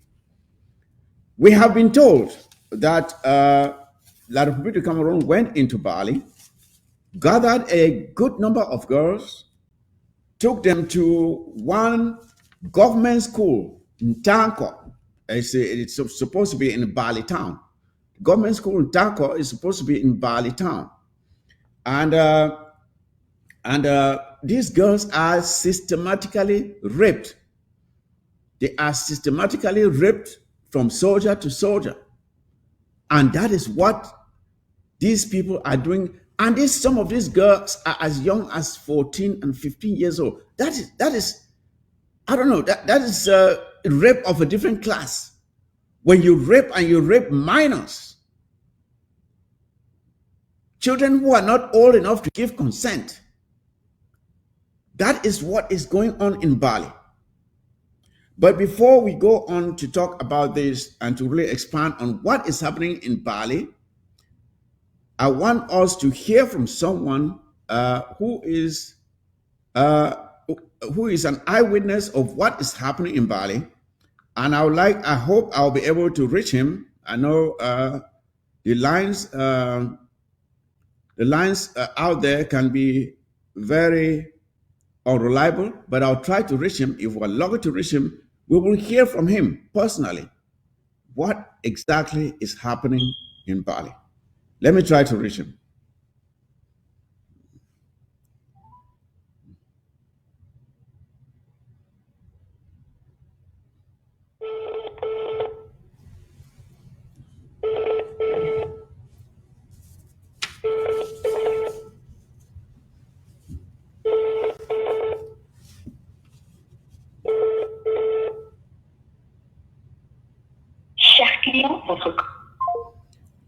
As I said, the lines may be a bit tricky. But let me give it another try.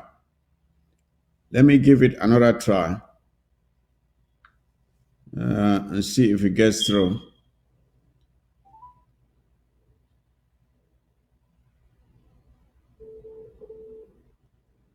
Let me see if it goes through. I hope we can get him.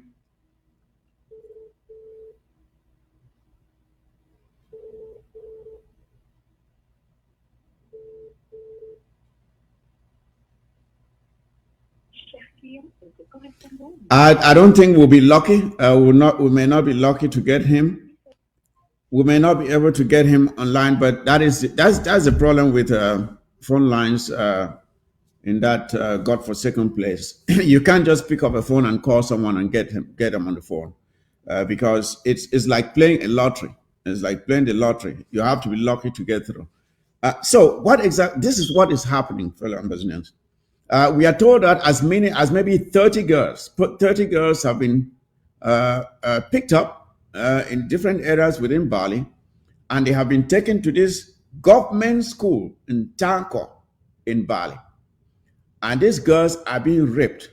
There have been several audios from concerned individuals within Bali.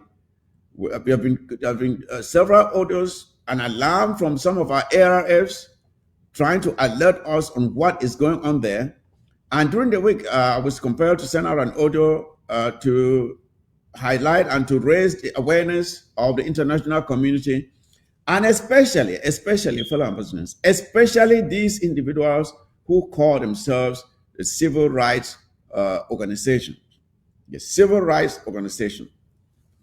During the week, was it early in the week, we were told that 2 colonial police officers were picked up by General Sagat, and that when these colonial police officers were picked up, the human rights chairperson in La République du Cameroon intervened and secured the release of these 2 colonial officials.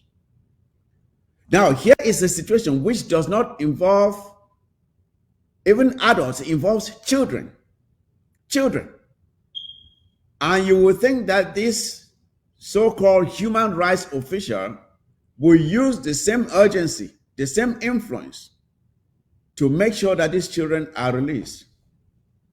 But till now, I've not heard a word from this man. I've not heard a word from this so-called human rights organization. And we are calling on them to act on this case and make sure these girls are released to their parents. These are minors. These children should be sent home to meet their parents and maybe sent for treatment, because these children may have to be treated for trauma.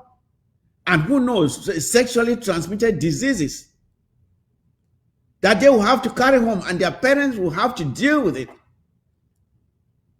So I want this message to go far and wide. Let these so-called human rights organizations that are pretending to be taking care of the ordinary citizens, but when they are there to protect the interests of La République du Cameroon, if they know they are not there to protect the interests of La République du Cameroon, they should act with the same urgency, because it was just 2 days after those colonial officials were picked up, the police officers were picked up, that this man was able to secure their release.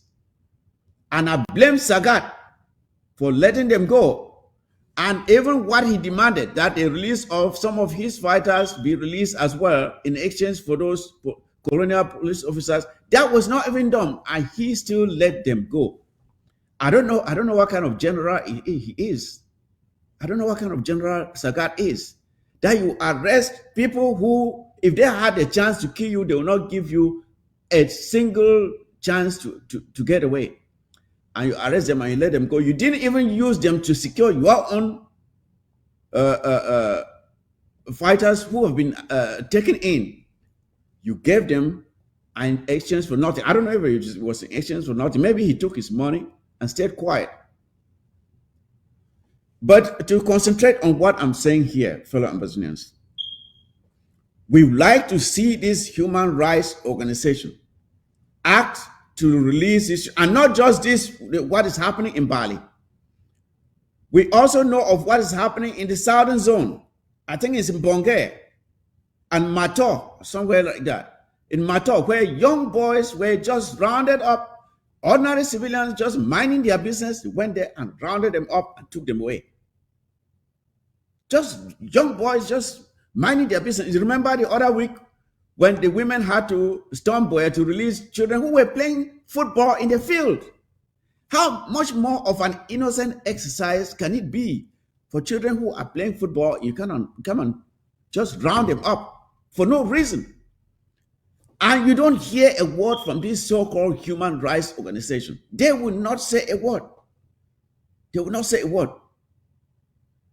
But if it were just a single thing that our ARS would do, you hear them blow it all over the place.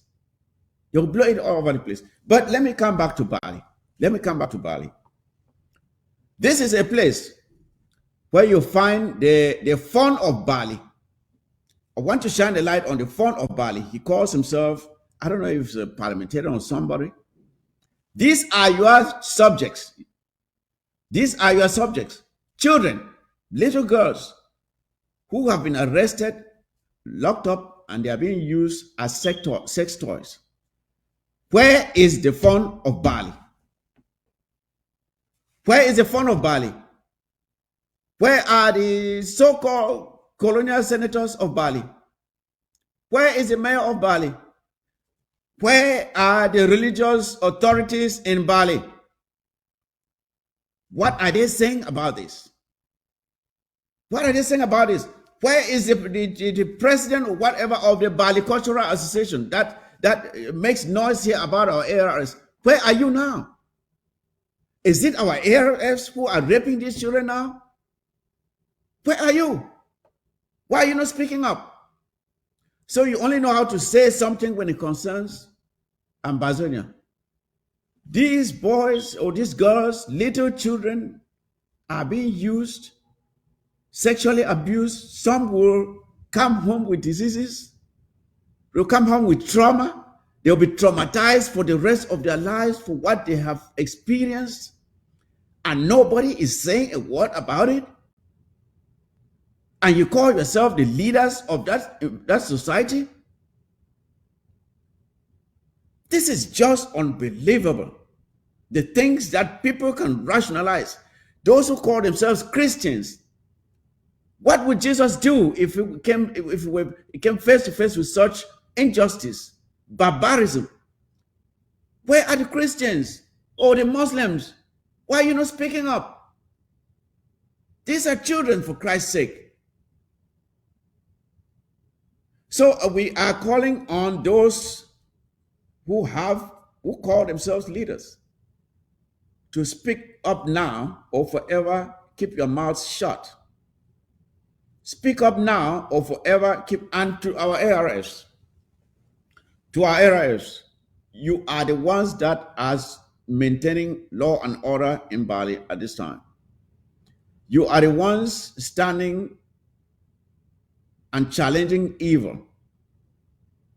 And these people have proven that they will do whatever. They will impose themselves, brutalize our citizens, kill them, maim them. And it is your job to make sure that these children are protected and to inflict punishment on the perpetrators. And I'm telling you here, if you can arrest one of these criminals, if you happen to lay your hands on one of them or one of these rapists, set an example on them. Yes, set an example on them. And please, you cannot afford to let them all get away without you laying hands on one of them. Try to get one of them and set an example on them so others will learn from it, that you don't come into a community and pick up little children, little girls, and you destroy their future like they have done. It's unacceptable. It must be condemned with all vehemence, and the perpetrators must be brought to justice. I'm not wasting my time asking for La Republique to hold the perpetrators to justice, because that's why they are being sent into that community, to do exactly what they're doing. They are doing it with the blessing of La Republique du Cameroon. La Republique du Cameroon gives them the chance to go in there, cause as much mayhem, pain, and suffering on them. That is how we break them. They're trying to break your backbone. They're trying to make sure that you said, no, this is too much. Okay, we surrender. That is exactly what they're doing. But you must stand your ground. You must stand your ground. They're trying to break you by causing so much pain and suffering that you say, oh, I can't take it anymore. We better give up. We better surrender. That's what they're counting on. And you must not let them have it. You cannot afford to let them have it. You cannot afford to let them have it. It must not be done. So, fellow Ambazonians, what is happening in Bali is reprehensible, and it must be condemned with the loudest voice. So thank you for that. That is all I would say about that situation. That is all I would say about that situation. So our next topic will be the evils of imperial France. The evils of imperial France. For quite some time now, we already know that France is like a tapeworm. A tapeworm. Once they lock their teeth on you, you can't just pull it away. You have to decapitate it in sections to take it out. That's how France is. And the savagery, the wickedness with which they have inflicted so much pain, especially on sub-Saharan Africa and Haiti. And that is where we have to start. And you will see the extension of their behavior. What they did to Haiti is exactly what they're doing to Africa and what they have done to Africa for so long. So there is a video that I would like for us to watch first. There's a video of a narration of the atrocities that France committed against Haiti. And then when we watch that video, I want you, fellow Ambazonians, maybe you may have to grab a pen or something and just take down some notes. Just listen to it and see how cruel France has been and continues to be. And I believe that during the week too, you saw, and Africa is beginning to rise up. Africa is beginning to rise up. I think they are being chased out of Burkina Faso, Guinea, Mali. There's some resentment now coming from the Democratic Republic of Congo. I don't know why they call it Democratic Republic of Congo, because I don't know if there's any democracy there, but it is their name, so we'll call it what it is. But they are beginning to, the push back against France is becoming stronger and stronger, and they are finding themselves in a difficult position. And I saw Macron in the DRC, and he was just being chastised. This guy has no shame. And I don't know why it is that France is the only European country now that is running all over Africa. I don't see the president or the chancellor of Germany or the Italian president. I don't know if they have a president or prime minister, or the UK. I don't see the other leaders running around Africa like France is doing. Because France will be nothing without Africa. And they have realized that they're already losing Africa. Mali is gone, Burkina Faso is gone, Guinea is gone, and the others are following suit, except for this Central African region that seems to be so dormant, and they are not doing anything yet to break away, but they may soon follow suit as the others are doing. So let us watch this video of this narration of the atrocities, the wickedness of France, and we'll build from there after we'll expand on that after this video. So if we can watch the Caribbean's largest slave market. The British imported into Jamaica 1.3 million Africans. At the end of slavery in 1838, there were 300,000 remaining. The question has to be asked then, how do you reduce 1.3 million people to 300,000 after 200 years? Less than 25% survival. Slavery in Jamaica was genocidal. When the British Prime Minister, Mr. Cameron, visited Jamaica, he did not wish to speak of the colonial past. Britain had taken Jamaica from the Spanish in 1655 and had ruled Jamaica until 1962, when Jamaica forcefully demanded its independence. And so he said, there will be no apology for slavery, there will be no conversation about reparatory justice. The French president, Mr. Hollande, had also visited a Caribbean colony in Guadeloupe. He too said there will be no apology for slavery and there will be no reparations. But he was in Guadeloupe to open a multi-million euro museum dedicated to slavery as a gift from the people of France, so that the African community in the French islands could see the horror of slavery displayed in their museum. He went on to add that France owes the people of the Caribbean a debt of gratitude. But this gratitude would not be expressed in either an apology or in any form of reparatory justice. All of this came against the background of what had transpired in 2001, when President Aristide of Haiti demanded the return of the 150 million francs that France had insisted that Haiti pay for their own self-liberation. You may recall that Haiti had fought a war of liberation, declared their independence on the 1st of January 1804. The Haitians were the first people on this planet to give Napoleon Bonaparte a whipping.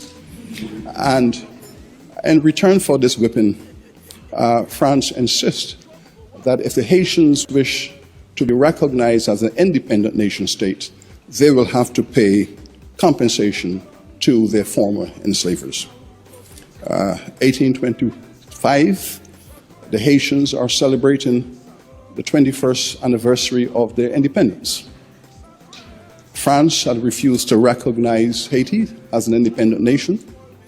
All the slave-owning nations of the Western world, Britain, Spain, Portugal, Holland, Norway, Sweden, Denmark, the United States, all said they will not recognize Haiti until the French recognize Haiti. The French said, if you want recognition, you pay for it. The Haitian people in 1825 had therefore a decision to make on their 21st anniversary. There were parties in Port-au-Prince, but there were also French gunboats in the harbor. The Haitian cabinet met and agreed that they wished to be reinserted into the international community, and this reinsertion would cost them 150 million francs, which is 21 billion US dollars in contemporary money. This money was paid, agreed to be paid, and was paid to the French government over 100 years. This extraction of economic value out of Haiti in the first 100 years of its nationhood crippled that nation. In some years in the 19th century, the payment to France in reparations accounted for 60 to 70% of the foreign exchange earnings of that nation. Aristide asks for the return of this money to the people of Haiti. He wrote to the French government to government, calling for the return of this money. The French government invaded Haiti. Aristide was overthrown and removed from office. His successor, his first public statement, was that the claim for reparations and the repayment of this money was a criminal act and removed from the state. And therein was the end of that conversation. Okay, fellow Ambazonians, I'm sure you listened to that yourself. You listened to it yourself. The wickedness of France, and not just France, fellow Ambazonians. This is not just something that concerns France alone. It was an international conspiracy to make sure that Haiti. It was an international conspiracy that was that was intended to keep Haiti. Either they were going to commit to paying France, to paying France for the fee for colonization. That is after Haiti had been colonized, and they wanted their independence. Every other European nation refused to recognize Haiti's independence until France has recognized it. Imagine that. It's like, okay, like Ambazonia is fighting now to restore its independence. And then the international community says, well, in order for us to recognize your independence, France must first of all recognize your independence. Imagine that the same person who is holding the rope around your neck is being asked to be the person to make the decision whether or not you are free. That was the dilemma that Haiti found itself in. So you will realize that the international community colluded with France to make sure that Haiti had to submit itself to paying reparations for slavery. That is, someone has taken you in, used you free of charge, used your labor free of charge. And when you finally say, okay, I am tired of you taking my labor for free, they ask you to pay them a price. That is the world we're living in, fellow listeners. That is the world. I wanted us to see this example so that we know what we are dealing with here. The international community is not fair. If we're expecting them to treat us with fairness, we will be disappointed. There is no fairness here. It is an international conspiracy to keep sub-Saharan Africa, and especially anywhere where you have black people, they want to make sure we stay poor and we're in misery. So they put us in a position where they can always come in and take whatever they want. That is the situation where those who are being persecuted and exploited, they are trying to break free. But you are saying, no, in order for you to break free, your colonizer must be the one to make the decision whether or not you'll be free. And France says, okay, you must pay us so many billions of dollars a year, which amounted to several trillions of dollars. And when Aristide, after paying this money for so long, which amounted to trillions of dollars now, Aristide came in and asked that this money be returned because it was unduly stolen from Haiti. And what did they do? He was overthrown. Sounds familiar? It has happened time and time again within the African continent, where whenever a leader comes up and wants to work for the interests of his people, he's either overthrown or he's killed. And France is the biggest perpetrator of this crime within the African continent. I don't want to go naming the number of persons. There's another documentary that says how many leaders France has killed. I think the number is more than 30 that France has killed in Africa. Maybe in our subsequent programs, we're going to bring you those details. The number of leaders that France has killed in Africa, overthrown or killed, just to make sure that they put in their puppets to serve their interest. So this is what we are dealing with. This is what we are dealing with. You see? So and when Aristide asked for this money that was stolen from Haiti to be returned, they said no.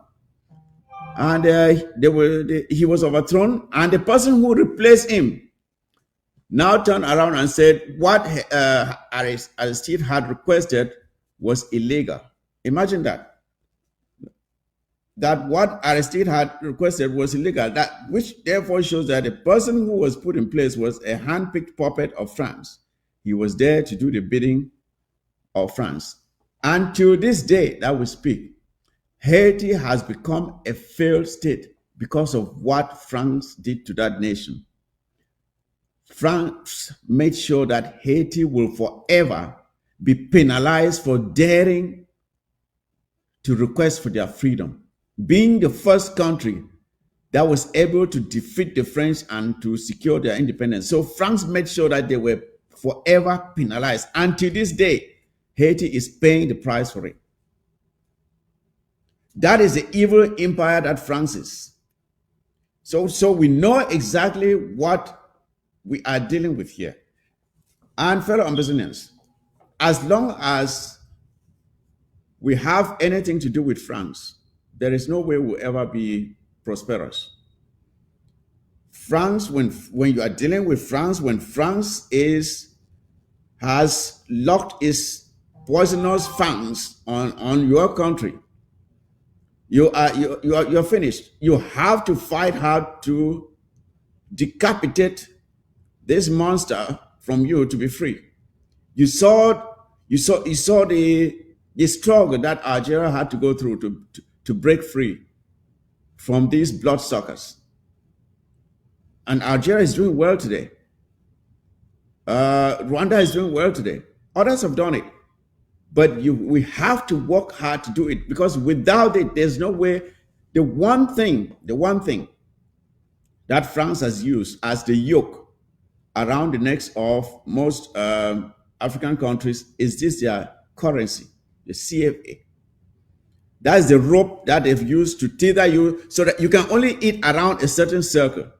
There's greener pastures a distance away from you, but you can't reach it because there's a rope around your neck. That rope is called the CFA franc. Because with the CFA franc, just by the time that they print the currency from the printing press out, you have already lost at least 25% of the value to the French. And now imagine how much money they print a year for the African countries and take 25% off. And then the rest of the money goes to the country. They take at least 25% off. And then every other transaction that you have to do an exchange in CFA, they take a cut from fees.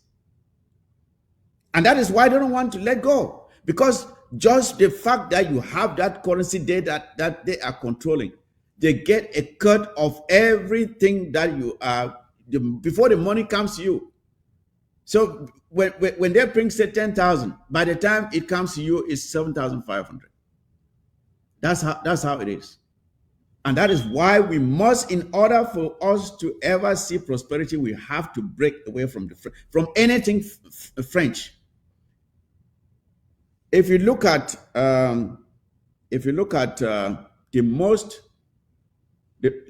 10 most developed countries in Africa, just Google. Just Google and see the 10 most developed countries in Africa. The one thing that is common to all of them is that they control their own currency. They control their own currency. Be in Nigeria, they have their naira. The South Africa, I forget what the currency is. Egypt, they have their currency. All of them, they have their own currencies. Ghana, they have their cedis. I think which other one again is that? All of them, Google them, and you see that each one of them, they have their own currencies. That is how you can control your economy, when you control your currency. When your money is printed by someone else, they can use that to give conditions to you. If you want me to print more money, okay, give me that. If you want me to print more money for you, okay, this contract that you want to give out must be given to my own company. Then they charge you more than every other competitor out there. And you are forced to pay it. Because if you don't do that, then you are not going to get your money. You become a slave to your own money. Money that is supposed to be yours, that you're supposed to control. You have to go and beg somebody to print it for you. We have to break away from that. We have to break away from that. It is unsustainable. You cannot develop from that. It is something that just keeps you in bondage in perpetuity. You can never get out of it to become a prosperous country. So I'm bringing these things to us so that when we are talking about the freedom of Ambazonia, some people don't understand what is at stake here. I just want you that all of the French-speaking sub-Saharan countries, and tell me one that is doing well. Tell me one that you can look at and really say, okay, but this one is really a great economy. Tell me one. There's not one. There's not one. I'm sure if you look at the most advanced countries in Africa, I don't think there's one French-speaking. I don't think there's any French-speaking country amongst. Why is that? Ask yourself why. Why is it? It's because of the yoke that has been put around their necks by France. France is like a leech sucking your blood. They're sucking your blood while you're still alive. They're sucking your blood, and you're growing thinner and they're growing fatter. Like a tapeworm. It lives within you. And while it grows bigger, you grow paler, because every little food that you eat, the tapeworm feeds on it. That is what France is. France is like a tapeworm. We have to decapitate this monster if we must survive. We have to decapitate this monster called France if we must survive. And as long as we are related in any way with La République du Cameroon, there is no way we are going to sever these ties with France, because we have to sever the ties with France, do away with the CFA, do away with their colonial accord de coopération, which gives France the right of investments and everything, control, and even intervention in terms of strife, that they have the right to come in and impose and allow their ambassador to take over the government. That is the argument that they have with La République du Cameroon. And by associating ourselves with La République du Cameroon, those conditions apply to us as well. It's unsustainable. So that is what I really wanted us to get to understand what is at stake here. What is at stake here? So, fellow Ambazonians, my next presentation concerns something which I came through this write-up during the week, and this write-up came from one of our comrades who is, of course, being detained illegally, of course, in Condemnation, and it's none other than Conrad Chi Conrad, who is in Condemnation. And from, in Condemnation, you'll find all kinds of people, and they have some of the most up-to-date information with regards to the crimes that are committed in that country, because you find all kinds of people in prison. So through some of his contacts, he was able to gather detailed information on how our comrade, our brother Wazizi was murdered. And when I went through this write-up, I could feel chills up my spine. And then the chills that I felt were turned into rage. Because when you imagine what they did to our brother, I just felt like I wish I could get my hands around somebody's neck for what they did to him. And I cannot help but bring this story to you, fellow Ambazonians, so that you know exactly who we are dealing with. We are dealing with demons here. Demons. La République du Cameroon. They are really some wicked people. When the details of this journalist that was recently killed by Amugu Belinga were released, we thought the details of that killing were gruesome. No, those were not gruesome enough. When you get the details of what they did to our brother Wazizi, then you get exactly what I'm talking about. But don't take it from me. Let me read from what our brother Conrad Chi put forth, and then you will get for yourselves what exactly we are dealing with, and then you will see why victory is our only option. Victory is our only option if we should. And after that, we'll talk about, when we go into, after that, we'll analyze it, and I'll tell you exactly why that's the case. So let me just read what our brother Conrad just put down on paper, and it's very emotional. And I want for us to take some time and understand what exactly we are dealing with. So let me just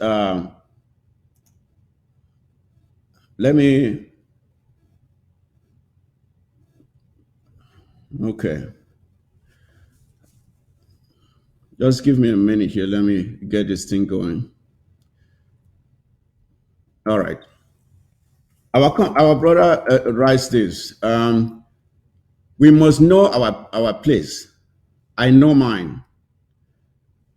I have searched inwards for years to find a place in my heart where forgiveness can reside.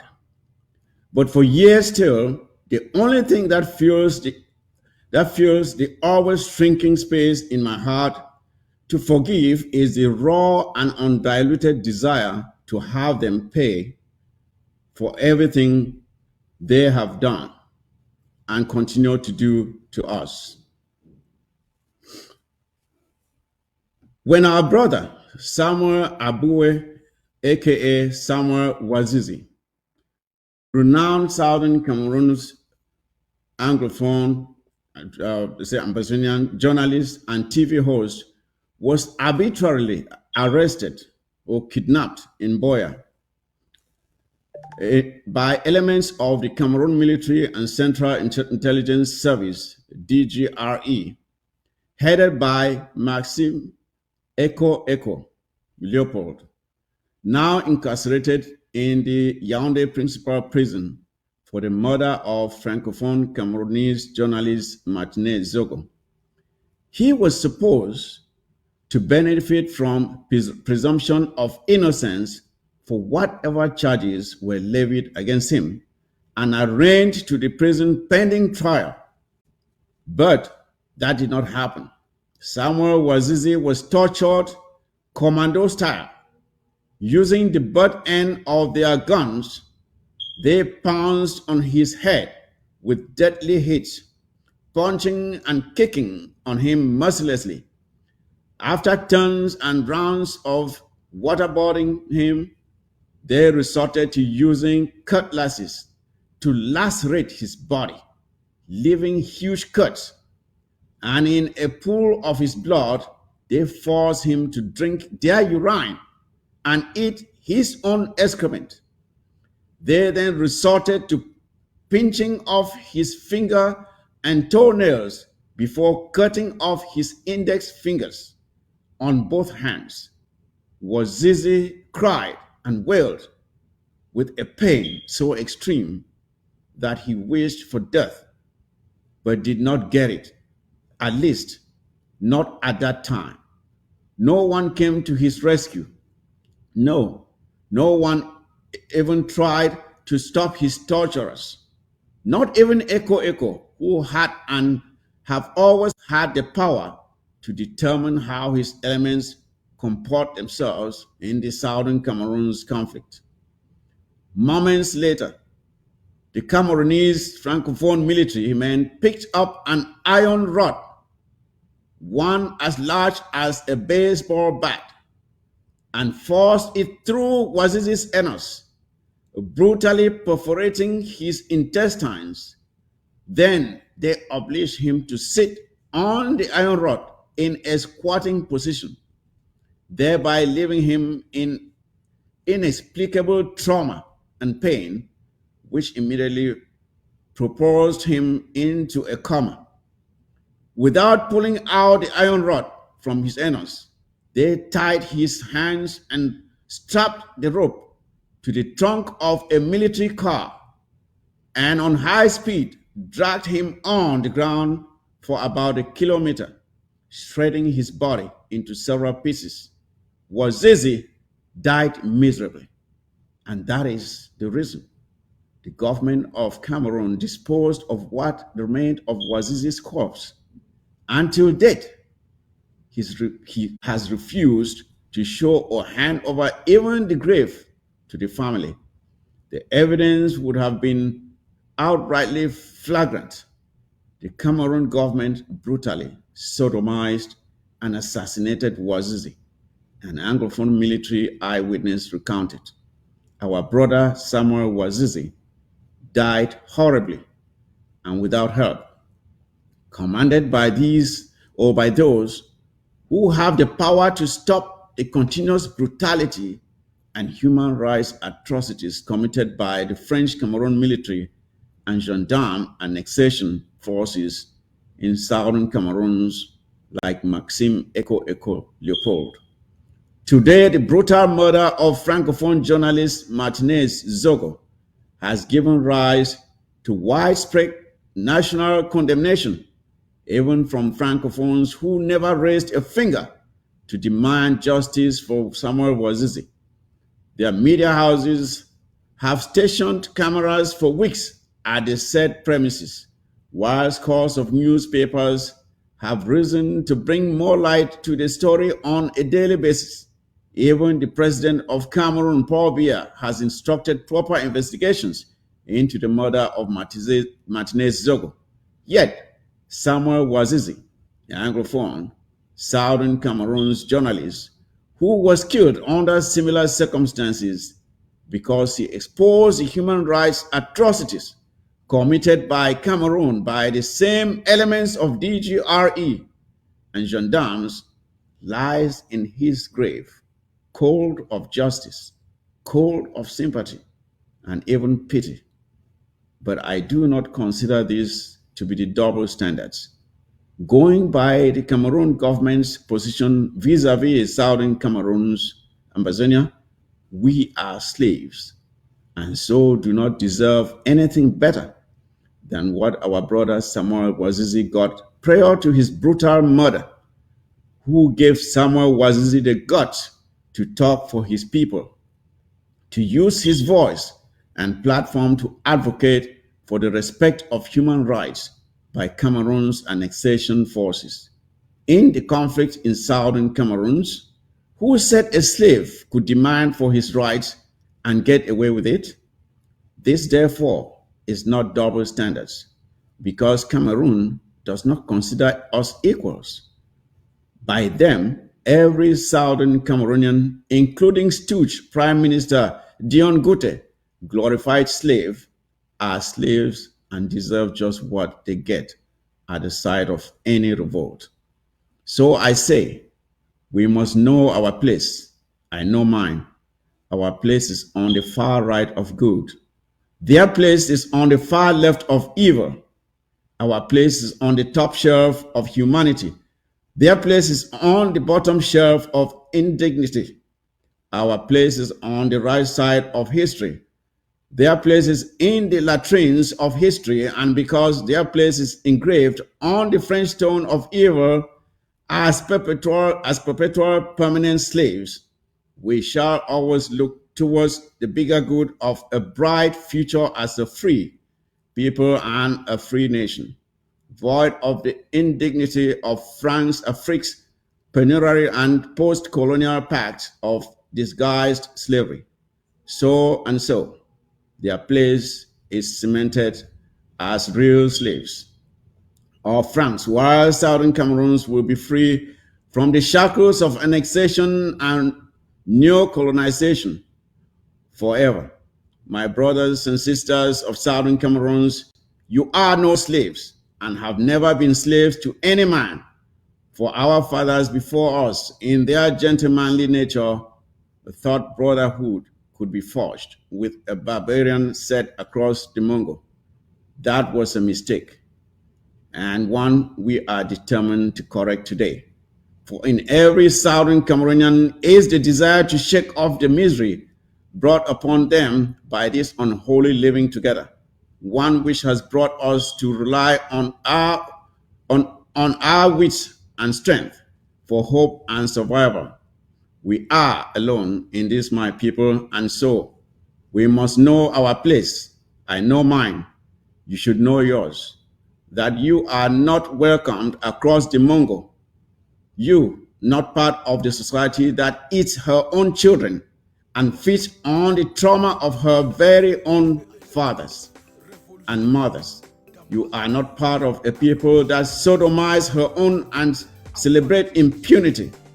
You are a noble set, a breed of warriors, forged by the land of plenty. You are Southern Cameroonian, and you are free.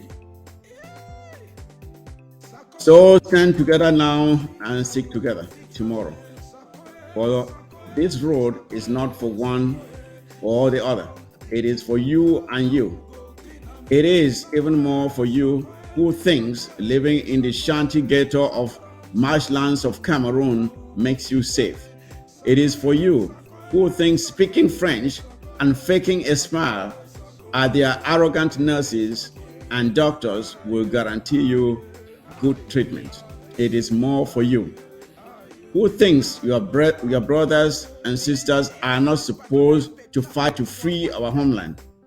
This road is for all of you whose hope for a return to a safe homeland is carried by the will of the freedom fighters giving their lives for you every day. This road is for all of us. Southern Cameroonians, know your place and know mine. And it is in a free Southern Cameroons. And this message was written by our brother, Comrade Chi Conrad at the Carnegie Maximum Prison. And to you, Comrade Chi, I say thank you, sir. Thank you for your bravery. Thank you for your eloquence. Thank you for this very emotional write-up. I think it goes a long way to really establish what our predicament is. It establishes in every dimension what our predicament is. And I just hope that I decided to read this entire message because I want every single Ambazonian. And I would like if we can just capture this writing only and circulate it as much as possible. Let every Ambazonian read this or listen to this and see how we are treated. This is how we are treated. That is our brother Samuel Wazizi, who underwent this torture that I just talked about. That is what they did to him. That is what they did to him. You heard everything that I said here. They didn't just beat his head with the butts of their guns. They cut his body, slashed his body with cutlasses. As if that was not enough, they sodomized him with a piece of iron and compelled him to sit on it while the iron was still in his anus. And that was not bad enough. They still did not think that they have done it enough. They had to strap his body to a car and drag him for about a mile, with his body being shattered along the road.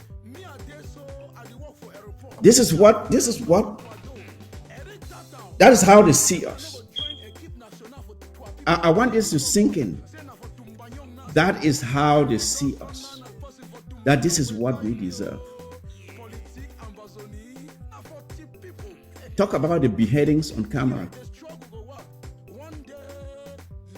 So I want the following people to take note of this, because it is you have to really compose yourself to deal with this, because things like this can cause you to go insane with rage and can cause you to go out there and do some really crazy things. So you have to really take good control of your emotions. When you see human beings treating others like this, not for anything he did wrong, but just because of who he is, and for daring to talk about the ills that are being committed against his people, for daring to speak up about it, and for that, he had to be tortured like this. We know of murderers who do not receive such treatment. We know of child rapists who don't receive such treatment. But someone who dares to speak up for his people is treated as such. So I want this to sink in, fellow Ambazonians. And the reason I'm saying this is so that when you are doing anything in this struggle, just think about it. Think about it.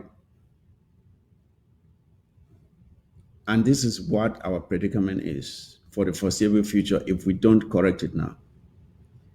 If we do not take the time, the dedication, the focus to make sure that this situation is corrected once and for all, this will be our predicament for the foreseeable future. It will be worse if at the end we are compelled again to subject ourselves under the Republic of Cameroon. What you see here will only be a tip of the iceberg.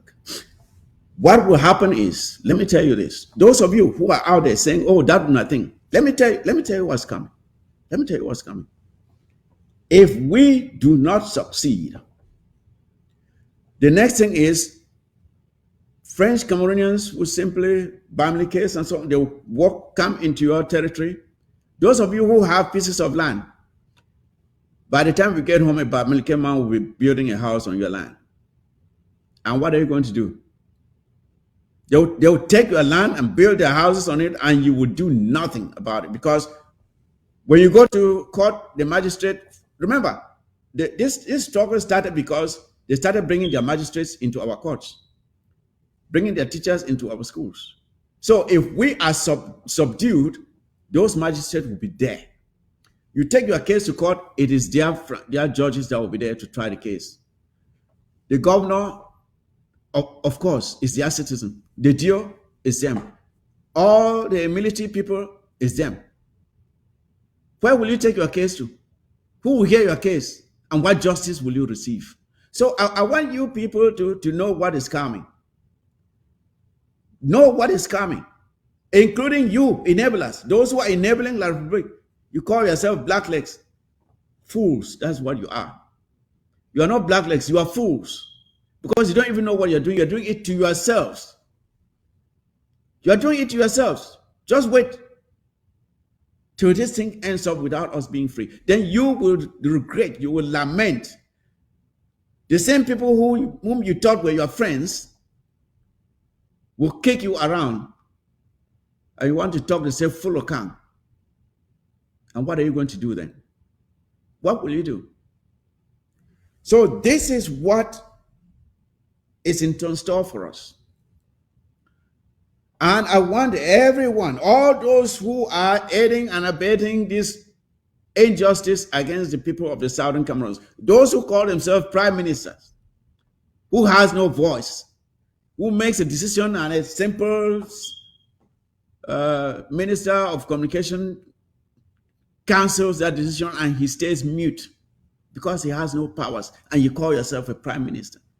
Those so-called parliamentarians who've never passed a single bill, so-called senators who don't even know what they're doing there, so-called mayors, but it's the deal that makes all the decisions.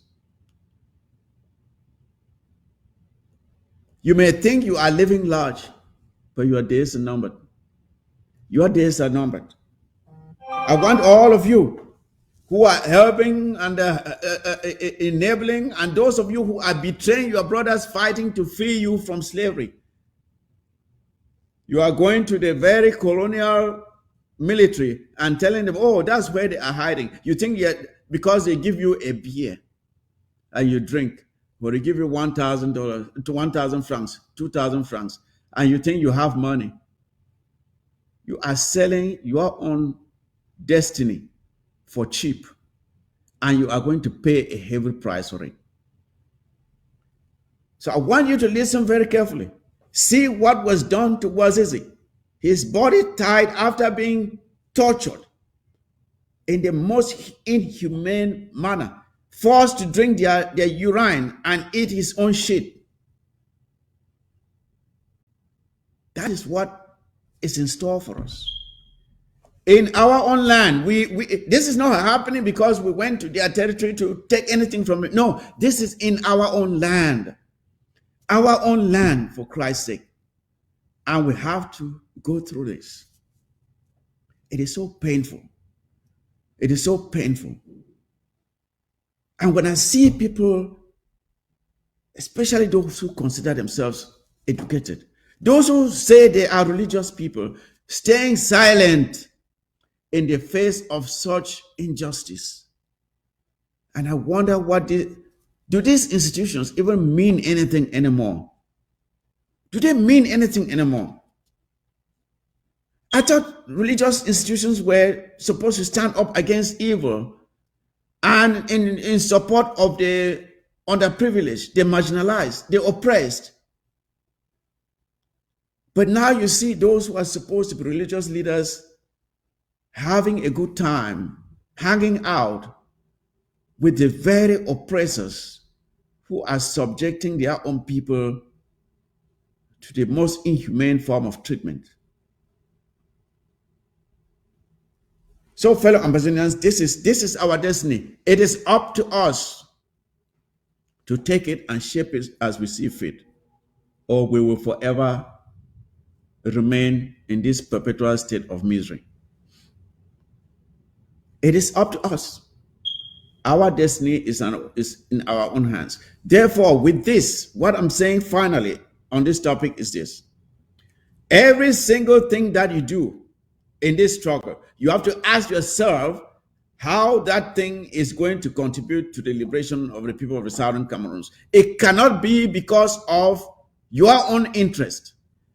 If it does not answer this single question, is what I'm about to do, is what I'm about to say, will it help towards the realization of the freedom of the people of the Southern Cameroons? If the answer is not yes, then you must discipline yourself not to engage in that activity.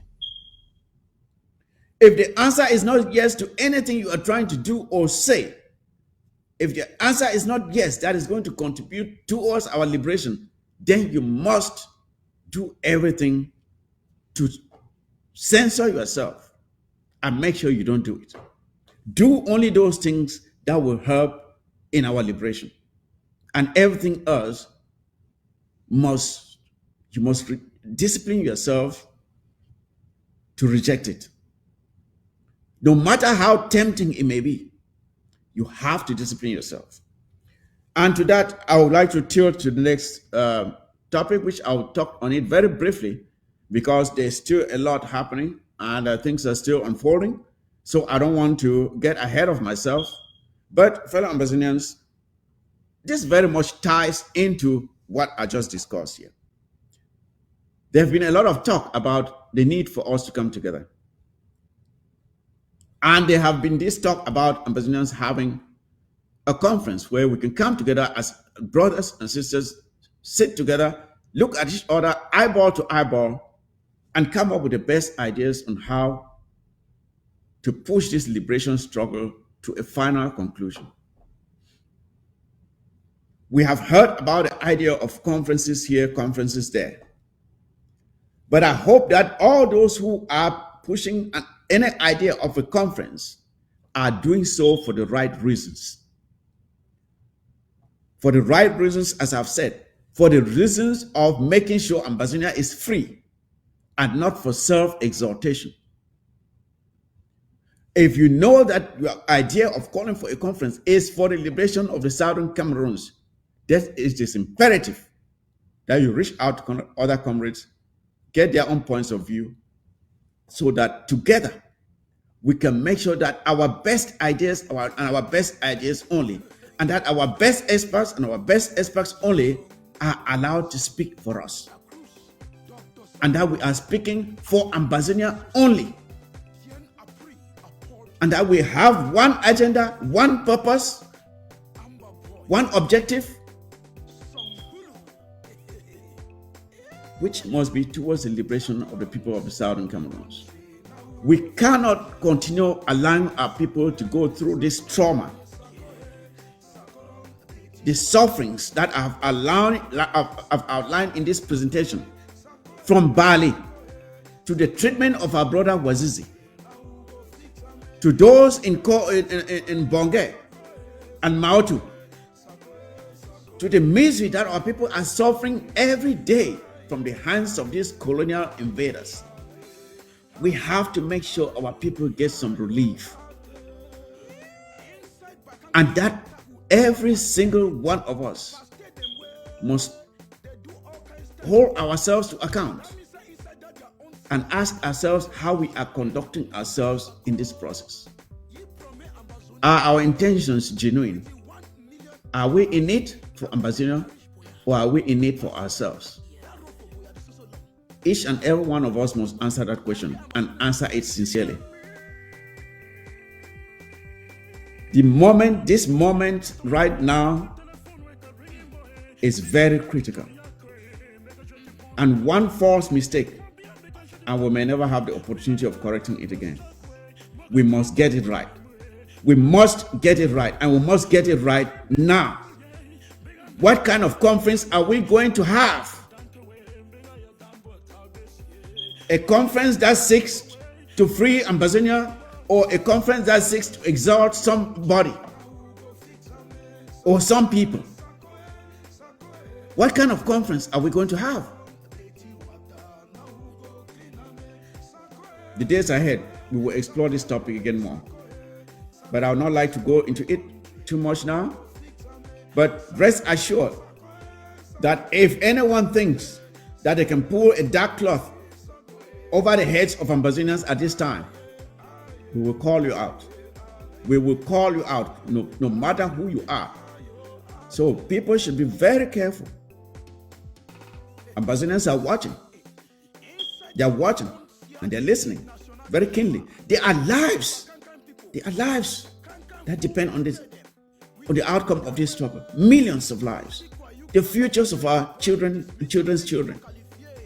We cannot continue to allow the mistakes that were made by our forefathers to continue to haunt future generations. This thing must be corrected now, once and for all. We must correct it now. It must be corrected. And your participation counts. What you say or not say matters. And if you have something to say, you better say it, and it must be right. But if you don't have something to say, then you better be quiet. It's better to be quiet than to say the wrong thing. But if your convictions are right, that what you're about to say is right, then please do say it. Because every patriotic voice must be heard. It must be heard. So that is what I have to say about this, fellow Ambazonians. One other thing I would like to say here is that, as you very well know, we have a program here on the War Zone, which focuses on rewarding the most productive group on Ground Zero. And last month, I think Manu won the prize. The prize was already dispatched to Manu. They have their prize now already. And we will be announcing the winner of the next most productive group of award next week, Tuesday. And we are still trying to establish a payment platform that is reliable, that we can share with you, so that those who want to support this initiative can chip in to support it. But I would like to invite you to tune in next week, Tuesday, to watch the award show. We will bring in, we will announce the winner of the most productive group award next Tuesday, and I will have the trophy here for you to see. And those who want to chip in to support it, we'll try at least to have this payment option. We've been trying to get it together, but it's a bit tricky because some of the accounts are not working as well as we would like. But we'll try to have them ready next week, so that while the award is going on, if you like to chip in, you can chip in to support it. We need to encourage these our brave warriors. And to that end, I want to say kudos to the Boyo ARFs. They took some very decent actions. We will always thank the Unity Warriors, the Warriors, who are doing a wonderful job. They have been almost like the backbone of this struggle at this time. They have been doing a marvelous job. I just want to thank you so very much for what you are doing. You are, when the history of the liberation of the Southern Cameroons is written, the Unity Warriors will have they'll have a whole paragraph to themselves, and of course, many others. Lebualim has done a great job. Their backs were bent a little bit, but they are straightening up and they're coming back, and you can count on Lebualim coming back to life in the days ahead. And of course, Manu, Boyo, Mezam, Bali is doing a great job. And that is why La Republic has decided that, we're going to break them by doing what they're doing, going in there and committing all these very serious war crimes. These are war crimes that La Republic is doing, using systematic rape as a war weapon.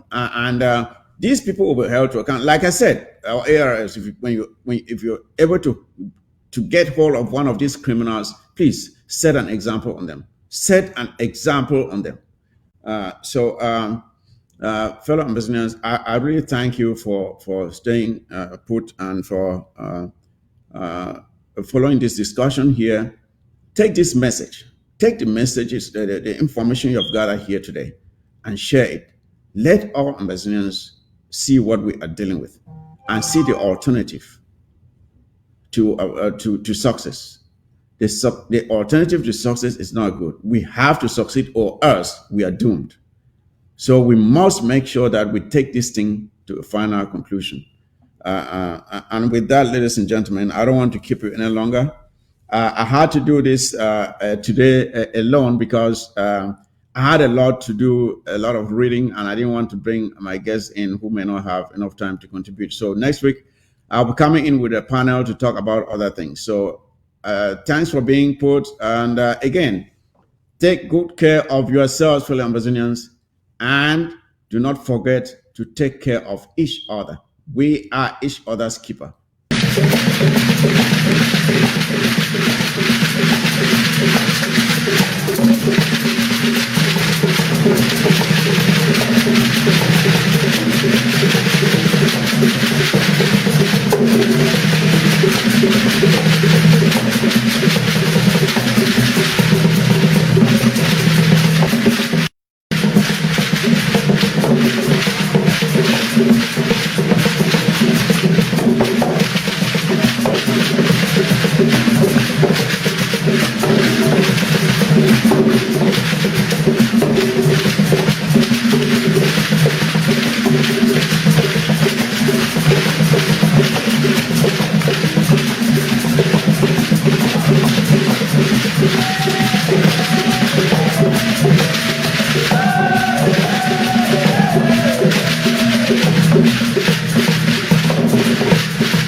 Ah!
kachibi. Oi.